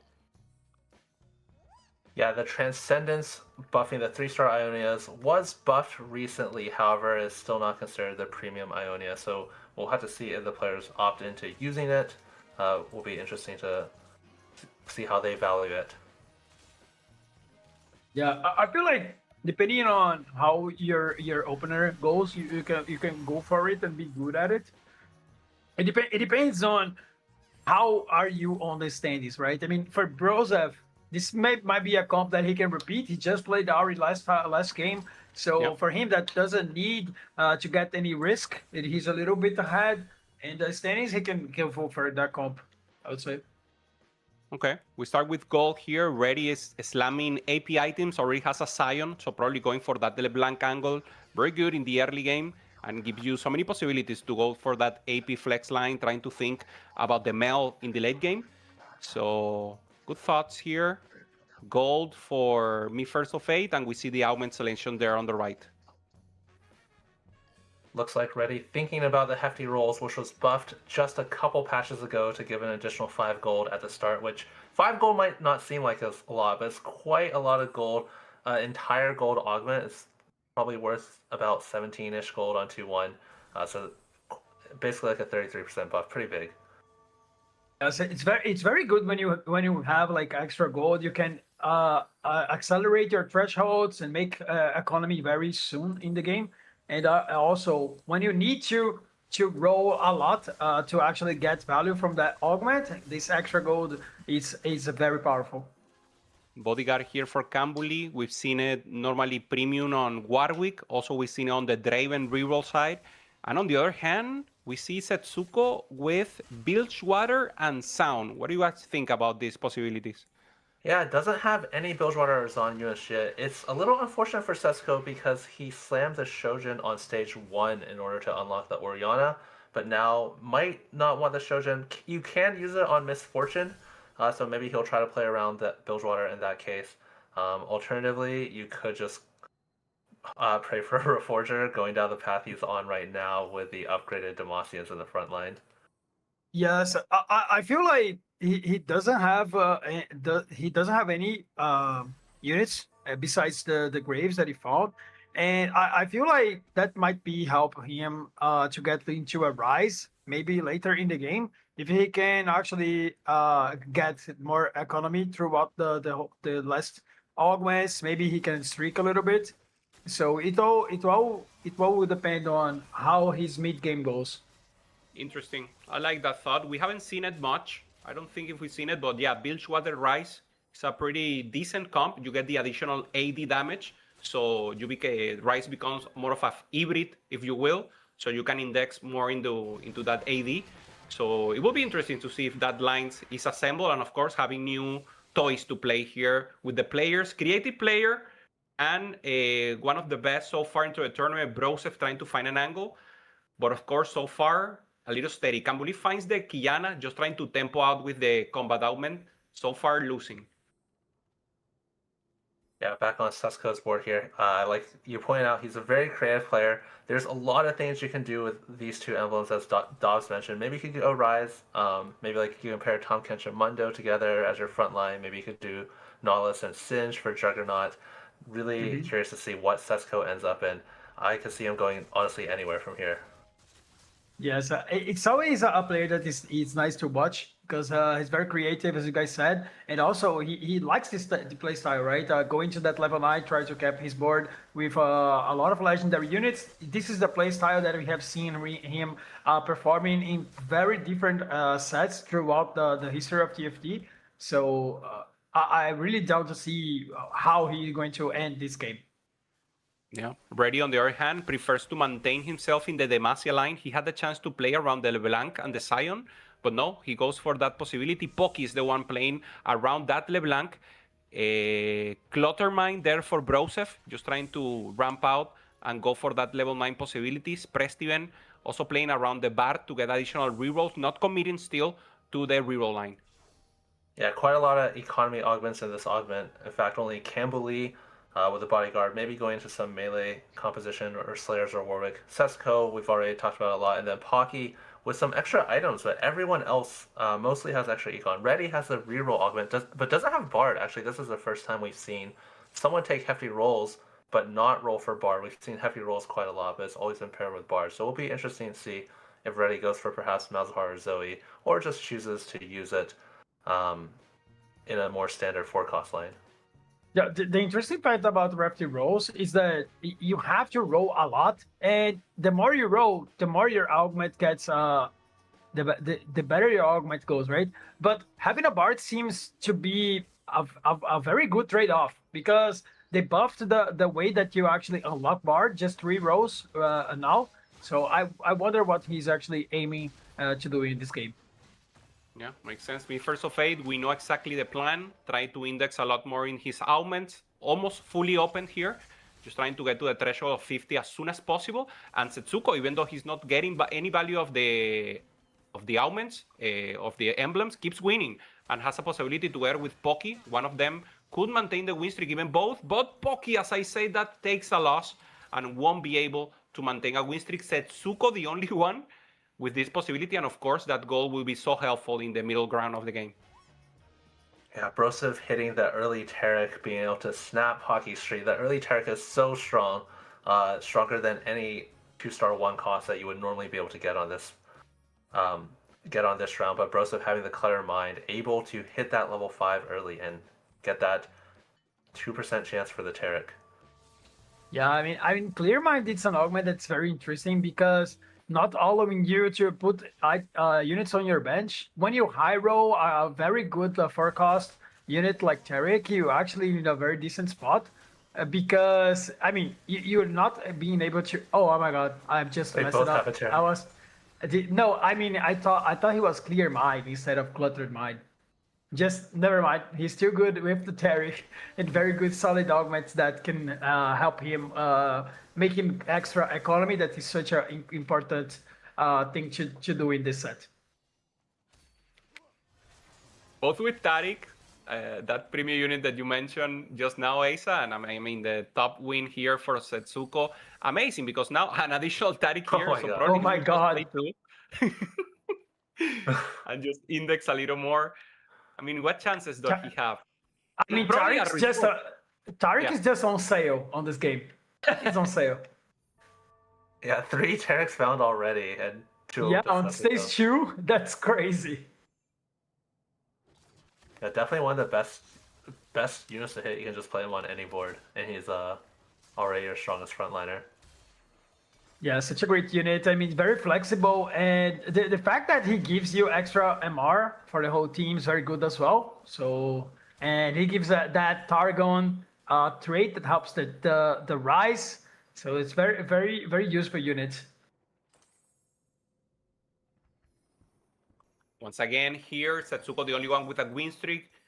Check a little the rest of the boards just to have a clear view about the rest of the ones. Setsuko keeps pushing here, maintaining good tempo, and Prestiven also pushes to level 6 here, trying to propose something different. Broseph, we Cluttermine once again, Bane holder for now, with that Taric, the 2 strongest right now on the board.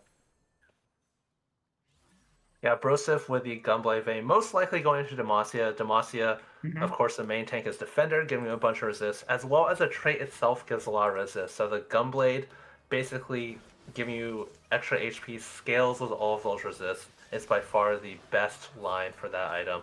Broseph, of course, already has a lot of Demacia units, so we're definitely expecting him to end up in that.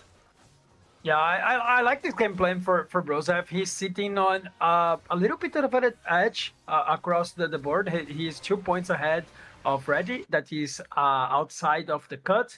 And playing Demacia is such a composition that is being very consistent. Very difficult to have like the top 7, top 8 finish. So if he aims to get those middle placements, it's gonna be very interesting. And we've seen some players winning games with Demacia as well. So very good opener for him. Getting second win here, got offered the Earth Hex, but of course, if you go in Demacia, you don't need that additional armor and MR. So just trying to mid-max a little more the units. Great position here for Brother, just trying to maintain tempo. Fire Hex there for Pokegum, with possibilities also. And we have Domify once again. Oh my God. And he gets the Yasuo, so I wonder maybe he could go into the Ionia with the Ari, like Broseph did last game. 2 Dumifies. Oh my God. I mean, this Domify is very interesting. He's already losing, and his gold is on his bench. So I feel that he didn't have a lot of stuff on the board. I do think that. So he didn't lose a lot of things. Sure, There you yeah. go, no. Yeah, now we need the damage. Yeah, we have a good dummy there on the front, both for Brothev and Me First of Eight. Now we see how they assemble. You mentioned Asa, probably the Ari angle already with the Yasuo 2 for Brothev. Me First of Eight trying to find something different. And here's Reti. Everyone coming here just to check the board. Everyone friends. And obviously, Yeah, Me First of Eight had the two Aries, but then he chose to dumbify them away. It's similar to what Brosev did last game, actually. Brosev had an Ari on 3-1, but then dummified it away, and still ended up in RE3. Yeah, it's very interesting call. I feel like sometimes Dumbify is not an army that most players do want to pick. But of course, when you have an edge and you have a good plan for it, it can be quite good. Ladder Slayer, we haven't seen any in a while. Holding Bruisers just in case. That 4 Bruiser line that we know works well with the Freljords. For now, holding an early Lissandra also. So also good position here. Good angle to go for the Freljord standard board. Or even try to pivot and play Demacia or something into that line.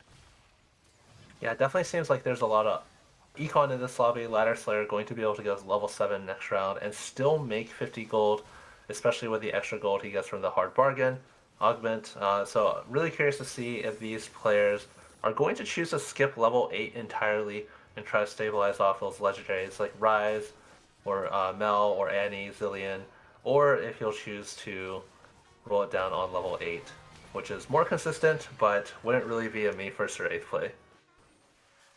Yes, totally. Go ahead, Hopi.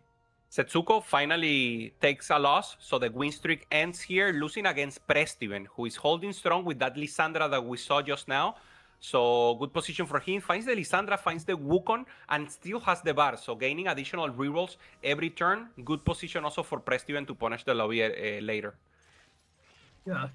I mean, I'm in doubt. Where is the player with perhaps souls actually play? Oh, he's playing Ari. Okay. The middle at the beginning of the game. I thought he was aiming for like Noxus, but then he started aiming for that, and Noxus is contested.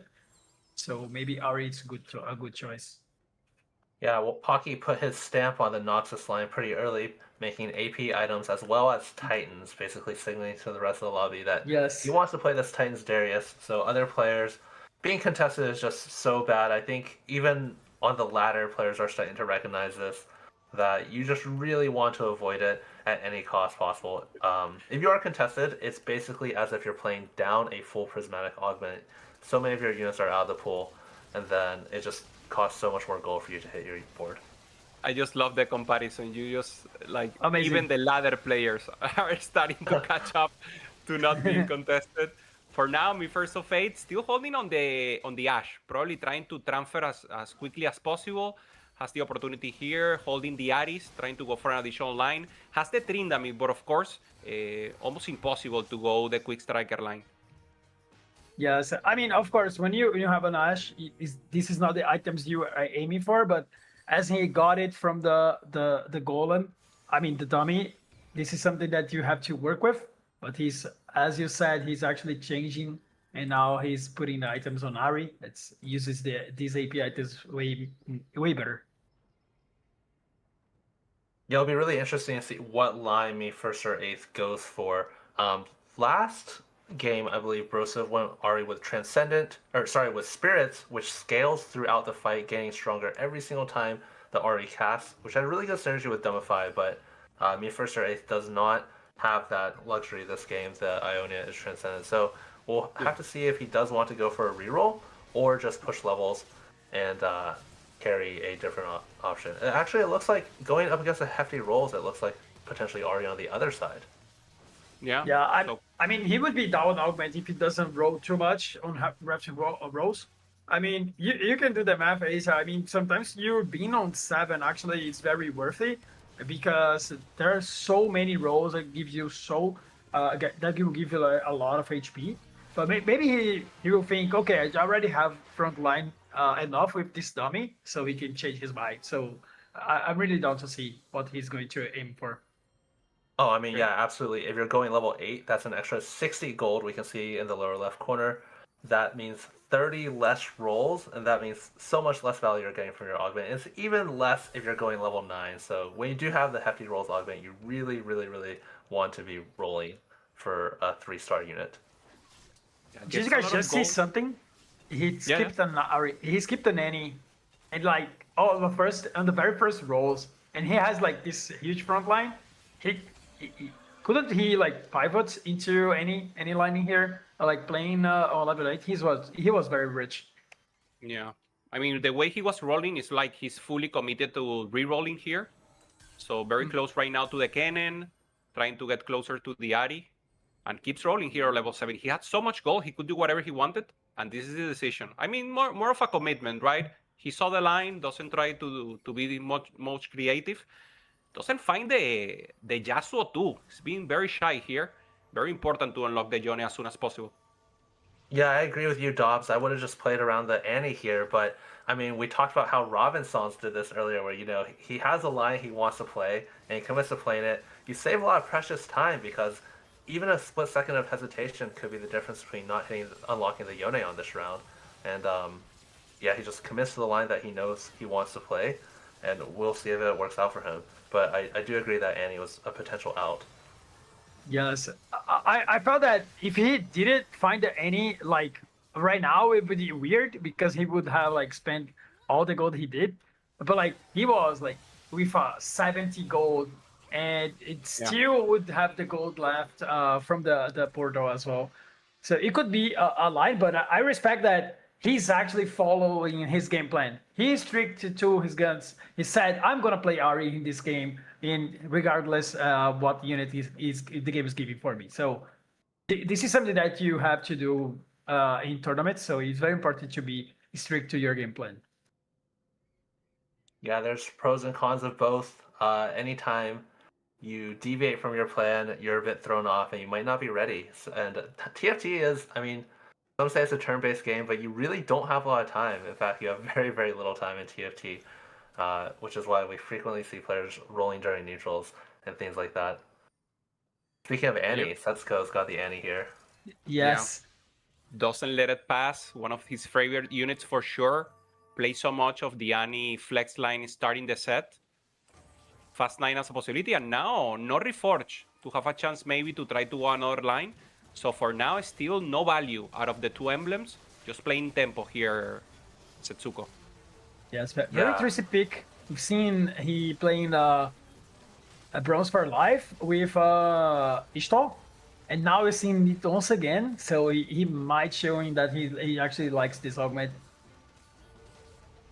Yeah, Bronze for Life usually good with the extra emblems, but I really don't know what he's going to do with the Zon and Bilgewater here.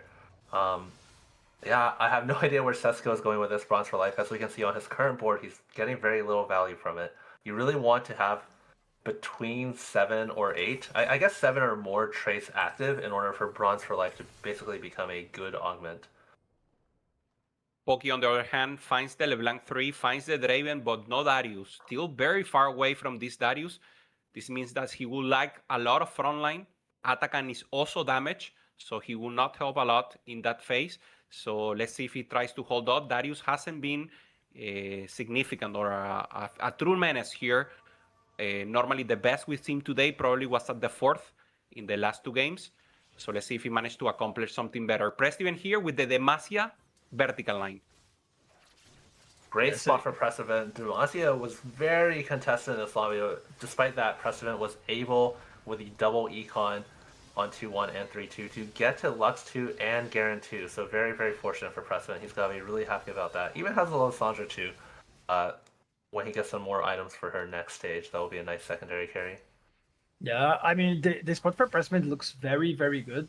He's probably aiming to go to that level 9 already. And this first augment actually helps him a lot.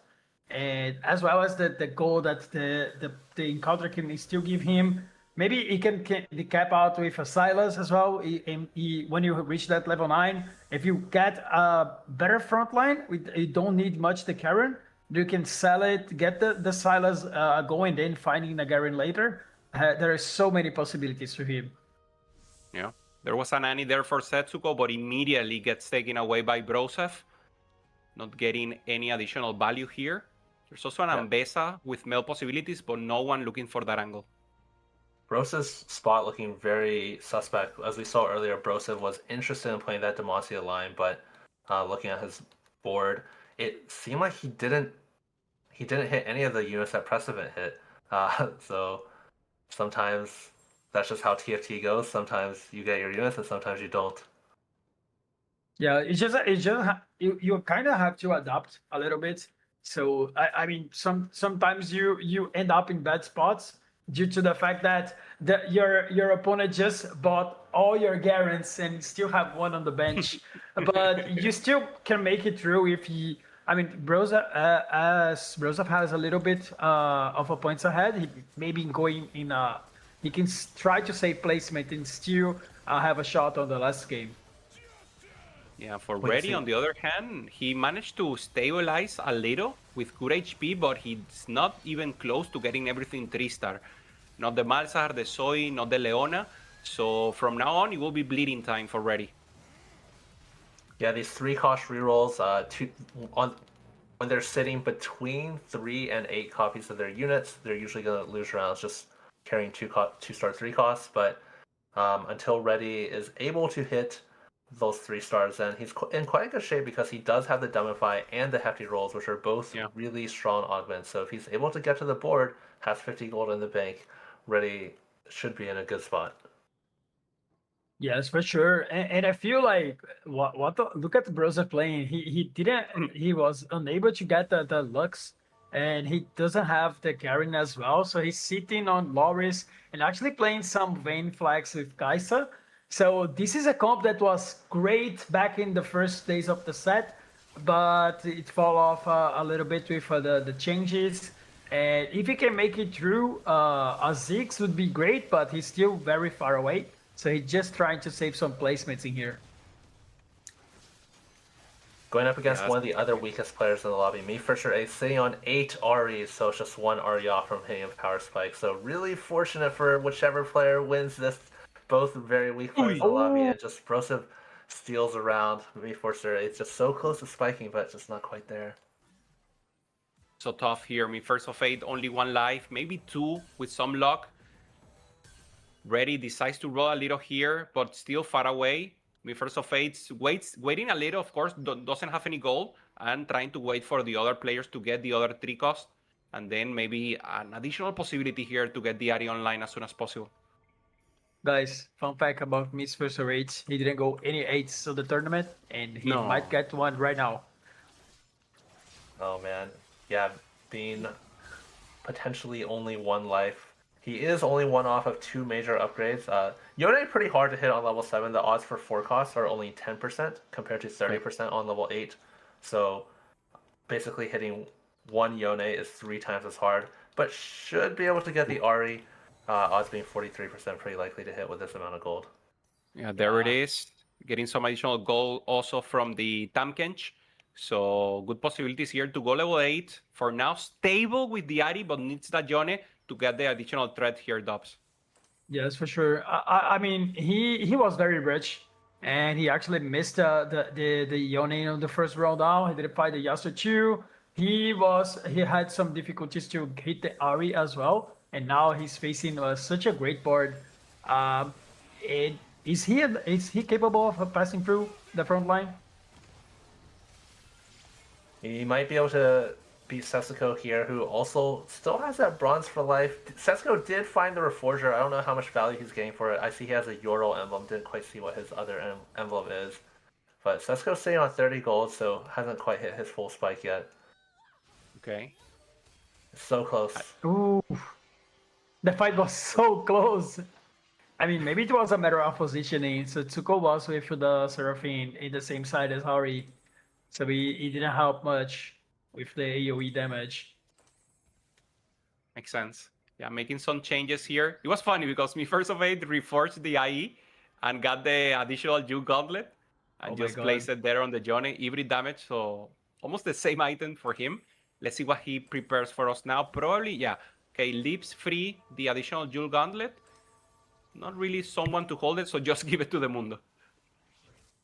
Yeah, he has no more removers left, so play some Mundo instead of Shen. You might as well, because 5 or 6 Ionia are the same. And then if he does somehow make it to set, he can just sell the Mundo and move the Jewel Gauntlet. But yeah, we saw he actually ran out of time. Didn't execute his turn fast enough. So he had the Nashor's Tooth on the bench against Setsuko, and it almost cost him the game, but he barely was able to pull it out. Yeah, it was a very close fight against Setsuko, but in here he has a great result. So he's still fighting for improving his placements. Maybe he's gonna be able to reach that level 8, and that can change a lot. And You see A lot of 6 players on there. 1 life here. Some 6 on lock. Finds the Zeta 2-star. This is Wow. someone that we Wow. haven't seen. Is he Obviously, on one of the 8? win conditions. he actually on Nate with 0-2. Whoa.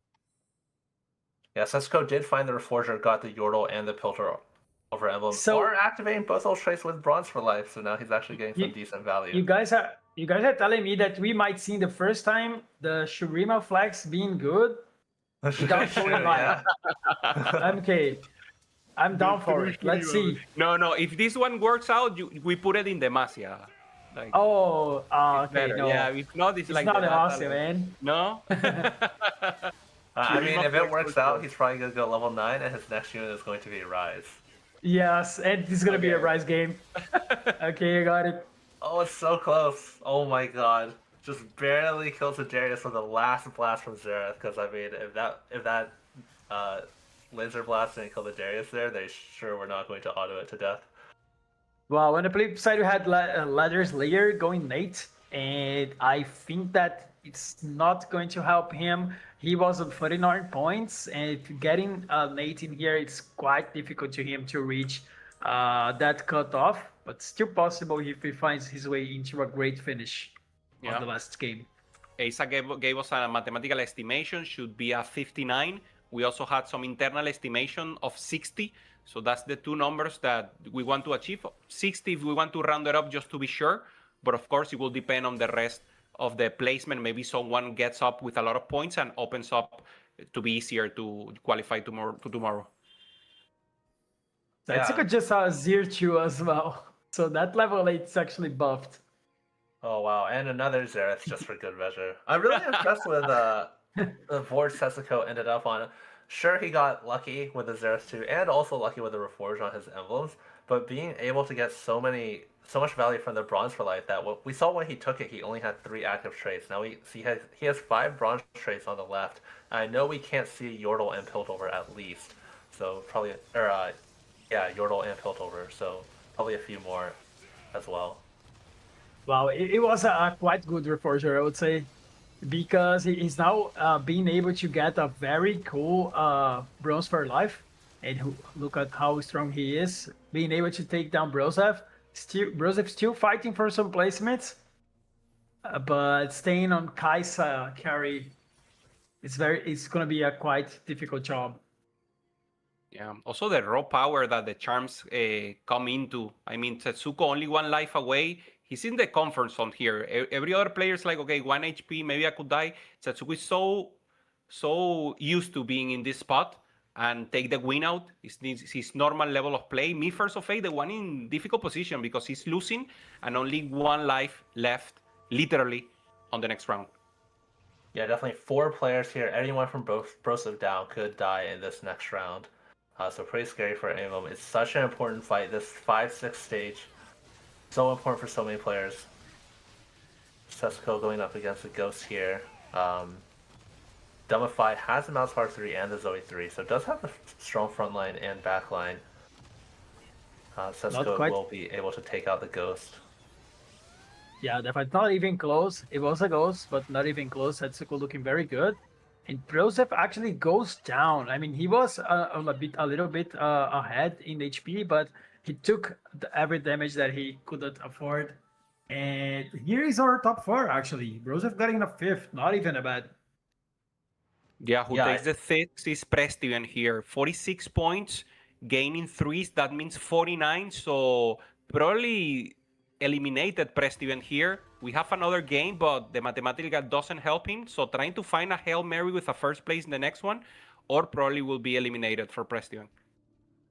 Yeah, I think Brosev's got to be really happy with this result. We looked at their boards right before the stage 4 carousel, And Precedent had that Lux 2 Garen 2 when Broseph didn't have a single copy of Garen that he was looking for. And yet, despite that, Broseph still managed to outplace Precedent. So Brosev's got to be really happy about that one. Yeah, so I want to call out the stage 4 win that Broseph did. That was like very close. Vayne doing like the very clutch, and he won by 1 unit. And that fight actually put him 3 placements up. So it's very important when you're playing a game of TFT to be aware that you sometimes you find your units, the units you want, the Garen, the Lux. But even if you can actually adapt a little bit and try to play for placements, you can save a lot of points. And in a tournament, that matters a lot. Across the board, we have the Noxus reroll that has not been doing that well on broadcast the entire stream, but Pocky did at least secure top 4 with it. Let's see if he can go further. Setsuko switched off a mana item off Xerath for a second Archangels. I'm personally not a fan of this play because I think the second Xerath cast kills everything, even with only 1 Archangel. So I personally think this is a mistake, but still is good enough to win the round against Pocky. Yeah, Wow, turns the old more into a bazooka, and yeah, not necessarily here. Yes, Dobbs. He locked the charm from last round and didn't even buy it. So he's down a charm. Okay. Lucky item. So Kambuli now in a difficult position. Setsuko keeps winning. So probably Cam is the next one to fall. Also Pokygon, 14 HP. Could be the final life for him. Kambuli against Setsuko, and Setsuko is the favorite. Yeah, sure, Setsuko is a favorite. Kimberly's got the Shyvana too, but this Xerath too from Setsuko is so strong. I really wish I had a second mana item to secure the second cast, which would definitely kill everything. All you need is the Xerath to cast a second time, but it seems like Setsuko's board is still going to be strong enough. He has so much frontline. Taric 2, or Garen 2, Swain 2, even the Azir 2 makes the Sand Soldier stronger, so Setsuko and Reddy both win streaking this match. Wow. Yeah, nice matchmaking here. Classic TFT, but checks aside, Setsuko did a major gameplay in here. Just does what he knows, right? Being on 1 HP and trying to finding a comeback and playing for that big wins. This is what he does the best. Yeah, 100%. Players that started low in points were Prestiven and Pocky. Pocky getting a 3rd place has a chance for the next round. And now Boogeyman, Setsuko versus Winstreak from Reti. Who has the better chance to win? We have 3-star reroll in a perfect spot versus the Super Seraph, waiting for that second cast that you mentioned, Isa. Yeah, I guess maybe against the Demify board, he does need the second damage item on Xerath, so we'll have to see. I still just feel like second cast, even with only 1 damage item, would wipe the board, but his front line is still enough. He still gets the second cast, and it looks like Setsuko is definitely in shape to take first place in Slavi. But Reddy, second place is still great from him if he makes it there, but we'll have to see. Yeah, so I feel like the comp, Zoe and Malzahar plays slowly a little bit, a little bit of a slow fight. And you don't want to play slow against Xerath, because if it reaches that second ultimate, you're actually dead. So it's a very difficult matchup for Reddy here. Yeah, Setsuko finding a Crown Guard here, perfect, because he only needs a time for that second cast. Probably will go on that Swain, or maybe on the Garen even. Let's see what is the change he managed to commit. Trying to roll for the additional Shyvana 2-star or the Galio. Doesn't find anything, but still the favorite to win it against Reti here in the final fight. Setsuko also got a really good Xerath charm on this round. It's not the best one you can get, but it will give him some additional frontline that will let him reach that second Xerath cast, which is pretty much a guaranteed round win if he makes it there. Well, it's not 2 golems, right? That 2 golems charm, it's like insane. But the fight's looking quite in favor of Setsuko, still holding a lot of front line. It's Seraph, it's almost on the second cast. Malzahar has tried to do the job, and the dummy is still alive. Here comes the Seraph. Access to the back line, almost down. Close. Leona, the only one missing. Oh, it actually wasn't enough damage. Can she make it? Oh my god! The Leona actually clutching it out. I mean, the rolls actually did something in here. Rafty got a little bit stronger, and it was insane at the end. It was insane. Absolutely did not expect that. I was totally wrong. The second Xerath cast was not enough damage, so my bad on that. But wow, it was crazy. I did not think Reddy was going to be able to win that against Setsuko's board, who was just dominating everyone. So nice job by Reddy. We saw the smirk from Reddy. He was laughing. I think he didn't even thought that it was possible. The Leona clutching out into the end, holding out the second cast. And I mean, great results here for Reddy, or also for Setsuko, and players who will still have one more game to be able to advance to tomorrow for the finals, and of course, a place in the Tactician crown. Don't go away. We'll go with Analyst Desk and then the last game of today.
We got one more game for the final epic showdown to see which of our players in this lobby will join the incredible representatives that are already going to be there for the Americas at the Tactician's Crown. I am back with CLE to break down the action and set the stage before we get into that final game. And this one, it was a barn burner. I'm very surprised to see the Noxus reroll in third with Pokygom, and then Reddy in first place with that Malzahar reroll over this crazy board from Setsuko.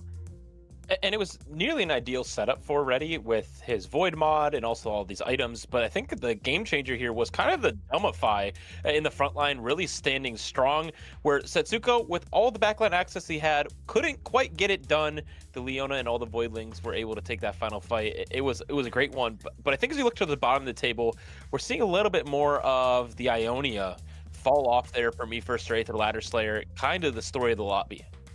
I think a couple of those 4 costs just didn't quite pan out the way that we might have wanted to see for them. And now you can see the standings as we have totaled up the points across 11 total games of TFT, where it all comes down to this 12th and final game. It's going to be Setsuko leading this lobby at 58 points, but it's not going to be too many points that separates him as well as our remainder of the lobby. I think the only one, Prestivan, there in 12th, might have a little bit of a struggle to get through this final game. Yeah, I think Ladder Slayer, even if he goes first, could be very interesting.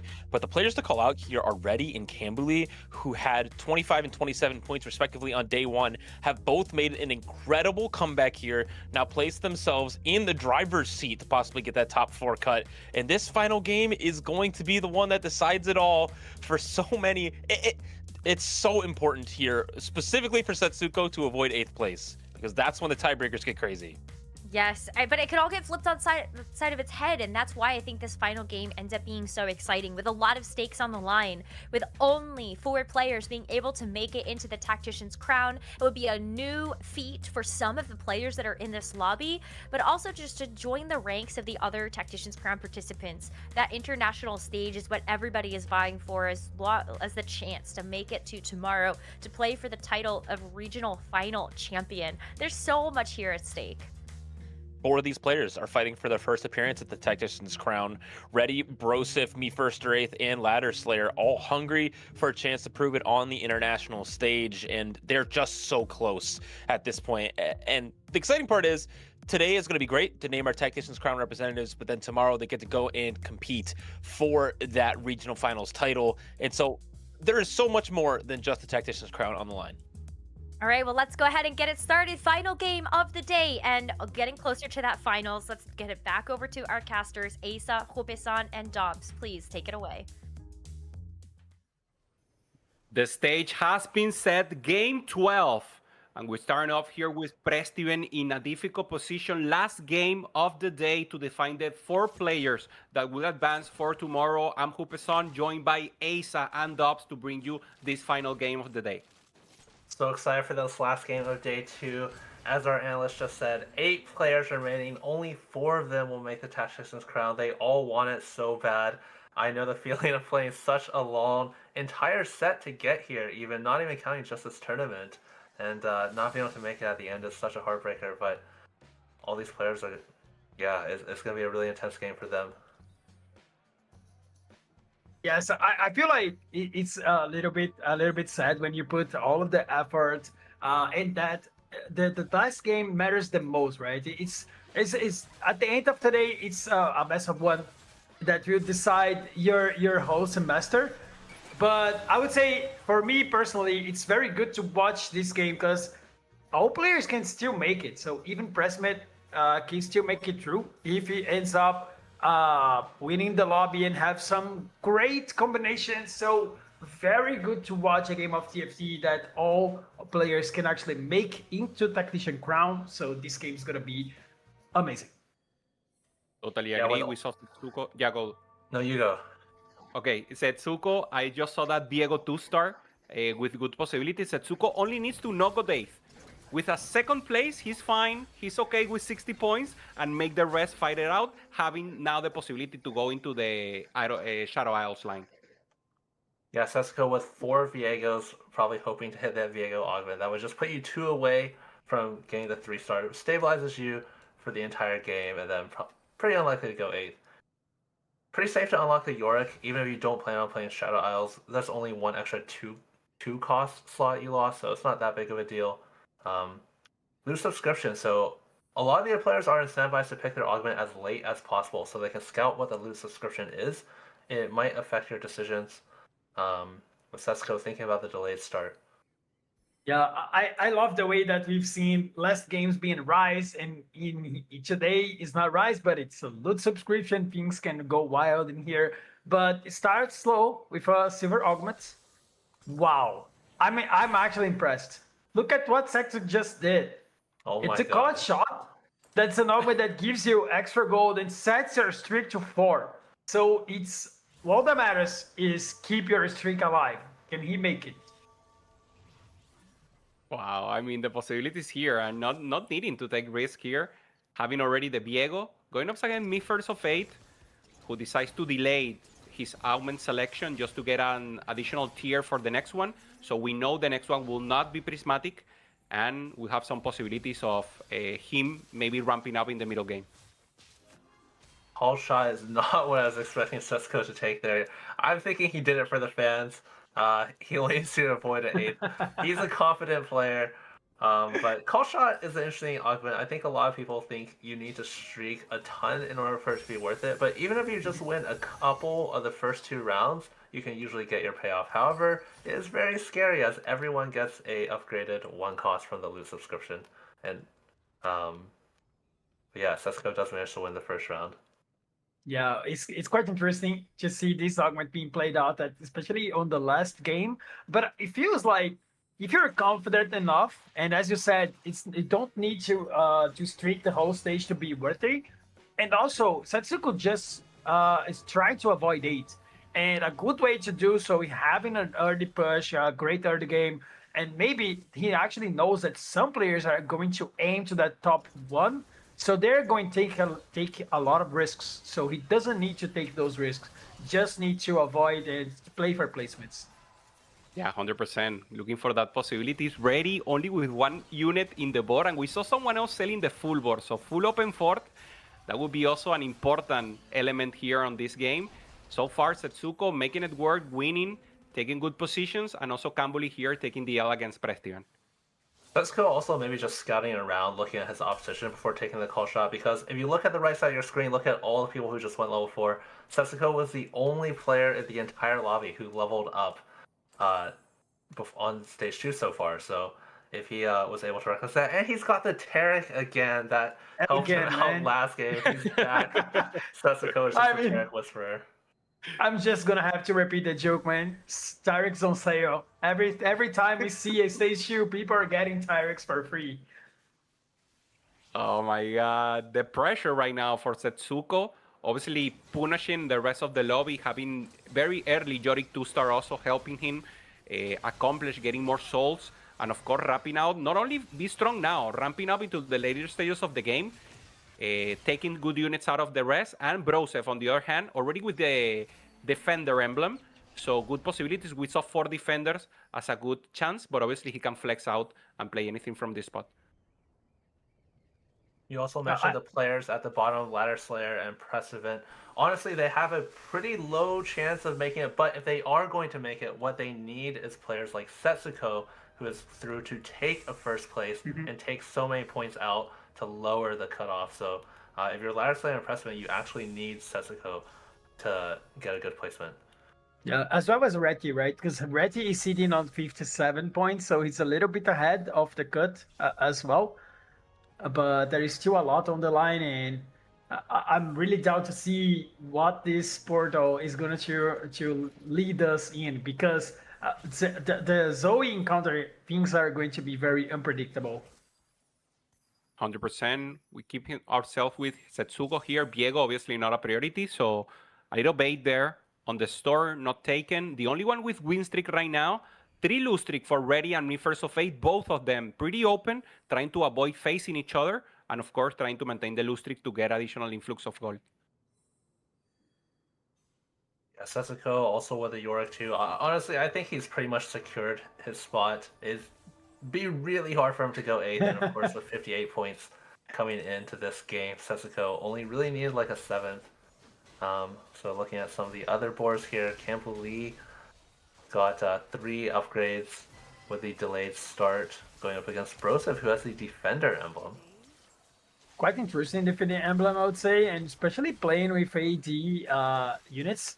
I mean, when I see a Rage Blade and Death Blade, maybe I think of a Jinx, but can be that quite good with a Defender emblem. Defender emblem is such a great emblem on Galio as well, and maybe he can make it through and play that Galio with Defendant.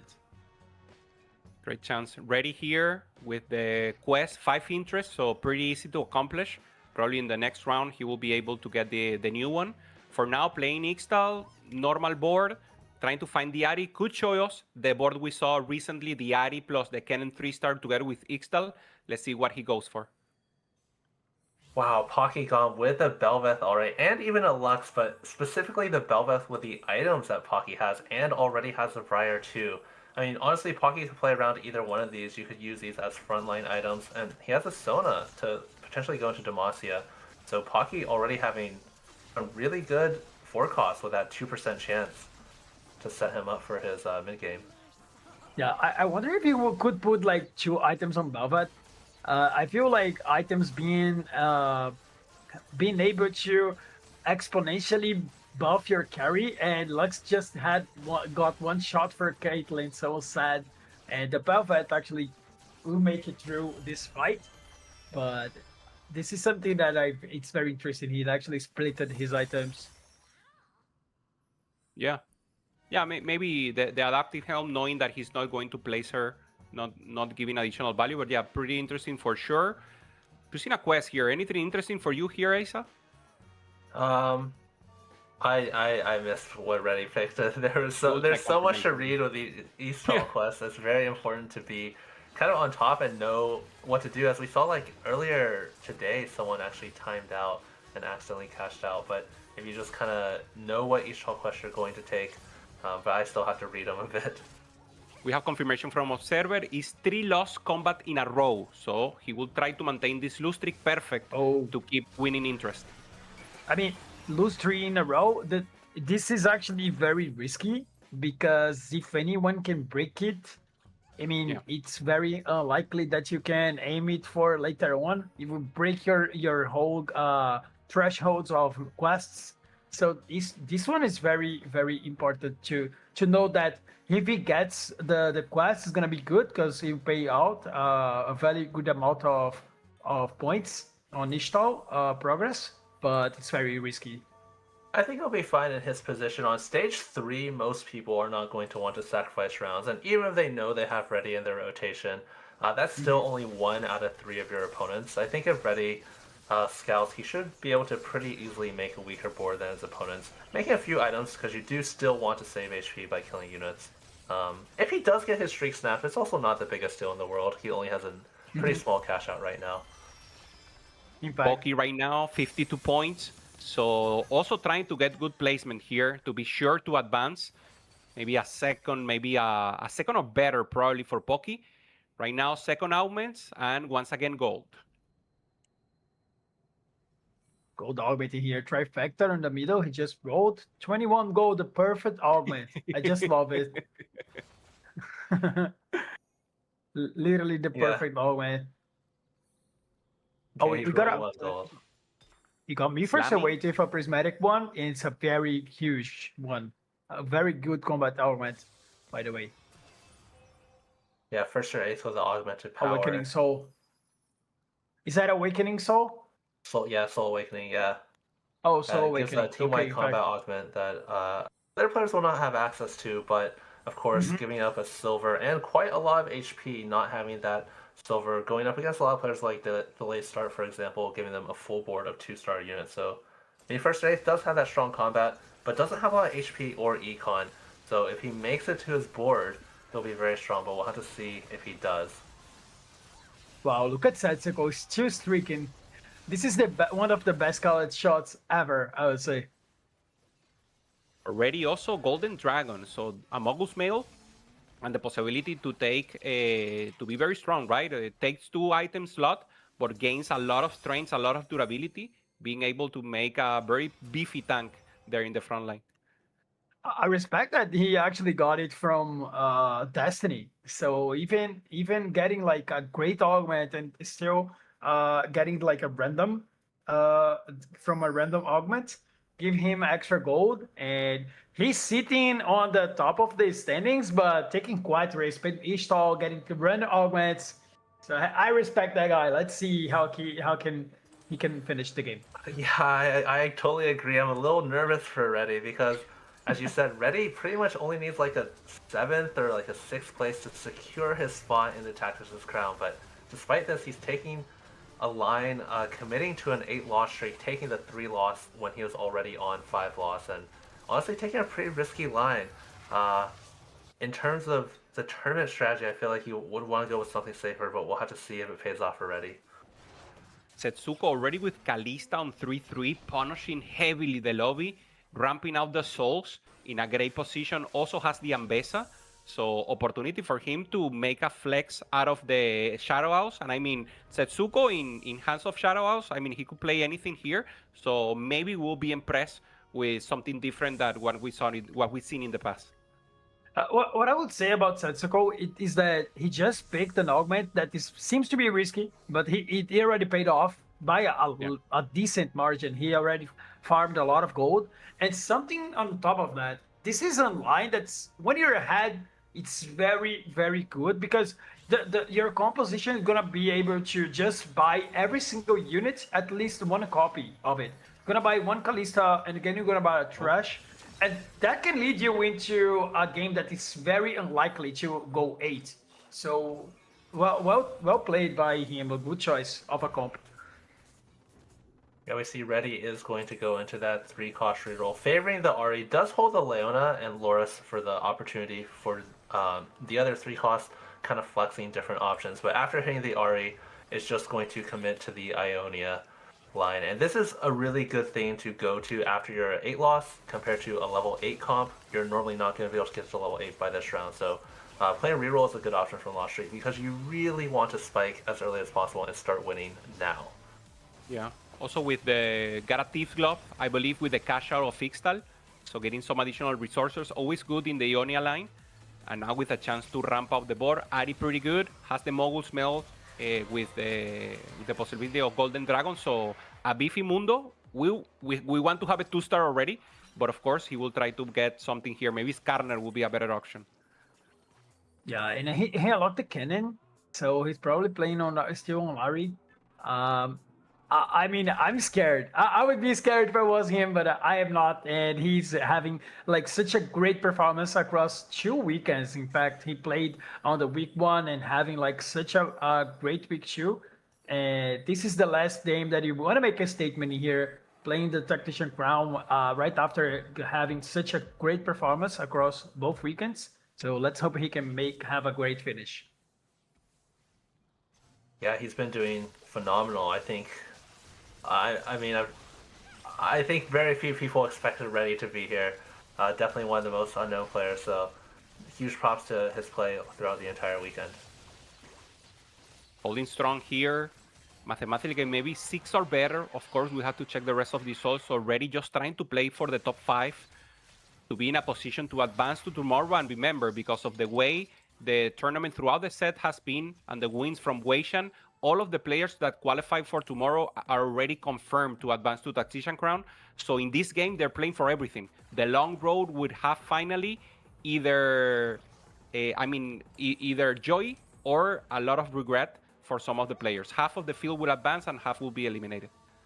I mean, these players are too committed, man. They're driving me crazy. He just skipped a Zillion on the level 7. He could like play that for a couple rounds.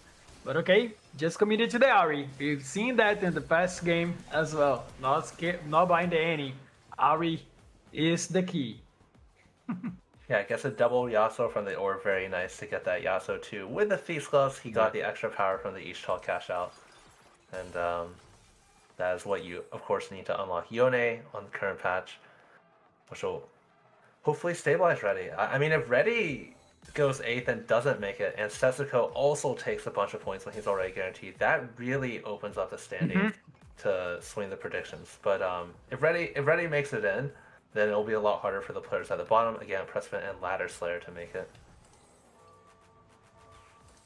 I mean, at least for Pressman, he actually wants Reddy to do well because he's on 49, so he won't be able to pass Reddy depending on how the tiebreak actually goes. So he needs both Setsuko and Reddy to be good on the standings of the last game. So it's the Pressman has the most difficult job in here. Yeah. Yeah, also Ladder Slayer that even has a one more point. Is in a very difficult position here. Setsuko keeps winning. Understreak and now being jinxed by the casters and take the loss. But as you mentioned, Dubs, I mean, already full value out of the call shot. Yes. Other good augments, in fact. Nothing crazy in here. No prismatic. Some good options in here. Couple items with Crown Wheel. Love the change that they made in the Crown Wheel. Such a great one. You've seen me first await getting getting dupes. It's a big grab bag. The augment, quite good for reroll in playing Darius, I guess. So quite good augment. Yeah, Anything players else, really you want guys? to avoid the item augments here because they got everyone just got an item from the loot subscription encounter. Reddy in particular also already has a golden dragon that he got from the Destiny, but was forced to take Crown's Will. Not being able to use the extra components that well, but had no choice basically. Other Slayer, the player that needs a first and a dream to be able to advance for tomorrow, finds the Lissandra 2, doesn't find the Garen 2, doesn't find the Lux, 0 gold, just trying to ramp out, already has the Galio, so just trying to hold on. On the other hand, Brosev going for the Juggernaut Warwick. Warwick 1, but Jinx 2 online, trying to help with the damage. Did he just roll the defender and got Juggernaut? I mean, this is like such a high roll because I feel Warwick with Juggernaut is way better than defendant. Yeah, I was a little bit surprised to see the Defender emblem on Bros's board at the start of the game, but it does seem that perhaps maybe he did reforge it. I don't think I saw the... I think he only had one emblem, and yeah, you're right, it was the Juggernaut emblem. So he did roll and got lucky. For Cambuli here, trying to stabilize, finds the Brown. Normally not the unit that you want to, that you really need here, but of course Brown 2 is Brown 2. Flexing the front line here, and flexing also the Kaisa. Cambuli doing anything he can to try to find a path to qualify to tomorrow. I mean, Yeah, you're just saying like Brown 2 is a Brown 2, and my brain was like, and Kaisa 2 is a Kaisa 2, you know? Like, just try to play for placements and let the other players kill each other, and I'll be just getting my spot in here with a lot of HP. Wow. So I respect that. Sometimes when you're ahead, you can't do this kind of stuff. So not the best way you're gonna opt all your games, but definitely you can score a lot of points depending on the lobby, and this lobby might be a good choice. Cambuli had the Shojin Infinity Edge pretty early on in this game. I was kind of curious what carry he was going to play, but of course the Kaisa makes a lot of sense. And as you said, he doesn't need to get a first place, which this Kaisa is not really known for, but he just doesn't need a first. All he needs is a decent placement, and he can make it through. And this lobby tempo is quite fast. No one really making econ, so the lobby is going to cap quite low. So just saving any HP you can right now is going to be critical for all these players. 100%. That race for that top 4 that is so important. Poki finds the Lux 2, finds also the Swain, very important to get a little power, and finds... No, he already had the Lux 2. I thought it was something else. And no Garen. This is important. Only a pair so far. Yes, a Zeraf already. Very important to know that this is a unit that's gonna start giving him a lot of resources with the charms. Playing against that Noxus reroll, a little bit far ahead from the Darius. It's a key unit on that board. Already have the LeBlanc. Is LeBlanc doing decent amount of damage? It's just a Garen one, gonna be enough for this round, but he needs to get that Darius very soon in order to get a good placement. Yeah, I mean, first or eighth, very strong right now, but will fall off until he hits 5 more Dariuses. And Precedent goes out, so that actually pushes the cutoff up, as Precedent was one of the players who was unlikely to make it, and he's going to take the least amount of points out of the pool. 100%. For Poki, this looks great. I mean, already having the Demacia assembled, trying to find the Garen, but having this Seraph is so huge. There's the Garen, and now full stable. Obviously, he has economy augments, explosive row, reinforcement. So not enough power, but the board itself is so strong that it should be able to hold Poki, needing a good placement here to try to advance, possibly second or better. Yeah, going up against Reddy, who did hit the RE3 as well as the Yone 2, and I believe is that also... No, it's only Kennen. I thought it was maybe Wukong too, but bad time to run into Reddy, who is so strong at this stage of the game. Wow, he's so strong. He's 2 cannons away from Cannon 3. And he just bought another Yukong on bench, so maybe he is getting Wukong 2 on next round, as he had one in the board as well. Yes, he definitely with Wukong 2. And Reddy actually seemed to be like playing very risky, but at least by now he's looking very good on the game. Yeah, Prestiven out of contention, already 8th place, 49 points. So even if he went first, his chances were slim to none. So 1 player eliminated, 7 players remain, and only 4 with the capability of advances to the final tomorrow and to Tactician Crown. Me first rate really needs that 3 more copies of Darius. He does have a big duplicator, which is good. With this amount of gold, I mean, this is TFT. Sometimes you hit, sometimes you don't. Me first rate is just praying for these 3 Dariuses. Oh my god, look at that. Just the 4 cost to start.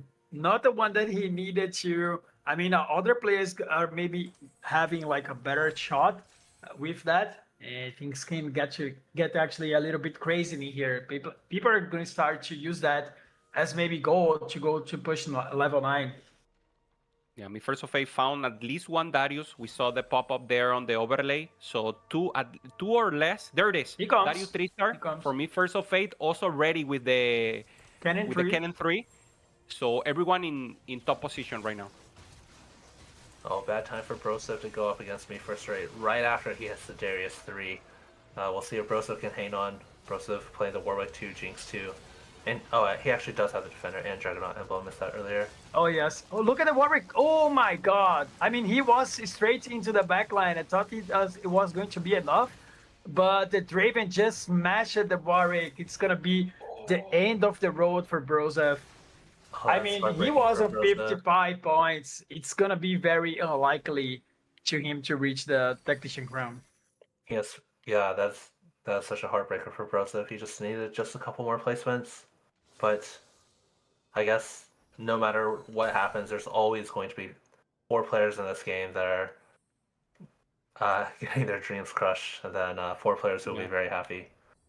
Yeah, so tough. I mean, TFT gives you revenge every 4 months. So obviously the possibility of advancing once again, Brosev reconfirming himself into Tier 1, having a great tournament and being so close once again to qualify to Tactician Crown. Great competitor that I know we'll see a lot more in the future. Brosev is one of the players I really want to see make it, but I mean, he has such a good attitude about the game. I think he'll be back with a vengeance next time. Yes, for sure. It was a great set for him. He played very well on week 1, especially in week 2 as well. And if he doesn't make it, I mean, he should be proud on what he have accomplished on this set anyways. Once again, Setsuko already qualified with the points he has. Pokigom taking a loss. This is very important because Poki is 52. He's one of the lowest together with Ladder Slayer and only 4 slots available. He needs a second or a first, losing in points. Me First of Fate also down, and this could be the 2 players that will get the final 2 elimination spot. Ladder Slayer could have a chance if Poki and Me First of Fate are 2 slots away from him. Absolutely, these next few fights are going to be so important. Me First Rate and Pocky could die at any time. Both of them losing their previous round, so there's definitely strong opponents out there that have the potential to take them out. It's going to come all down to the matchmaking and positioning now. Wow, look at that fight. It's going to be Darius against Kaisa. Kaisa's not the composition that I was expecting to see in the last lobby, but this setup, this spot from Kambuli was quite good for saving a lot of placements. Kaisa is doing quite a good job in here and still have Shyvana 2 online, but the Darius just refuses to die. Oh my god, access to backline. Kambuli takes a huge hit here. Eyes wide open for him. And the Darius finally making a statement here in the game and trying to send him directly to the finals. Yeah, Pocky and Me First Rate still both hanging on 1 life. Now Ladder Slayer is going to join them down at 14 HP. Stage 5 base damage is 10. So you could easily take a 4-unit loss and die in just 1 more fight. Ladder Slayer, of course, is one of the players who needs basically a first to make it through. So it would be a tough road ahead of him regardless. But holding on to 50 gold, looking to spike next turn. Yes, he's probably trying to go into that level 9 so he can have a better shot with better units. Maybe he is actually leveling.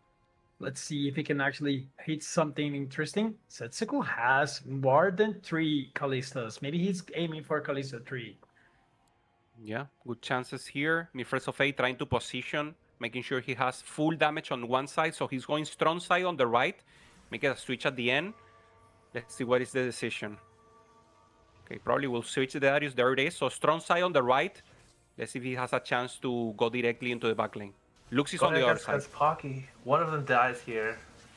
Who is it going to be?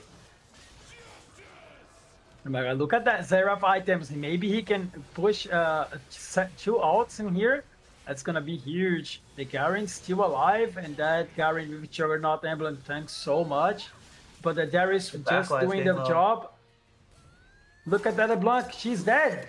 This is gonna be the end of the road for me, first 08.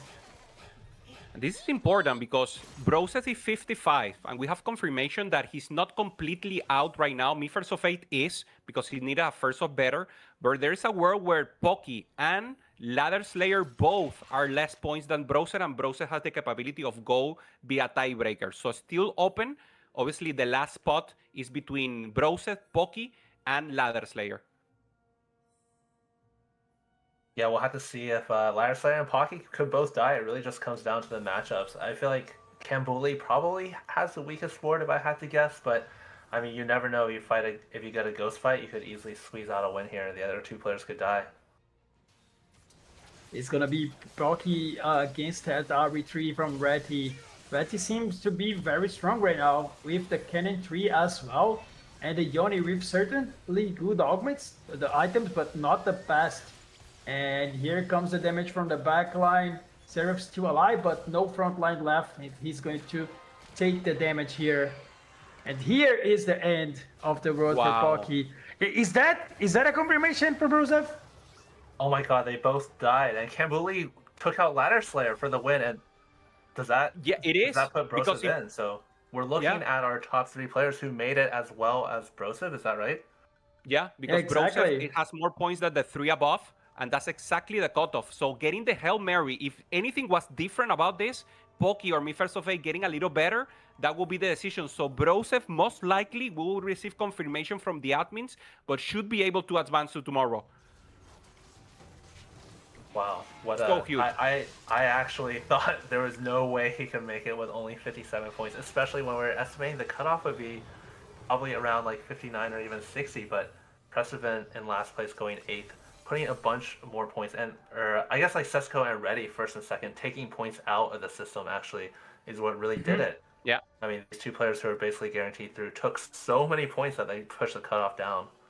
Yes, I'm really impressed with the 2 players in this lobby. I mean, I'll put the Setsuko on the account as well because he had an easy job. Just had to avoid the 8, but he did it in the best way. He picked like an augment that is not that very, you do not see very often, but he was able to use it quite well. But I would say Kambuli, it was a masterclass in here, playing Kai'Sa AD, a composition that we can search on stats. I can bet that it's not something that we are seeing a lot throughout the tournament, but he just make like a top 3 finish, secure his spot Tactician crown, and Retty, I mean, it's amazing what he did here. He played the risk, but he knew what he was doing. First Tactician crown for Reddy. He's so happy. I mean, we saw him in the Aurelion Soul when he high rolled the possibilities. I mean, the game was with him. It was destiny to get around here. Setsuko just trying to roll, having fun, trying to find the Ambessa 3-star. One shy from it. Just stands up, knows he's already in. Going up against right now the Kai'Sa from Kambuli, the Ghost. There's 3 players already advancing together with Broseph. So we have great representation coming in tomorrow and to Tactician Crown. Yeah, like Dob said, I love the line from Kambuli. Committing to play around the Kai'Sa pretty early on, knowing that it's going to be an uncontested unit. And I mean, he just needed this Kai'Sa too, and it was a pretty low cap lobby, so he was able to take out a lot of the other players in this lobby. Now going up against Reddy with the 3-star cannon, 3-star already on the 8 win streak. Oh my god, this guy, I mean, You have to trust yourself when you just need to like having like decent placement and you just pick Destiny on 3-2. I mean, this guy was a beast throughout the whole tournament. Week 1, week 2, he did a job, qualified to TPC and got the dream road. He got into the Tactician crown as well. And tomorrow he's gonna fight for the regional finals title. So great accomplished. 100%. 3 different stories. Setsuko coming back to Tactician crown. Kambuli coming again back to back, making a statement. Already went 8th in a final lobby in the first Tactician crown, and ready from couch to crown, having that possibility, opening up the chances for competitive TFT. Ready against Kambuli, just making the administrative fight here and to define who will be also the winner of this final lobby and advancing obviously to tomorrow. Oh, so close. Can't believe barely survived. Taking a 1-year loss. Just one more Kaisa cast would have sealed it. So, I mean, Can't did play into this Kaisa, but his board's not just the Kaisa. He has a 2-star Galio, the 2-star Shaban, the 2-star Fiddle, 3 2-star legendaries that are helping carry him. Yes, for sure. I mean, we keep saying that he's playing Kaisa because it was the composition that allowed him to go into that level 9, but now look at this board. He just played alongside a lot of legendaries. Shyvana 2, Galio 2 on the bench, 3 items. So he's very, very strong. He's dancing, man. He's having fun. So great to see Kambuli always focus, even cold sometimes when he did. So, I mean, this amount of joy, both the players having joy, having fun throughout the tournament, and making an accomplishment that is so huge for both careers. And once again, legendary Kaisa flex for Kambuli versus ready with the Ari 3-star Ionia with the secondary carry on the Yone. Yeah, it was a really close fight last time. Let's see what it is this time. The Yone is still alive. He's got the Titan stacked up.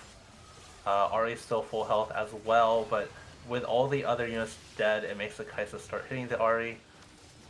It's looking kind of like Kambuli's got the upper hand in this fight. Yes, I mean, Kambili just got so many legendaries to restart. It seems that he's gonna be able to even get into the first. So it's gonna be all about positioning. Here comes the 7 Ionia. That can be a change on the last fight. He actually sacking the augment, putting another unit and taking down the Malchus Mayo that gives him a lot of HP on the cannon, but he plays down one unit, so he's trying to do something different in order to try to get the round. Totally. Already taking the win here, ready. Very strong with the 3-star Ari plus the Yone versus Kambuli flex. Kambuli doing the standing also, a little walk. Full damage from Kaisa, bursty damage. The Ari on the backside trying to access, getting good damage. Yone still not in the backline, focusing on the tanks. Garen holding up deep. Not enough damage from the Kaisa. Nari's doing good job accessing the backline. Yone trying to take a hit. Yone is out. Looking good here for Kambuli. Access to the backline. Oh, so Ari close. versus Oh my Kaisa. god! Oh my god, Kambuli does it. Look at that fight. It was so close at the end, and Kambuli was able to get the game. It didn't matter at the end, just a good way to finish. But they both are going to represent America's own Tactician Crown. Kambuli, Ready, Setsuko, Broseph. The 4 players that will advance to tomorrow will represent us on Tactician Crown, joining the other players that already advanced. Thoughts and feelings here, Asa? I mean, like I said, this last game is such an emotional roller coaster. There's players that I really want to see make it, like Pocky, who weren't able to make it, but at the same time, we can be happy for the ones who did. I mean, Broseph was one I really wanted to see, and he pulled out a miracle. Any final thoughts? For sure, it was a great lobby to watch. We've seen America's being represented on Tactician Crown with very different players with very different stories. Have Reti making statement, first time appearing on the Tactician Crown, and a lot of players playing that Tactician Crown once again, like Kambuli, Robin, Setsuko. It's going to be a great line. Yeah, everything will be breaking down by our analyst desk. This has been the final game. Tomorrow will be the finals. Don't go away. We have a special interview also prepared for you. Wow.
Somewhere in the convergence, a magical library holds a history of iconic moments that have shaped Runeterra. Moments you will bring back to life in the newest TFT set, Lore and Legends. This is TFT's biggest set, with 100 champions total, but you'll only start with 60. You can build plenty of comps from that initial pool of champions, or you can complete quests each game that will unlock new champions and comps. These quests reimagine epic Runeterran legends.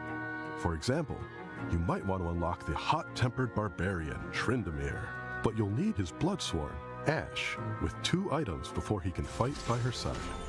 Not every quest is that simple, though. With 40 total unlockable champions, you'll have many paths to victory. Maybe you have a 2-star Lux, Garen, and Jarvan IV, but get the sudden, intense urge to betray Demacia. No judgment here. Sell them all, and you'll unlock everyone's favorite manacled mage, Silas. Want to know if you've discovered every unlockable? That's what the Lore Finder is for. Each time you discover an unlockable champion. What an amazing final game to be able to close out our day here at the Americas Regional Final. CLE and I are back to break it down, and then, of course, celebrate the players that are going to be moving forward into our final lobby tomorrow.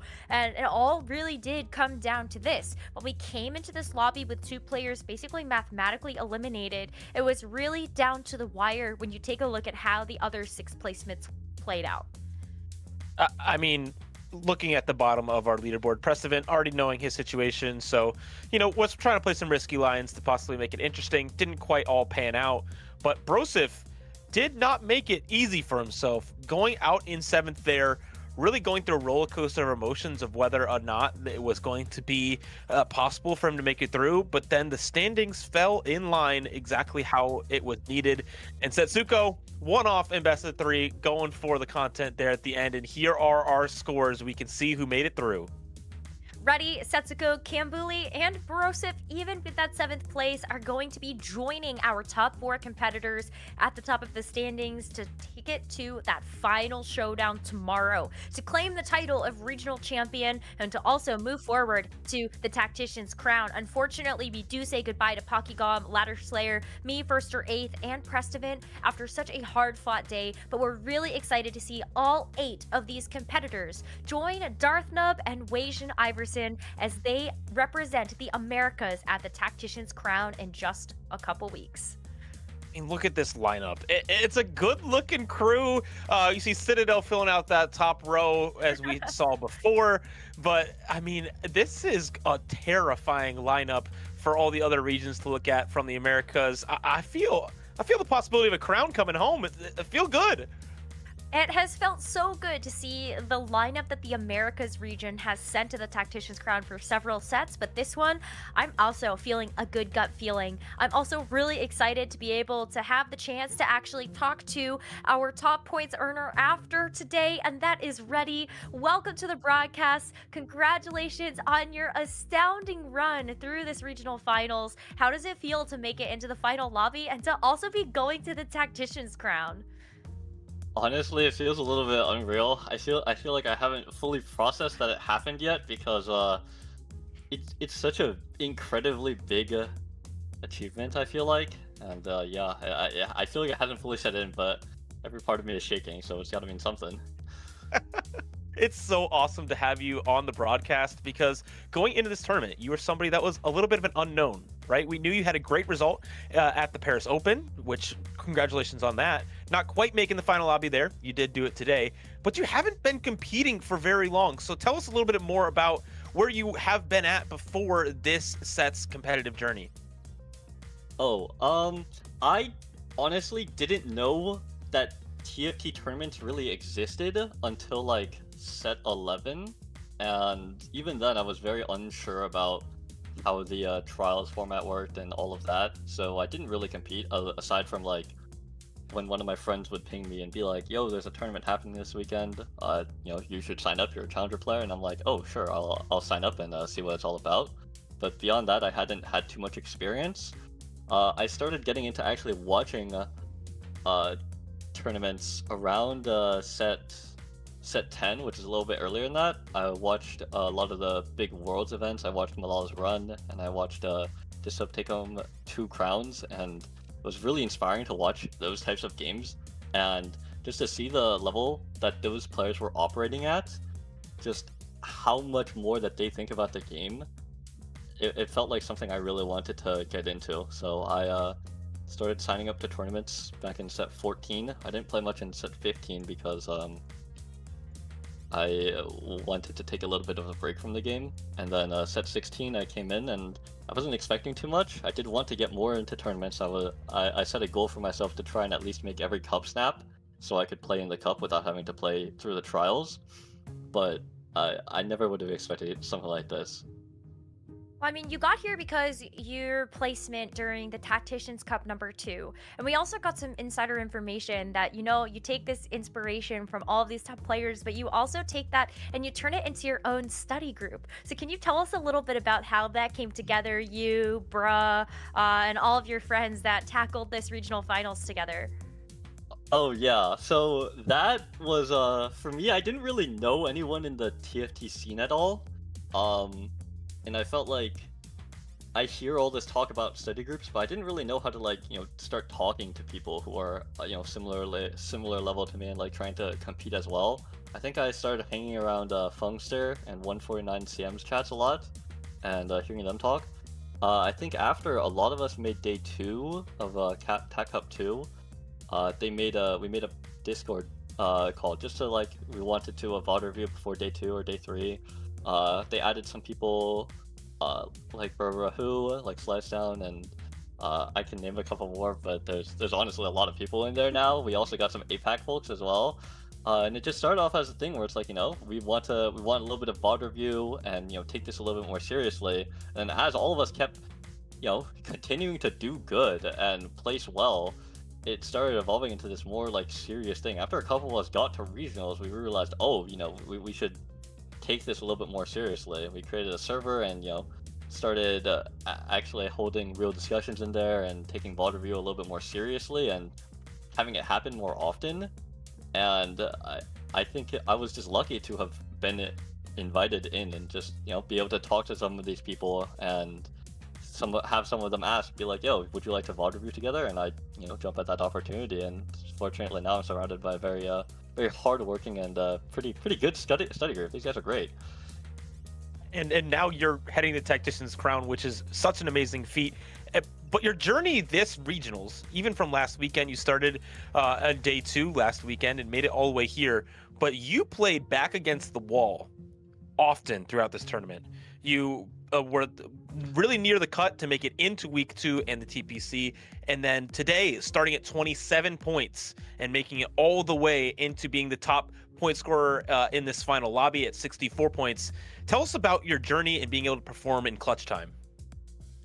For me, I think the only time that clutch time really hit was today. I think in all of my previous settings, it was kind of I'm coming in from a kind of rough day 1. I think last week or week 1 of regionals, when I had a really rough day 1 and barely made it to day 2. I was not doing very good on points. I really locked in for the VOD review session. I know we had Crazy Cat and Burahu are the 2 names I remember most. We were VOD reviewing until 3 a.m. I really wanted to hammer home which mistakes was I making and just make sure I iron those out. I do have a habit of weirdly my first couple of games are really bad, and then once I need a high roll in order to get my mindset into high rolling, and then I continue riding the wave. I feel like Perky, like a wave bender. I just ride the good momentum, and as soon as I start scoring well, it just continues to happen. Today, the only moment I really felt it was when I took the 8th. The first game, and I saw I needed a first or I was out, and even if I get a first, if my tiebreakers aren't good, I could just get cut on the first game. So I came into the game with that mindset. I took every high variance, high win share augment. I went for Acel, who I know is the biggest RNG fest champion in the game. I took I took Pandora's Bench, which is very high variance, but also has a lot of win rate. I took a champ dupe, and then I just magically have 1-5 cost that I natural on level 7, roll the first turn, it rolls, hits into ASO, I dupe ASO, I have ASO 2 on 4-1, level 7, and I'm like, I know this is lucky, but this was the only way that I could, like, reliably try to play for this first, since if I don't get a first, I'm out, and even if I do get a first, I might be out anyway, so I might as well play for it. I have to play for it, and that is the only time that I felt like my mind shift really shifted. I just sat up and I was like, I will play for this Dragon King no matter what, and it paid off.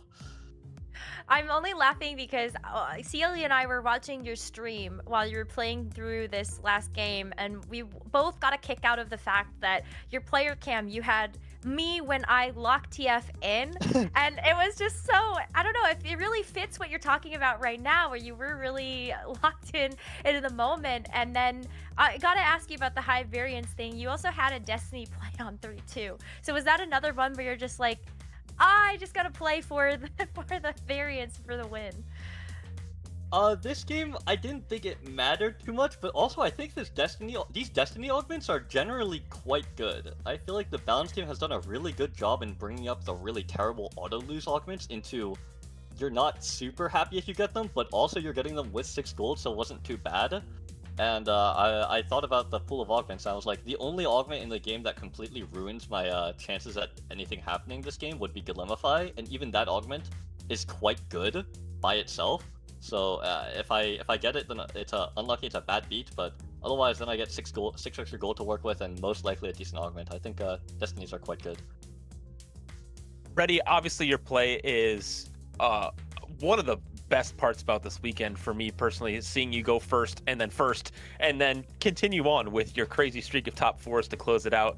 But I want to know more about you as a person outside of TFT. Tell me about what you're also doing alongside TFT. Are you in school? Are we working? What are we doing? I'm a student currently, 4th year at uni. Aside from that, most of my free time goes into TFT. I do some other things. I rock climb with some of my friends sometimes, and I code because I'm a computer science major and I like working on projects, but TFT is such a, at this point, integral part of my life. Most of the projects that I work on, I have a big passion for them, you know, because I want to make something that I can use relating to TFT, or like, you know, I wanna have a tool that is, you know, somewhat related to that, just because I think TFT is such an awesome game, and I've put a lot of time into it. At this point, I would say it's the main thing that I do. And if you want to get to this level, you know, it kind of has to be the main thing that you operate with, so. I mean, you speak so highly of the hard work that you put in, and that's clearly something that we can see, whether it was through your tournament run throughout these last couple of days, or if it's going to be what you hope to accomplish in the future. And so tell us a little bit more about what that process is going to look like for you. Ahead of tomorrow, is there anything that you're going to go back and be reviewing, or is this like a, okay, I gotta relax a little bit maybe, and then actually try to really tackle tomorrow? I think VOD review is definitely going to be important for sure. I think most of my Vault 4, or all of my Vault 4s this weekend were 8s, and every time I VOD review one of them, I know I can snatch a couple of extra placements, and I think if I can start ironing that out, and just getting to a higher base level of play, then capping out is something I'm relatively decent at. I think some stuff on the super late game setups I'll need a little bit of work on, but really bringing up my floor and making sure I'm not taking these 8s that put me in really dire straits is going to be my main focus, since 8th is not very good. 8th is not. That's some CLE analyst type statement. You have not historically been, at least from the data we can see, a 1st or 8th type player. But going into tomorrow, this is your first checkmate experience, I would imagine, right? In a TFT tournament? They had checkmate at Paris. I know my final lobby, sure. I was against Safo, and that guy was absolutely dumpstering everyone on points. And I think checkmate is something that I'm not very used to, and I will probably convene with my study group, see if we know like which comps are a little better to angle when I need a win, or like, you know, how to play to deny people, since, you know, as you said, it's not a format we see very often outside of these like very end piece days for these big tournaments, so it's not something I'm very practiced in. I'm hoping I can just play good, but I'm not sure how I'm gonna react well to like if people start playing very rigorous defense towards me. So then what's the expectation for tomorrow? I am gonna go out there and I'm gonna have some fun because I think I've made it Yes! way beyond what I thought I was going to do. And as much as like I want to say, you know, oh, I'm gonna try my hardest and I'm gonna really show all these top players that the new blood's out to get them. I can't in good faith say that, since I think I still value their play very highly. They're most of who I go to. Like a lot of these names are who I go to when I want to look up how do I play this line, you know, what is the optimal way. I look up to these guys, so it's kind of surreal to be standing up against them. But I think for me, I'm just gonna try my best. I'm gonna have some fun. If it doesn't turn out well, then I'll still walk away with my head held up high, and I'll just try again once more at the next event. Wow, smart, humble, and kind. You feel like the full package, and hopefully tomorrow will end up going well for you. Reddy, thank you so much for sharing your time with us. And are there any final words or shout outs you want to make before we let you go? Oh, of course. I want to shout out my study group. They know who they are. Some of them are probably in the chat. I think without TFT isn't a game that you win alone. I'm not sure who said that, but I think I heard that, and I think it's very much true. Being able to ask other people for their perspectives and really learn, take the collective knowledge of different possibilities from them has been invaluable for me. I want to thank everyone who came to watch me, my friends who came to support me, whether or not they play TFT or not and understand what's going on. Sometimes a lot of them don't, but you know, they're here to support me regardless. I think it means a lot. I want to thank Dehua on Twitter for putting me in the top 16 on his tier list for some reason, even though everyone else was putting me in C and D tier. I think that guy's awesome for that. And I'm sure there's many more people I want to thank, but you know, there's a lot going through my mind right now, so I think that's I'll leave it there. Awesome. Yeah, we're going to go ahead and let you get that well-deserved rest. Enjoy the VOD review tonight and savor every moment tomorrow. Congratulations again, Reddy. Thank you. You know, I do think I had him in D tier, so I'll take that one. I was gonna give a thank you to Gangly, actually, on behalf of Reddy, for Gangly calling him his dark horse. Oh, so yeah. I think that Gangly gets some credit for this one. Even before regionals, Gangly was on that train, and what a fantastic interview! What a fantastic person! I'm so excited to have them representing us at the Tactician's Crown, and they've played some great TFT. So I expect them to, you know, while playing with the big boys, they're gonna perform.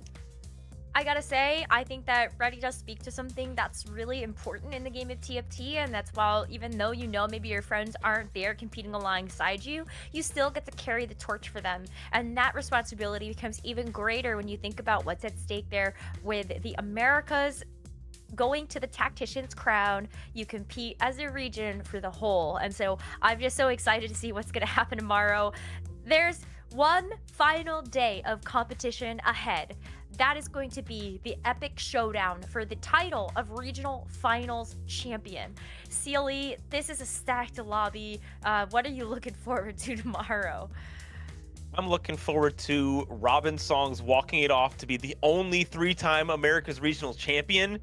That's pure cinema right there. But, you know, anyone could come out on top, and I'd be extremely happy, but many players are playing for another accolade to add to their resume.